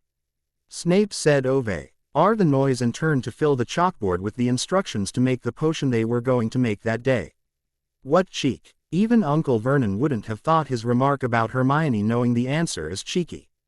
He had actually pronounced the fact someone other than him knew the answer. That was the opposite of cheeky. After that, it was just everyone setting up and pairing up to make the potion on the board. Harry paired with Ron and kept on thinking over what he had said and if it could be considered cheeky or not. It made no sense to him in the process of making potions enough tedious repetitive chores to mumble about the injustice of it all. Yes, what is it, Granger? Snape drawled in his creepy hushed tone at Hermione, who had her hand up again. Sir, I was just wondering why Ling Yao isn't attending this class, the bushy-haired girl asked, and Professor Snape actually raised an eyebrow at this. There was a pause where Snape simply stared at Hermione with his eyebrow still raised. Ling Yao was admitted into the hospital when weak, and Madame Pomfrey did not deem her fit to attend class of yet. Snape stated evenly, and Hermione's jaw dropped. Harry was surprised as well. What could have happened to the girl that had proven to at least rival Hermione in her knowledge and could make Malfoy cough up a beetle? Maybe Harry had answered his own question. Harry turned to glare at Malfoy, but found him concentrating on reading the blackboard and making his potion, instead of fretting over Snape giving away his possible crime. Did this absolve him of doubt or not? Harry had no idea. Why? What happened to Zuri? Is she okay? Hermione asked and seemed forget about her potion, and her partner panicked to do what was on the blackboard. I am not at liberty to disclose that information without her consent, Granger. Visiting hours are from 3 p.m. to 8 p.m. Now you have a potion to focus on. Snape's tone left no argument, and Hermione turned back to micromanaging her own potion, and Harry turned his eyes from the scene. Luckily Ron had kept on working on the potion. Unfortunately, the boy working next to them hadn't, and Harry heard a loud H. ISS as the cauldron melted and the contents of the cauldron spilled on the table. Idiot boy. Snape hissed and waved his wand angrily to make the corrosive potion disappear. I suppose you added the porcupine quills before taking the cauldron off the fire. The boy couldn't get a word out of his mouth and shrunk back as the imposing figure of Snape towered over him. Then he unexpectedly rounded up on Harry and Ron. You Potter, why didn't you tell him not to add the quills? Thought he'd make you look good if he got it wrong, did you? That's another point you've lost for Gryffindor. Harry opened his mouth to protest to this, but Ron kicked him in the shin as Snape turned away from them. Mate, just drop it. Snape has a reputation of getting pretty nasty. Ron whispered with conviction and, after a moment of contemplation, Harry had to agree. Snape seemed like a real piece of work, maybe even rivaling Uncle Vernon, since he didn't seem to make even that much sense. The class was over soon. And after that, and Harry and Ron both got out of the classroom before Snape could make up any other reasons to take points from Gryffindor. They had classes after potions, and Hermione's distress about her elf-eared friend became apparent as she was constantly checking the clock and actually didn't raise her hand a few times. This was unheard, and the rest of Harry's house was whispering about her connection with the Slytherin girl. Harry had spent most of his train ride talking with Ron, but he had wondered at how the elf girl could keep Hermione talking excitedly by only writing short sentences or doodling something. Hermione's outburst at Ron badmouthing the girl also hinted that the girl had left quite an impression on her. The last class of the day ended and Ron was voicing his eagerness to get dinner already as Harry caught a glimpse of the bushy-haired girl stuffing her schoolbag haphazardly.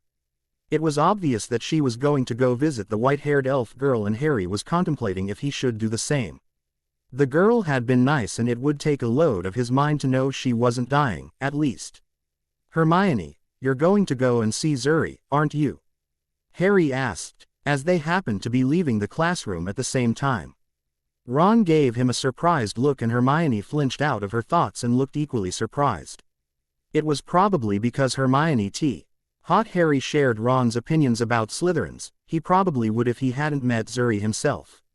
Yes, I was going to go and see her, but maybe I should eat dinner before that. Why do you ask? Yes, she was definitely suspicious about his motives. It shouldn't be surprising with the more than apparent hostility between the two houses, but Harry didn't want to bully anyone just because they were different. He'd had enough of that back with the Dursleys. I don't know where the hospital wing is, exactly. So, it would be easier if we went to visit her together, Harry said. Yes, that does make sense. She gave a look towards Ron, who was looking conflicted about the conversation. I guess we should get dinner first, though. Ron seemed much less conflicted about it after this. Harry men. Tally joined Hermione in rolling his eyes at Ron. Zuri Ling Yao. It had been a pain convincing Madame Pomfrey to let Zuko stay in the ward with her, now that she had to watch out for her new head of house finding out about it.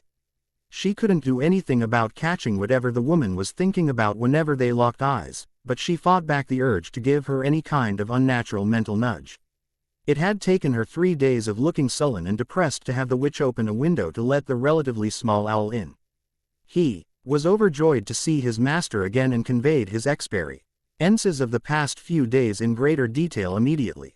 Zuri hadn't known that a collection of images and scents and sounds could feel excited, or sad, but Zuko's recollection seemed overjoyed beyond belief. Maybe it was just the owl's current state of mind coloring his memories, but it was a fun little detail about her new power nonetheless. After she had access to her owl and books again, she was content on reading her books and seeing what she could actually make her wand do. Not being able to speak the spells aloud was as big of a problem she had thought. It was explained in the book in detail, but it was mostly in the way how the word was said. Was it a matter of controlling one's breathing, or did the actual words have a meaning? Her medical treatments also made it hard for her to study, since she was usually too drowsy or numb to even try to do anything with her wand. If using her wand was anything like bending, then she had to be able to at least control her body.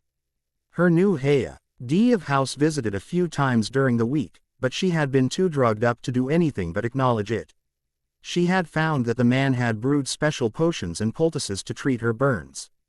It was no doubt part of his job description, but Zuri still felt grateful for it.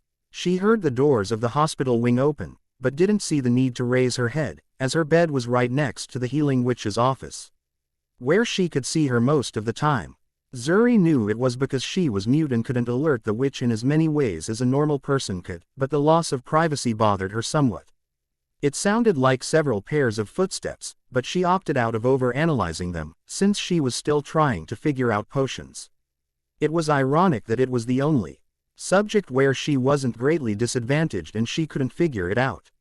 Memorizing the recipes was made harder than it should be by the fact that she couldn't help asking why the ingredients CTED as they were alleged to act in this infernal book. Excuse me, I'm looking for Zuri Ling Yao. Is she taking visitors? The talker was standing at the door of the office and talking to the healing witch. The voice sounded familiar and the list of people that would visit her wasn't very long, so she immediately recognized Hermione's voice. Madame Pomfrey glanced at Zuri before responding to the girl and Zuri nodded in response. Her burns were severe and painful, but nothing life-threatening, and she still had a few hours before she was scheduled to be so drugged up that she saw colorful dancing ponies singing about cupcakes. Sometimes she doubted what the healing witch made her drink.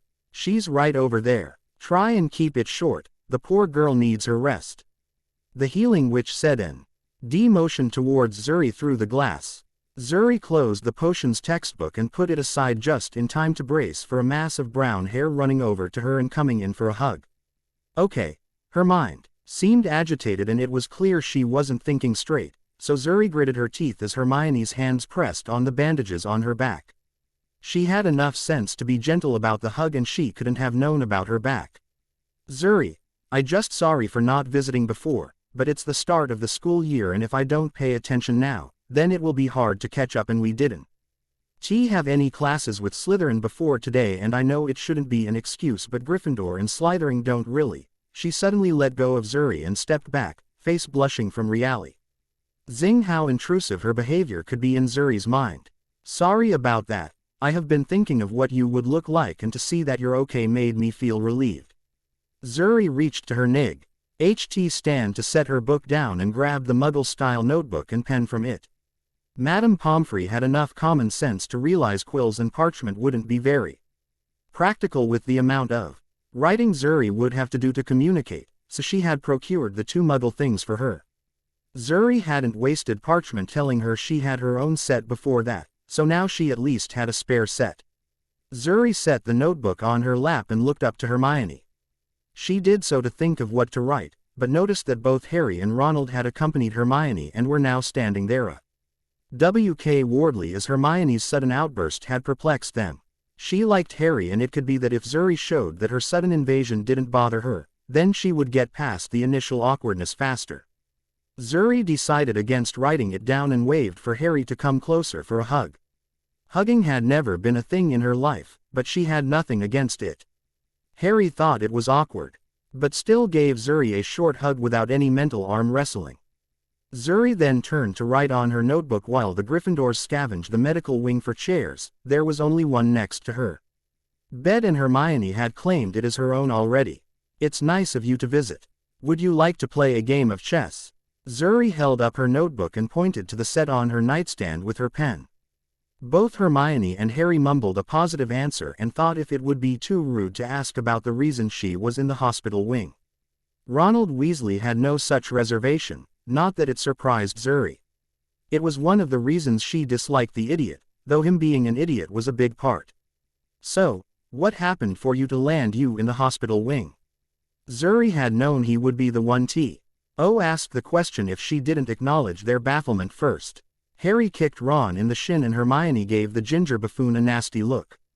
Zuri felt rather accomplished while Ron rubbed his chin. You were all thinking it. Zuri. You don't have to tell us if you don't want to, Hermione said and laid a hand on her shoulder. She had only dodged the subject to see Ronald harmed, but the comfort was appreciated. Zuri looked away and contemplated on how much to tell them.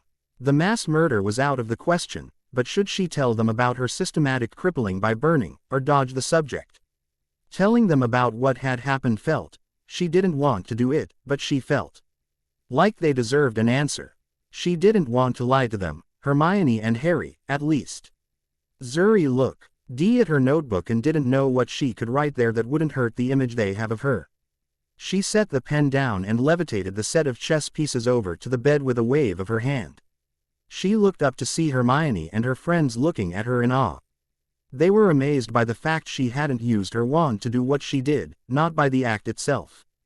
They seemed to view it as impressive. Zuri didn't really understand it, but still noticed herself straightening her posture as the chess pieces arranged themselves. She wrote the question of who was to play against her, but as they continued to be baffled by her simple show of telekinesis, she wrote the question they wanted her to ask. What's so shocking? She wrote and snapped her fingers to draw their attention to her question. You use your wand? The gracious and patient Ronald blurted out while pointing a finger at her. The temptation to make someone jump out of a window had never been greater, but his bluntness did speed things along. Zuri simply gestured Ronald to go on and explain what was so shocking about it, but unsurprisingly his thinking wasn't very impressive. Is that some kind of elf thing? Ronald. Hermione scolded the idiot and took a short breath before speaking again.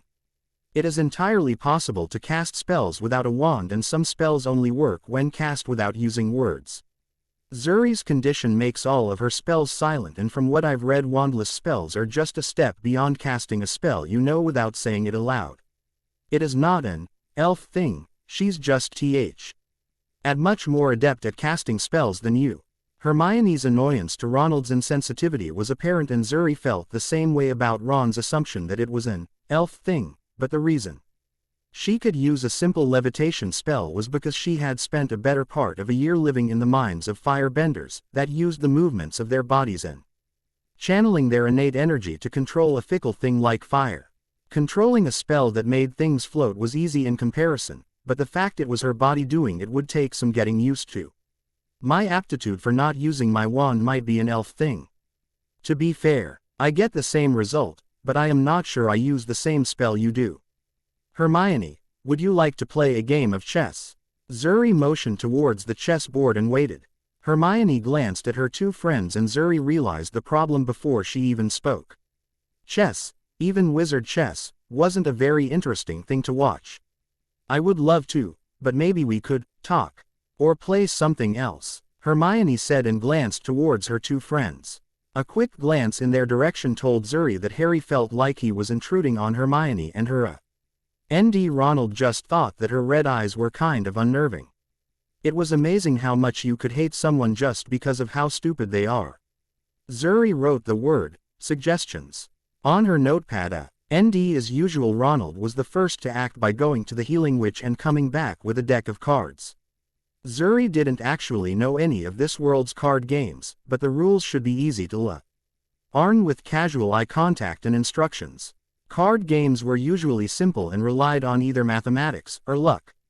Ronald dealt the whole deck among the four of them, and then the game seemed to be about trying to throw a higher card than the one before you. The goal of the game seemed to be the last one with cards, as if you couldn't top the card the player before you threw in, then you had to throw two out. Not really challenging, but should pass the time. Then the pile of cards on her bed exploded into flames and the fire licked at her face. She could feel her muscles lock up, and the smell of burning hair and the sound of someone laughing immediately took her back into that small room in the metal tower. She could feel the shackles digging into her skin and her brother's green flame flickering just at the edge of her vision. I told you, didn't I? There's no way something like you could have friends. Every single person you meet will smell the blood on your hands and hate you for it. I don't have to do much, since they'll torture you for me. Her brother laid a hand on her shoulder and leaned in close to hiss his closing statement into her ear, like he had always done to torture her. Since her ears were so much more sensitive. You will die alone and in pain like the filthy little parasite you are. Zuri, Hermione said, opposite to her dead brother. She acted like her brother wasn't there, just so that Zuri would start trusting her again, and her mouth-breathing friends could hurt her and laugh at it again. So that they could trick her into playing a card game and then have the cards explode on her face, when they knew perfectly well she had been burned. Hermione set her hand on Zuri's shoulder, very much like her brother did, and Zuri's hand moved without aid, but still with the full force of her mind moving with it. She could see Hermione and her friends get slammed backwards even before her hand touched them and could hear the crack. As Hermione smashed into the healing witch's office, she heard a softer crack as Harry slammed into the rocky corner of the witch's small office with his elbow in the air before unceremonious L.Y. skidding to a halt on the polished marble floor. Ronald had nothing to smash into as close, and he smashed onto another bed and then grazed the wall before hitting his head on the post of another bed and stopping. The healing witch stormed out of her office and pointed her wand at Zuri, but Zuri couldn't hear the words. She couldn't hear anything but her fiercely beating heart and only feel rage. Her hand moved again and the bed next to her upturned and came between her and whatever spell the witch had tried to use on her. Zuri felt her body jerk and barely acknowledged the red stains that appeared on her bed sheets as a result. The bed was blasted to the side by the spell hitting it instead of her, and the witch was moving her wand and opening her mouth to do it again.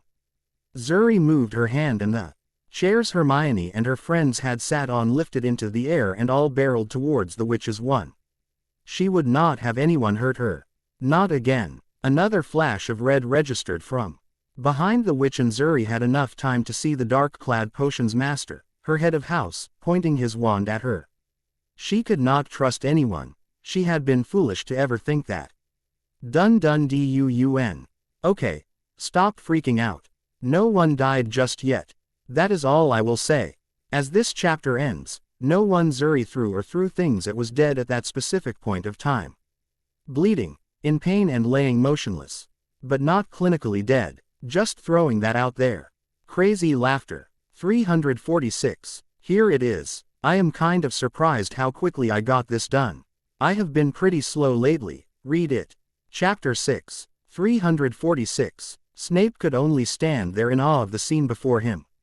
He had actually thought the Gryffindor bookworm's concern to be genuine, but from the scene he had just walked into and diffused before it escalated, that was not the case. The trio of Gryffindors, that had that Potter brat and a Weasley among them, had done something to set off Ling Yao's considerable magical power. The Saint course of action for now would be to tend to their wounds and get them the hell away from Ling Yao, before she woke up. Pomfrey, why did you let 3 Gryffindors anywhere near my student? He snarled at Madame Pomfrey in anger. Right now he didn't care that she had jurisdiction over her ward, but she really should have known better than to let something like 3 11-year-old Gryffindors anywhere near an abuse victim of the same age. As much as he hated the trio of Gryffindors for being such prime examples of their house, they were also hurt by a member of his own house and needed medical attention. The Weasley was already whining and getting up, but the Potter brat and the other Gryffindor, whose name escaped him, were seemingly unconscious. Oh, shut up and check the girl over there. Pomfrey huffed and rushed to check over Potter.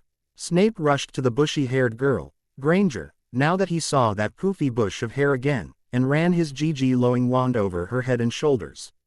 Chi was a wordless spell that you learned if your profession even touched on healing and let you check for bruises and breaks in the bone, bruising in a minor fracture in her left shoulder, bruises on her upper back and a fracture in her cranium.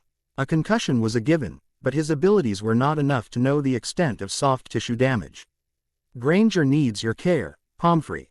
I'm sure Potter will live, Snape said and glanced to where the witch was carrying Potter to a bed with a spell.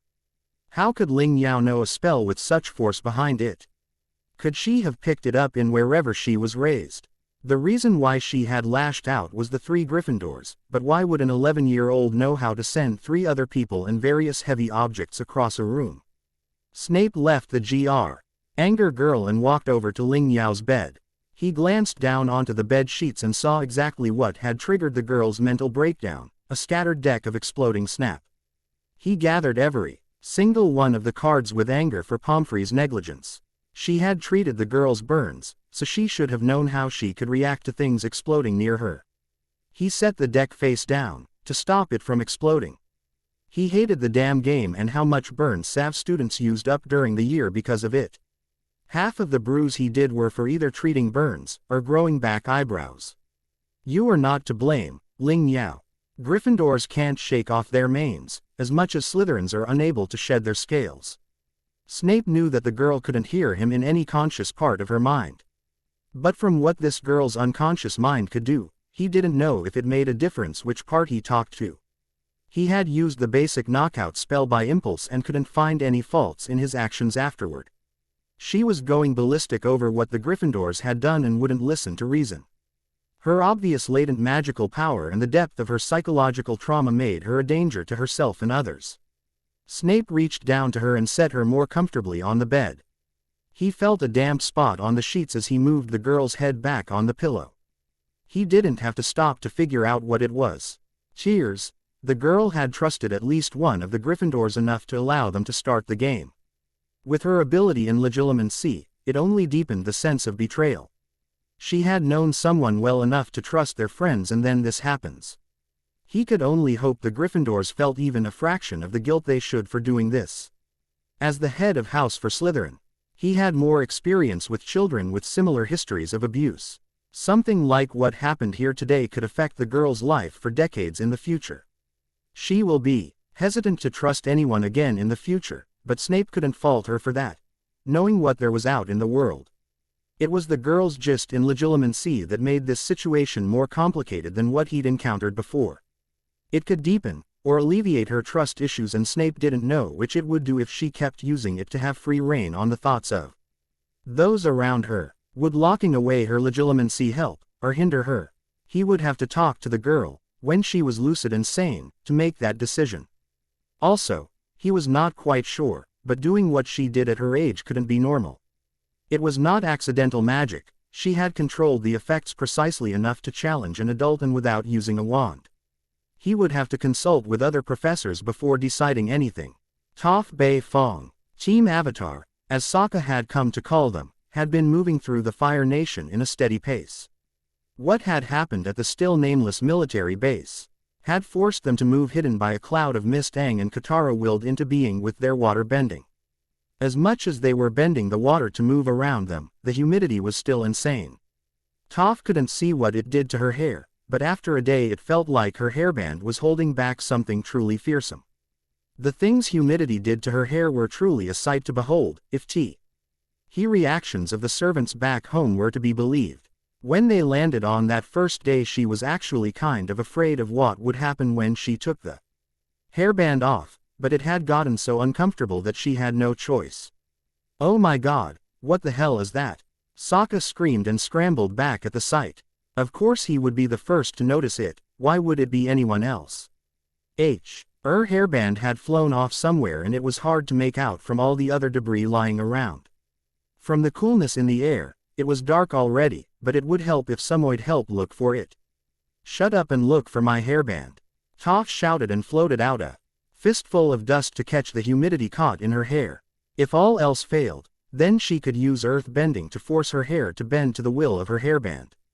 As tomboyish as she was, she still didn't want to cut her hair too short, no matter how convenient it would be. She didn't care to act like girls were expected to be. She would still like to be recognized as one. "Want me to help with your hair, Toph?" Katara asked after telling Sokka to stop screwing around. He was trying to make a joke out of it, but after seeing that no one was in the mood, he helped unload Appa and set up camp. Their overall mood had been more morose after what had happened to Zuri. A murder-suicide of a victim of such extreme abuse tended to lower your spirits. The fact that Aang had been the weapon she used to do it didn't help either. "I can water bend the humidity right out."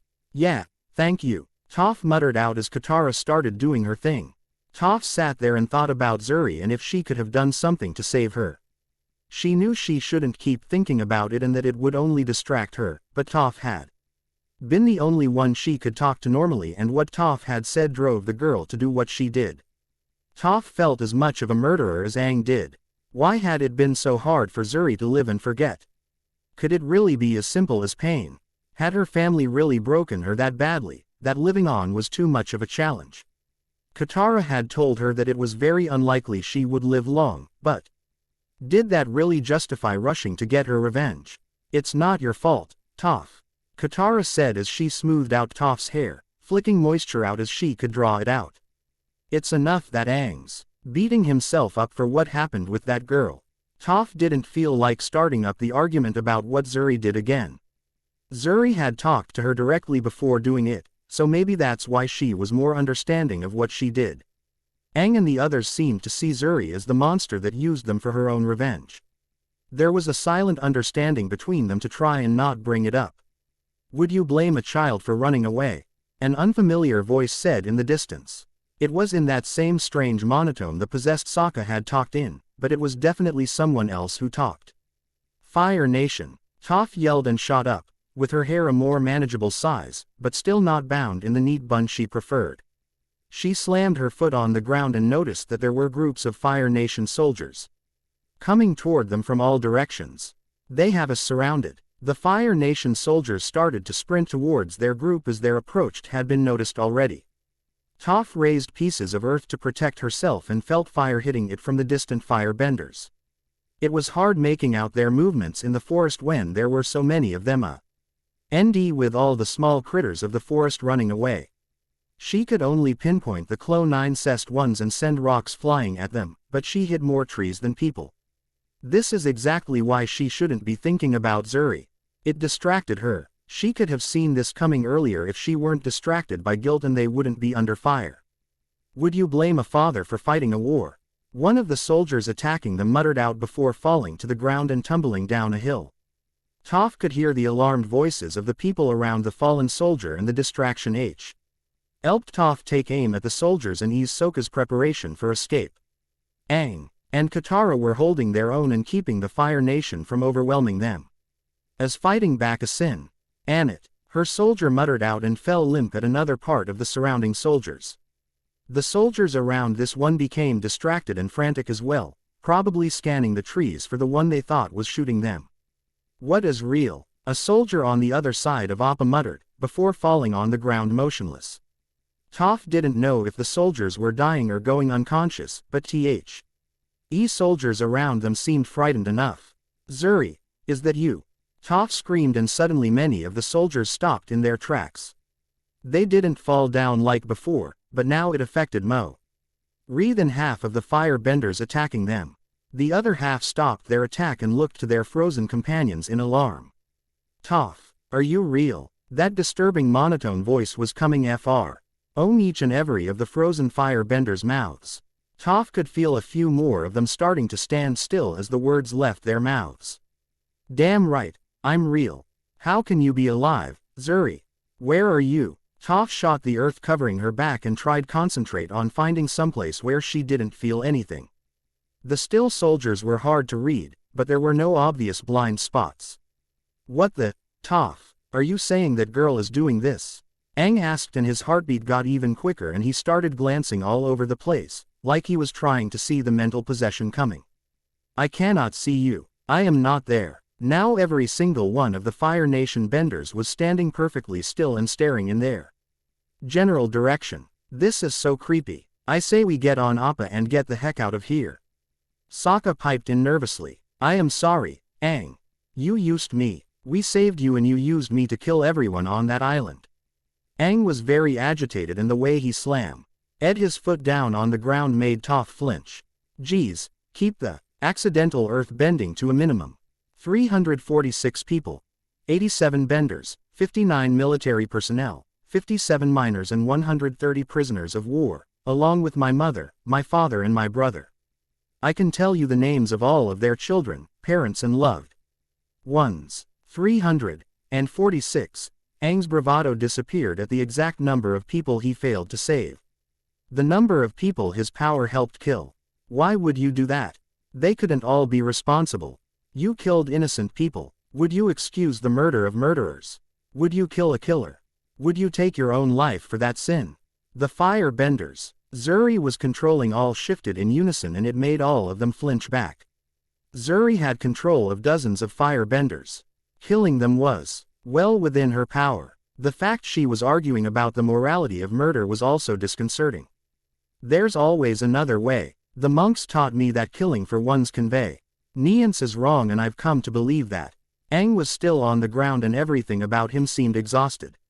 I hate you. The soldiers droned out and suddenly Toph couldn't see them at all. She tensed. But from her friend's reactions the soldiers hadn't moved. You think you could have been the paragon of virtue if you were in my situation? Are you saying I should have condoned my family's disgust of me with a smile? Zuri, we don't. You only object to me using you to achieve it. You blame me for using you instead of forcing them to kill each other. You dare blame me for hating my tormentors. Toph could hear the Fire Nation benders approaching, walking towards them in unison by the sound of it, but she couldn't pinpoint any of them. She was just as blind as everyone thought she was. It was as frightening she had thought. You feel sorry for yourself for something I did all you want. The way the benders droned that sentence out made them think there was something else she was going to say. But stopped herself. If she were a normal person standing in front of them right now, then she would probably be pacing around trying to calm herself. Zuri, where are you?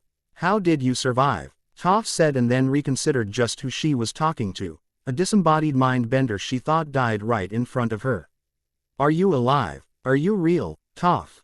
I am not there. Am I real? What am I? Zuri didn't use the fire benders to talk this time and Toph could hear how confused she was. Or maybe she could feel how she was inside her head. I don't know, Zuri. Are you in any pain?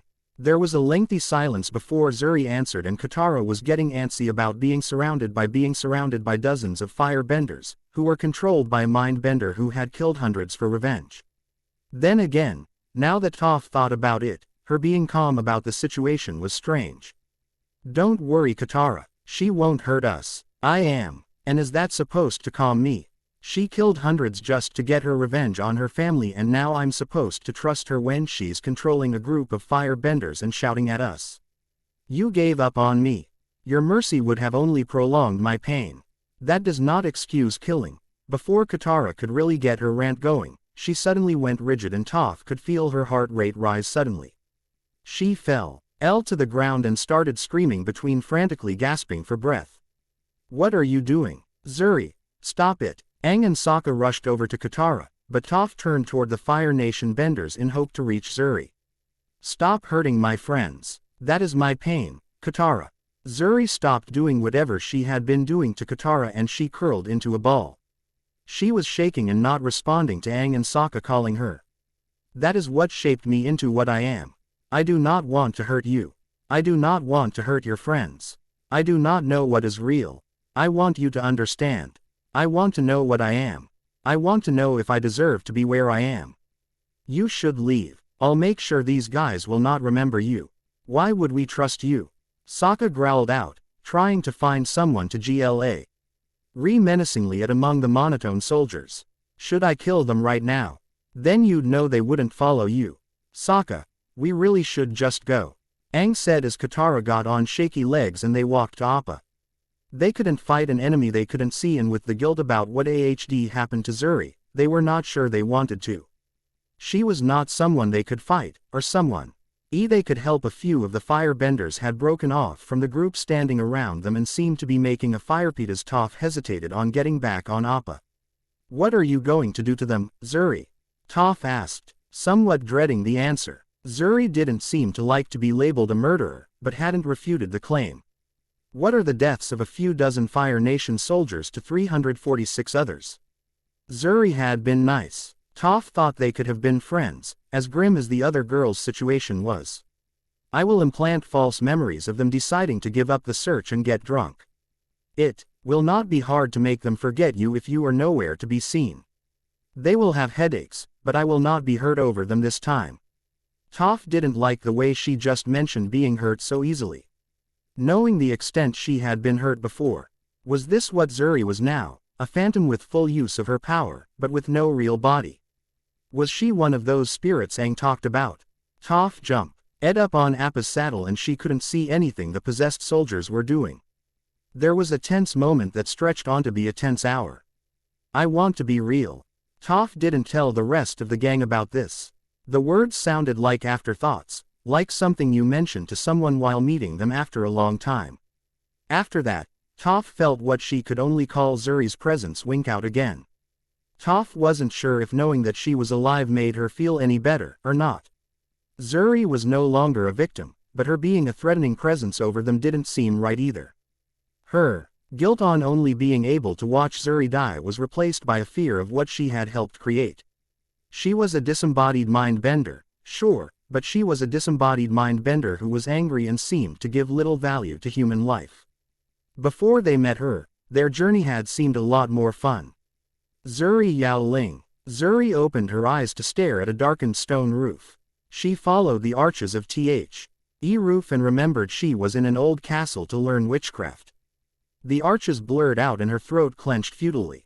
No matter the situation, her tears were always silent ones and she could hide them. Especially now when her sadness did not cause anyone to have nightmares. If it was a dream or if she was somehow visiting the world she left behind, she was still a monster. She had hurt the only people to show her any kindness in that world. She had forced her pain unto them and blamed them for feeling guilty of her fate. She wanted to be understood. She wanted them to tell her if her actions were justified or not. She wanted to know if she deserved to be at Hogwarts and have a chance to have a normal life. She wanted to know if her scars were enough to condone for the price of her guilt. What could make up for the death of 346 people? Was what she had just experienced only a dream? The details were fading already, but it had felt as real as any other time she had used her power to control someone. The memories would fade because they weren't hers and were fragmented among those she had controlled. It was a whole other trick to learn things from someone's mind, but she had done that in the past, as well. You're awake, thank goodness. The healing witch's voice rung out and Zuri tried to bring a hand up to wipe her tears, but her arms wouldn't move. It was like she was in chains again, and even though her rational side told her an institute for learning wouldn't do something like that, but the fear still rushed back. This woman had tended to her before, but now she had attacked a fellow student. So was she to be arrested now? What had happened to Hermione? If they were keeping her immobilized, then had she died? Had she grown her body count so easily in a fit of rage? Why couldn't she stop killing? What was wrong with her? Now, don't cry, they're all fine. You can't move because of the medicine we had to use to stabilize your magical center. It should pass by morning. The witch sounded sincere in a strange, professionally motherly way that Zuri hadn't encountered before. It was either the medicine or her strange dream visit to another world, but she was feeling drowsy when the initial fear of being chained up again passed. She didn't like not being able to move, but her rational side won over her fear eventually. Her brain hurt and she hoped to sleep it off. Hermione Granger. Who? Hermione Granger had known she was a witch for less than a year, and this was the first time she woke up to the hoot of an owl. The way the wizarding world used them as messengers. She thought it was a more occurring phenomenon, but the owls all came to deliver mail at a determined time at Hogwarts. Hermione had a theory about it being part of the countless enchantments around and in the school that made them act like that, or maybe it was an understanding between owl familiars. Hermione opened her eyes to find the meanest-looking owl ever staring right at her from the end of her bed. Whu. The owl looked like it was glaring at her, with only common decency stopping it from starting to shred her face with the sharp talons sinking in the wooden end of her bed. Owls were something that were everywhere in the wizarding world, and being afraid of one was as inconvenient as a muggle being afraid of electricity. Now Hermione was afraid to move and kept wondering why there was an aggressive owl in the hospital ward of Hogwarts. Why was she in here, in the first place? She didn't remember being sick, or how she got here. The owl glared a little harder before extending its right wing and turning its head towards it a little, like a human would jerk their head to point out something. Hermione turned her head towards where the owl was pointing with some apprehension. She didn't want to let the owl out of her sight. She saw Madame Pomfrey's office and the bed next to it, but nothing else. She was seeing the other side of the office than the one where Zuri. Oh God, is Zuri okay? Hermione gasped. Bits and pieces of what had happened before she was knocked out. Zuri had told her she was raised by muggles, so she should have at least asked if she was okay with exploding cards. The owl folded its wing back and glared at her some more. It was not like the bird was especially large. Somehow it was just more menacing than any other owl she had seen, ever.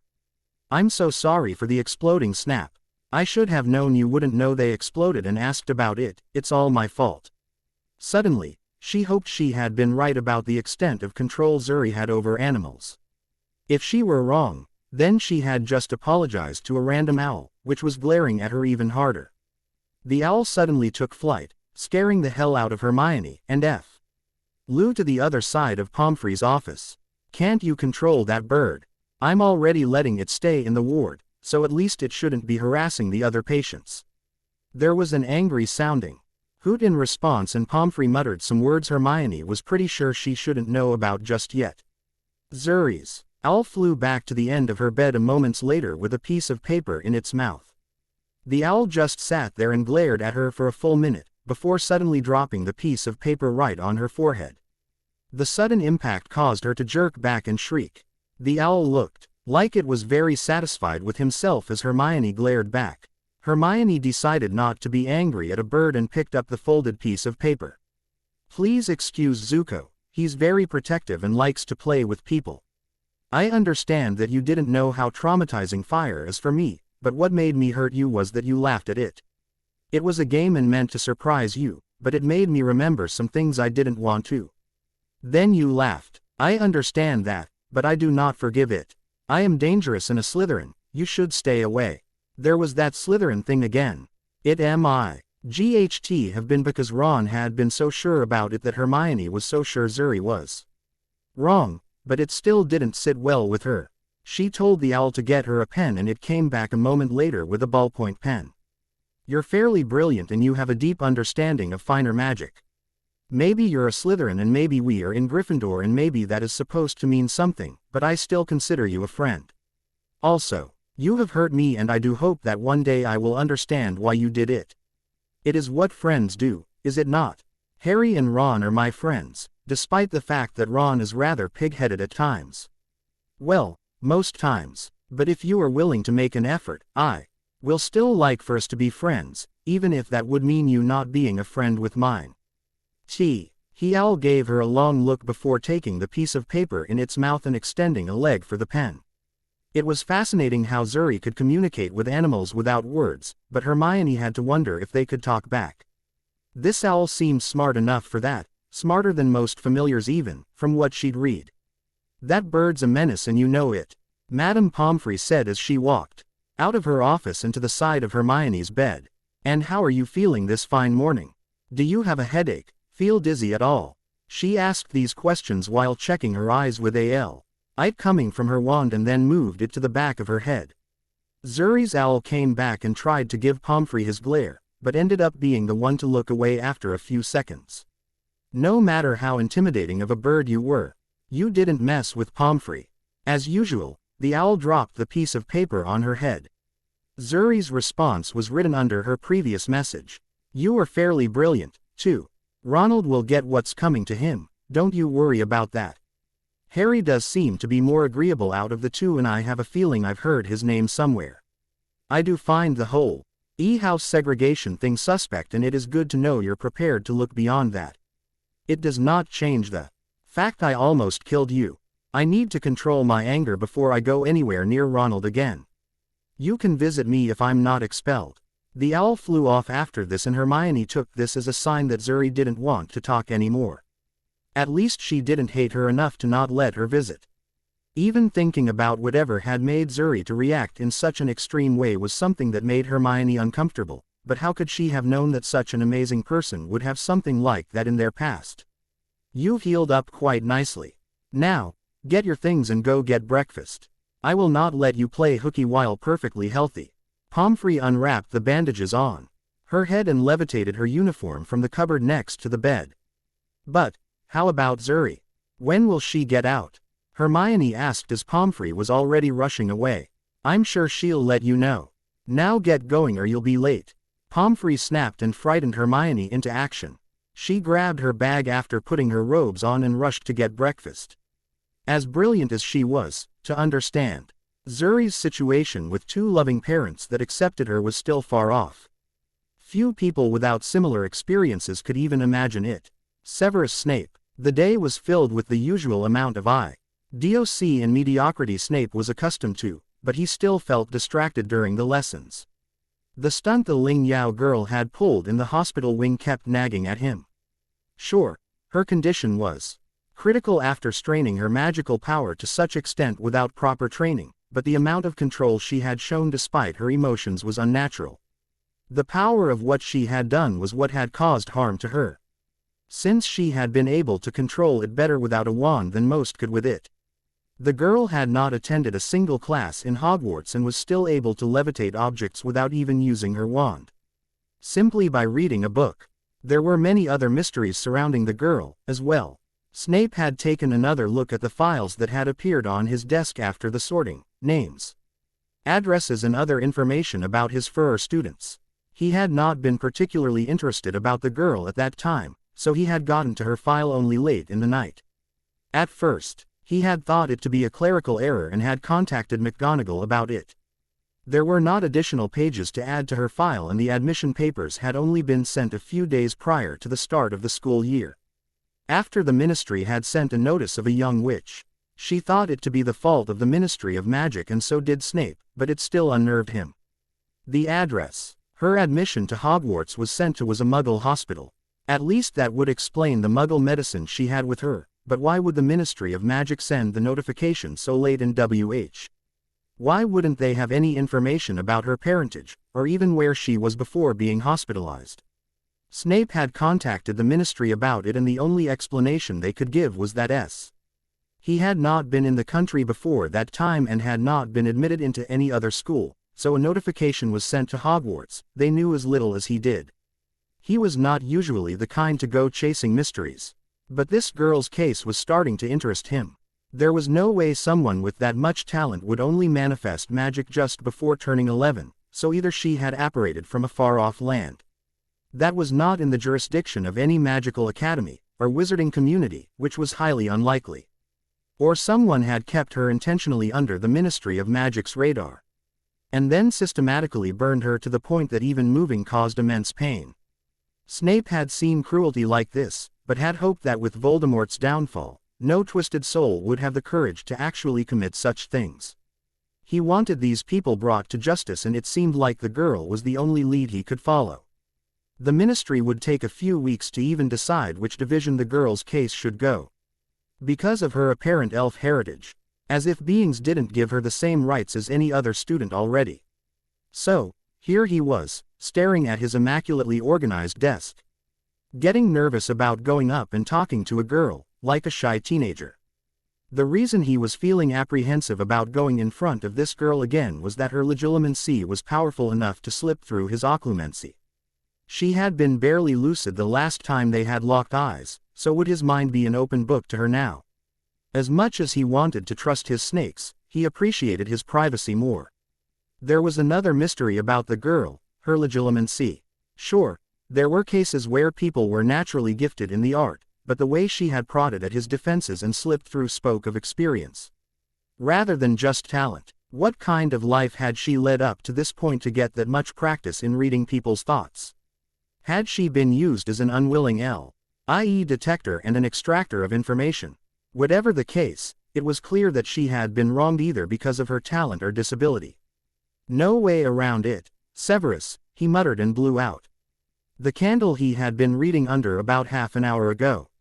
He was very conscious about the speed of his walk on the way to the infirmary.